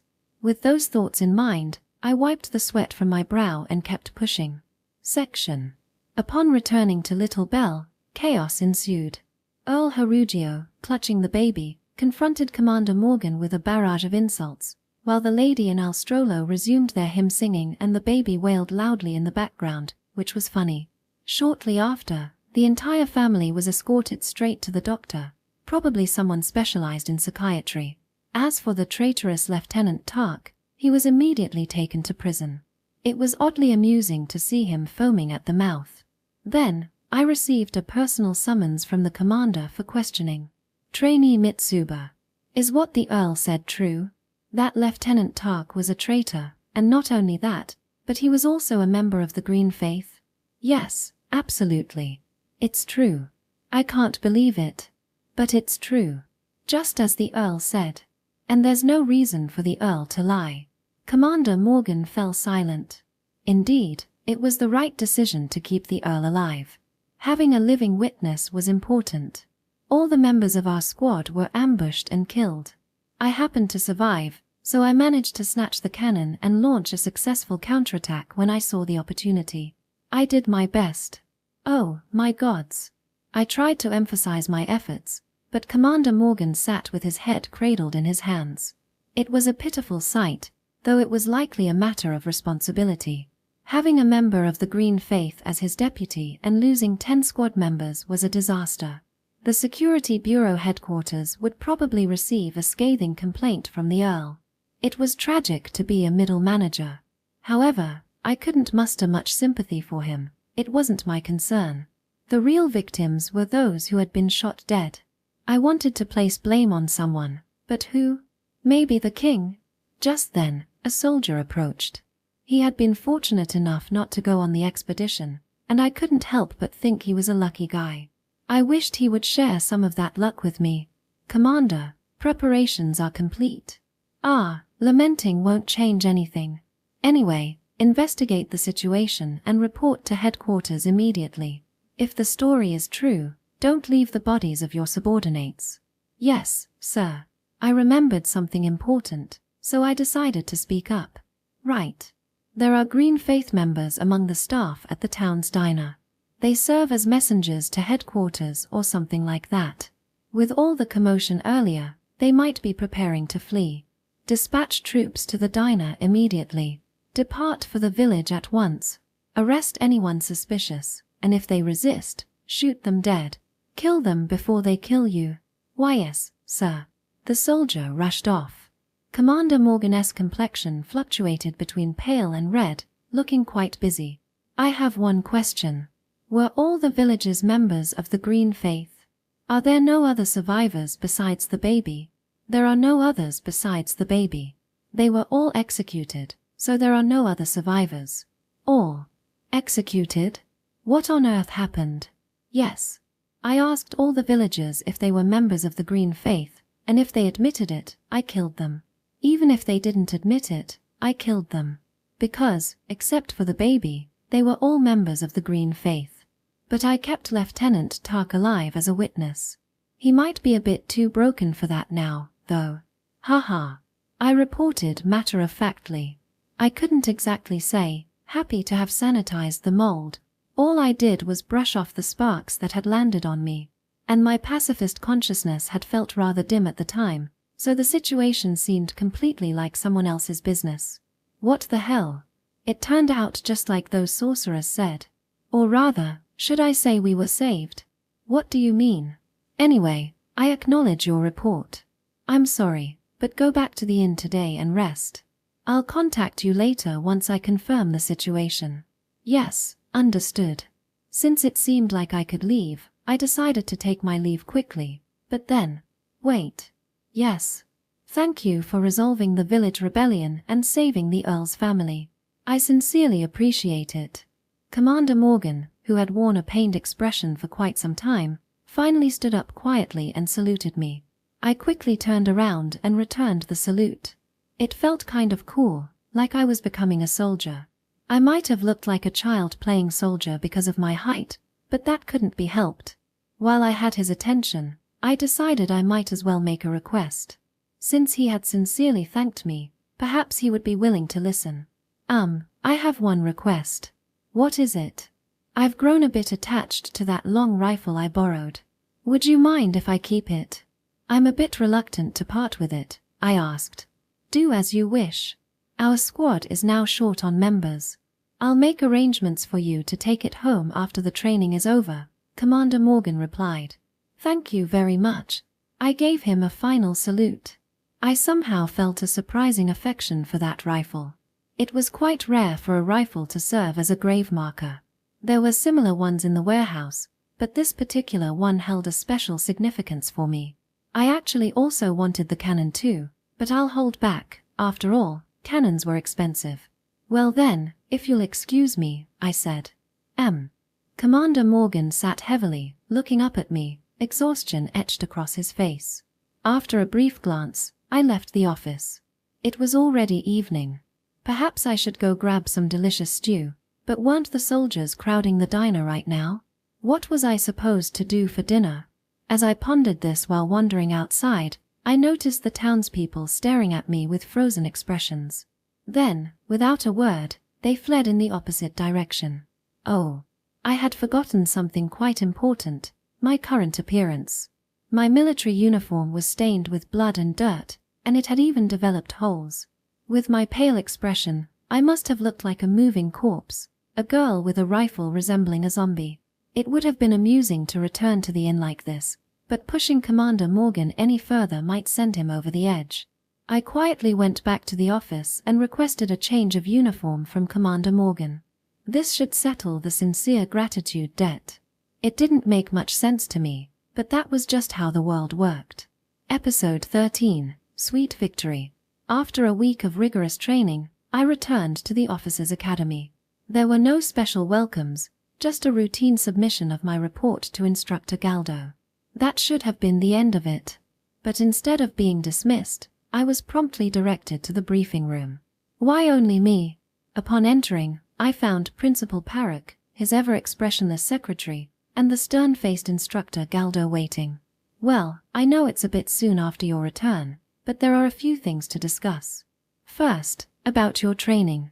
It seems you've done quite a remarkable job. Haha, Principal Parrock began. Yes, it was really tough. I thought I was going to die. No kidding, I replied. I see. I gave the principal a stern look. It really wasn't a laughing matter. There was treachery, ambushes, and bloodshed. It was quite an ordeal for training. It was as tough as an undercover mission. Don't be so angry. Captain Morgan from the Little Bell Station has sent a letter of gratitude for your efforts. Also, a commendation letter has arrived from the Security Bureau headquarters, praising you by name. It's good that you've made a name for yourself. The instructor waved a letter. While it's nice to be praised, there wasn't any special reward. The world was a harsh place. Thank you. But I don't feel like I learned much. I didn't learn anything at all, I said. Don't worry about the details. In situations like this, results matter. You gained experience and benefited from the training, Instructor Galdo replied. Sigh. The only time it truly felt like training was when Lieutenant Tak guided me through the town. After that, it turned into causing a commotion in Harugio village, only to end up left on my own at a secluded inn. Captain Morgan and the others were preoccupied with the aftermath, leaving me to fade into the background, with no one giving me a second thought. Even as I wandered around, the townspeople eyed me with wariness, viewing me as nothing more than an outsider. In quiet retaliation, I strapped on my rifle at midnight and went for a silent run through the town. A place haunted by armed zombies prowling the streets was sure to keep the rumor mill churning for a while. But I never thought you and Curine would just end like ordinary trainees. You two really exceeded my expectations. I think the military personnel saw the quality of our academy. Ah, is that enough praise, Principal? Well, I suppose so, Galdo. It's a bit sudden, so let's keep this talk brief. And frankly, I think it's fine to let this child graduate. There's nothing more for her to learn here. It'll be a relief for my stomach as well. What do you think, Galdo? You agree, right? Well, that's a bit too hasty. The fighting hasn't even started yet. If we send such a child out now, what will the lenient members of the council say? They're already quite noisy, you know? The blame will fall on you, Principal. I wouldn't know. Alright, of course. Haha, just kidding. Yeah, I'm feeling a bit tired too, so let's call it a day. Yes. Then, if you'll excuse me, from tomorrow, you can return to regular training. There might be some fatigue, but winter break is coming soon. You can push through with some determination until then. Yes, Instructor.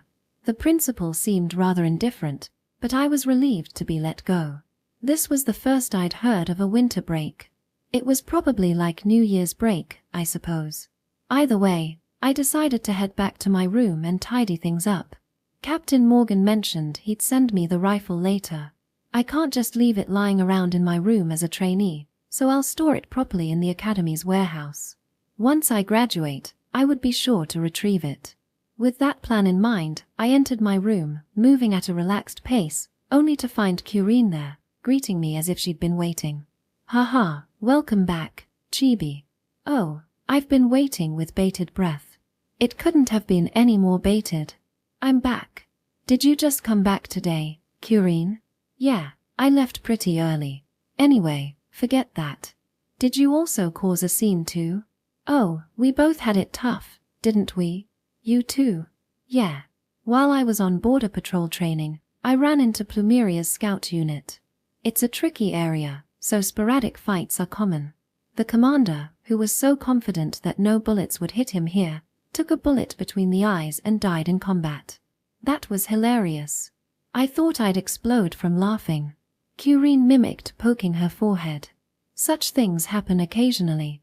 That's really unfortunate. Right. And then our deputy just ran away alone. So, in their sorry state, I ended up inadvertently taking command. In the end, we wiped out the scout unit. We ran out of ammo and it turned into a brutal melee. Oh, it was so much fun, killing and being killed. That's really impressive. When a commander fell in combat, the unit usually unraveled. Without a reliable deputy, the untrained and uneducated soldiers tended to prioritize their own lives and retreat. Curine, however, managed to turn the tables and lead them to victory, a feat worthy of an S in leadership. I'd say I was around a D. Why? Because I wasn't exactly well liked. That was why I genuinely valued the few who talked to me as if nothing was out of the ordinary.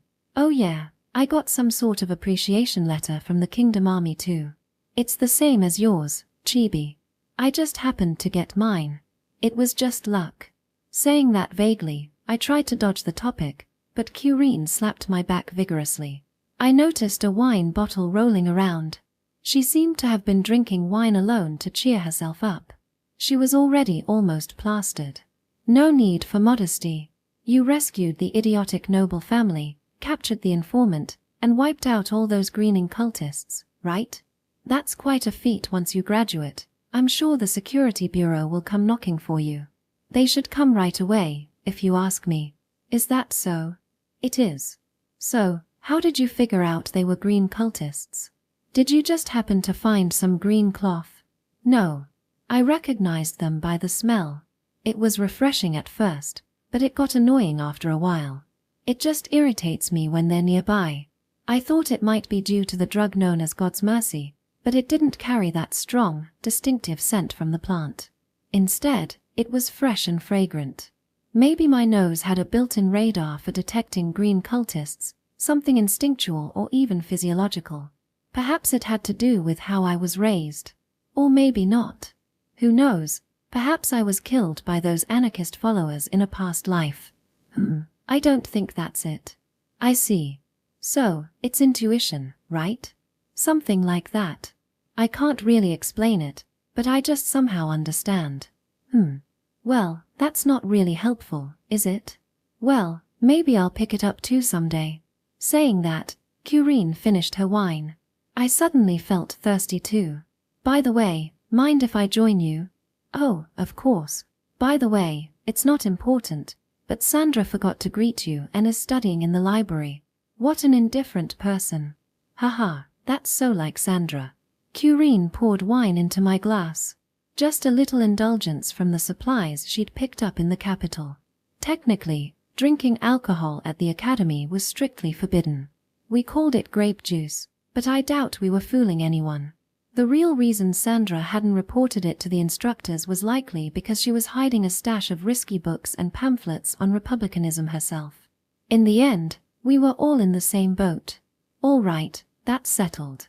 Let's toast to the end of our practical training and to celebrate our two great achievement. Cheers. We both downed our glasses in one go. This was the wine of victory. Indeed, it tasted better than usual. After about an hour of chatting about training with cheese and roasted beans as snacks, Sandra returned. Oh, you're already back? Hey, you smell way too much like alcohol. Well, if it isn't the soon-to-be famous Congresswoman Sandra.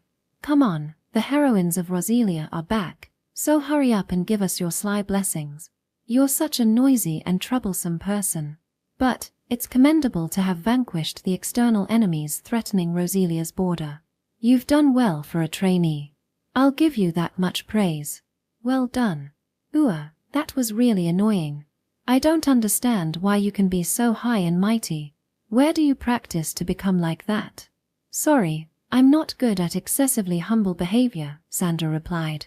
I've never seen you humble before, Curine said incredulously, popping a bean into her mouth. Then Sandra turned to me. Mitsuba. I don't care about rescuing nobles, but getting rid of the foolish mold spreading in the village was a splendid job. The Green Church, advocating for anarchism, and the republicanism I aim for are absolutely incompatible. They should be thoroughly eliminated without mercy, Sandra stated firmly. Yes, I see, I replied, nodding as I held a wine glass. Whether it was republic, monarchy, or empire, it didn't matter, but the green cultists were a no-go. I've made up my mind about that. However, it's surprising to see mold thriving even among military personnel, especially graduates of the officer academy. Perhaps their roots run deeper than expected, Sandra mused. If only we could have a more demonstrative punishment. Something like, this is what happens to green cultist. Quit now, or something, Curine added. Not a bad idea, but those guys aren't afraid to die if it means absolution. That's the tricky part. It's pointless if they're treated as martyrs, Sandra explained. Just killing them might not be enough. What about a treatment that makes people want to look away? Like if their bodies rotted away completely? If that were possible, it wouldn't be much of a hassle. For now, if Sandra becomes a lawmaker, please make sure that all drug users, sellers, and manufacturers receive the death penalty. We need to cut off the roots, I said suddenly. That's rather abrupt. Well, tell me more about it, Sandra replied. Sure, next time, I deflected. No, I want to hear it now. Curine gave me a sympathetic look, but she didn't offer to help. I explained to Sandra the dangers of drugs, not just the medical risks, but the societal threats they pose. In some major countries, policies were so strict that involvement in drug trafficking was punishable by death, and some nations have even taken direct measures to eradicate the problem altogether. This knowledge felt like it came from elsewhere, yet it rang true. Getting entangled with drugs could lead to moral decay and, in the worst cases, even spark wars. With a thorough explanation, I wrapped up my point. Indeed, I've heard rumors that the Lilia's kingdom manufactures drugs in its colonies and forcefully exports them. I see. They might be distributing them cheaply to undermine enemies from within, Sandra concluded. Lilia's. It's a powerful country to the west with many colonies. However, I can't imagine they'd be compatible with the Greening Church, which advocates anarchism. In that case, where is the Greening Church getting its funding from? They always seem to come well armed, despite being insane. Come to think of it, the green cultists often had suicide ammunition and rifles. Where is the main source of funding for these items? Is it Lilia's after all? Anyway, I understand your point. I don't know when, but I'll explain it to our comrades. It'll be too late once it spreads to innocent citizens, Sandra said. Yes, indeed. Well then, I'll study by myself, so please be quiet. If you want to disturb me, do it outside, Sandra instructed. Yes, what's with you? You're acting so high and mighty, you study bug. While I nodded obediently, Curine muttered under her breath.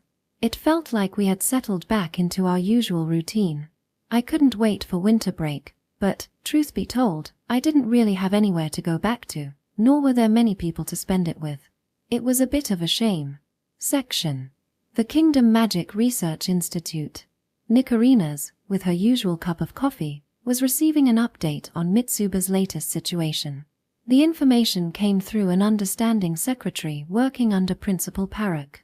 Nikarina's paid him to obtain details like grades, class behavior, and recent events, and these reports had become her newest source of joy. Everything that girl did surprised Nikarina's. Hearing the details of the Harugio village rebellion aftermath from the deputy director, her heart soared, as if she had reached the end of some grand research project. I see. Quite the spectacle. I wish I could have seen the scene with my own eyes. Apparently, the cleanup of the village was quite a task. The dispatched guards were complaining about the situation. That's understandable. The cost of peace is always high. So, what did the Peacekeeping Bureau have to say? Yes, Lieutenant Tark seems to be mentally unstable, making it difficult to obtain information. Since it's hard to identify informants through interrogation, it seems that he will be executed once the investigation is over. No, that's not it. I don't care about the fate of the traitors or informants. Did they say anything about Mitsuba?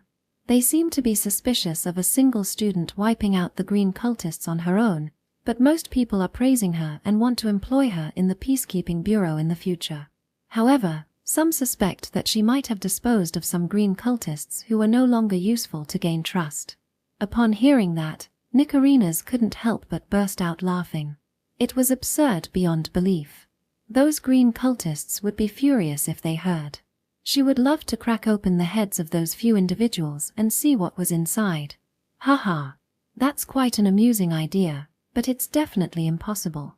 Her intense hatred for those molds is undeniable. However, it's a shame to have unnecessary suspicions. Send a letter with the seal of the president of the Royal Magic Research Institute, confirming that it's impossible. Understood. But why does she hate those molds so much? There shouldn't be any direct connection between her and the Green Church. Until now, she's only witnessed a suicide bombing. The deputy director furrowed his brow, but it was not a big issue. You don't need a deep reason to like or dislike something. If she feels that way instinctively, then it's fine. Coming from someone like the president of the Royal Magic Research Institute, that seems a bit simplistic. Even though I'm involved in eternal youth treatments, I'm still just a human being. Despite being praised as an eccentric or genius by others, that's the truth. Actually, I'm just a delicate woman at heart. That was the time to laugh or say something clever, you know? Nikarina's made a light-hearted remark, though it didn't stir even a hint of reaction from the deputy director. His unwavering seriousness was something she found a bit lacking, yet it was also what she valued in him. She trusted him completely, which was why he was involved in all her research and privy to most of Mitsuba's affairs. She considered that he could take over the presidency someday, though she knew he'd refuse. Beneath his calm, composed exterior lay an almost absurd level of loyalty to Nicarina's. If she asked him to sacrifice himself for her research, he would likely do so without hesitation. Still, the idea of him betraying her held a certain intrigue. Not that she minded, she knew all too well that the future rarely unfolded as one expected. Let me continue. She seems to determine whether someone is a green cultist based on whether they give off a pleasant but irritating smell. A pleasant smell? I'm not quite sure about that. Did they use some strange perfume? Or does she have a sense of smell as keen as a dog's? A dog? I think that possibility is low. The perfume comment was just a throwaway line. Perhaps Mitsuba judged based on the scent of their ingrained souls. Or maybe it was something only Mitsuba could perceive. Given her nature, that was quite plausible. The dog thing was a joke. Well, I hate the Green Church as well, so that's fine. Yes, I hate them to death. I hate them so much I want to use them as priority experimental material. I've known you for a long time, but this is the first time I've heard you disliking them to that extent. Well, they're criminals who oppose the kingdom, so it's only natural to hate them, right? Actually, I hate them to the point where I don't want to bring it up. It's rare for the director to assert such dislike. The words of the deputy director, a follower of Nicarina's, carried weight. Yet he was a married man, and so didn't understand the world. Well, there are various reasons why I dislike the Green Church so much. So, I deeply empathize with her. I'd be pleased if she continues to uncover and dispose of hidden cultists. Nicarina's understood the roots of Mitsuba's disdain for the mold. It was an inheritance of hatred. However, she had no intention of expressing this to Mitsuba. The girl should think and act for herself. After all, she was not a mere doll. Observing Mitsuba's life had become Nicarina's hobby, as well as her right and duty. After all, one of the three fundamental elements that shaped Mitsuba's being was undoubtedly something Nicarina's had created. End of Volume 1.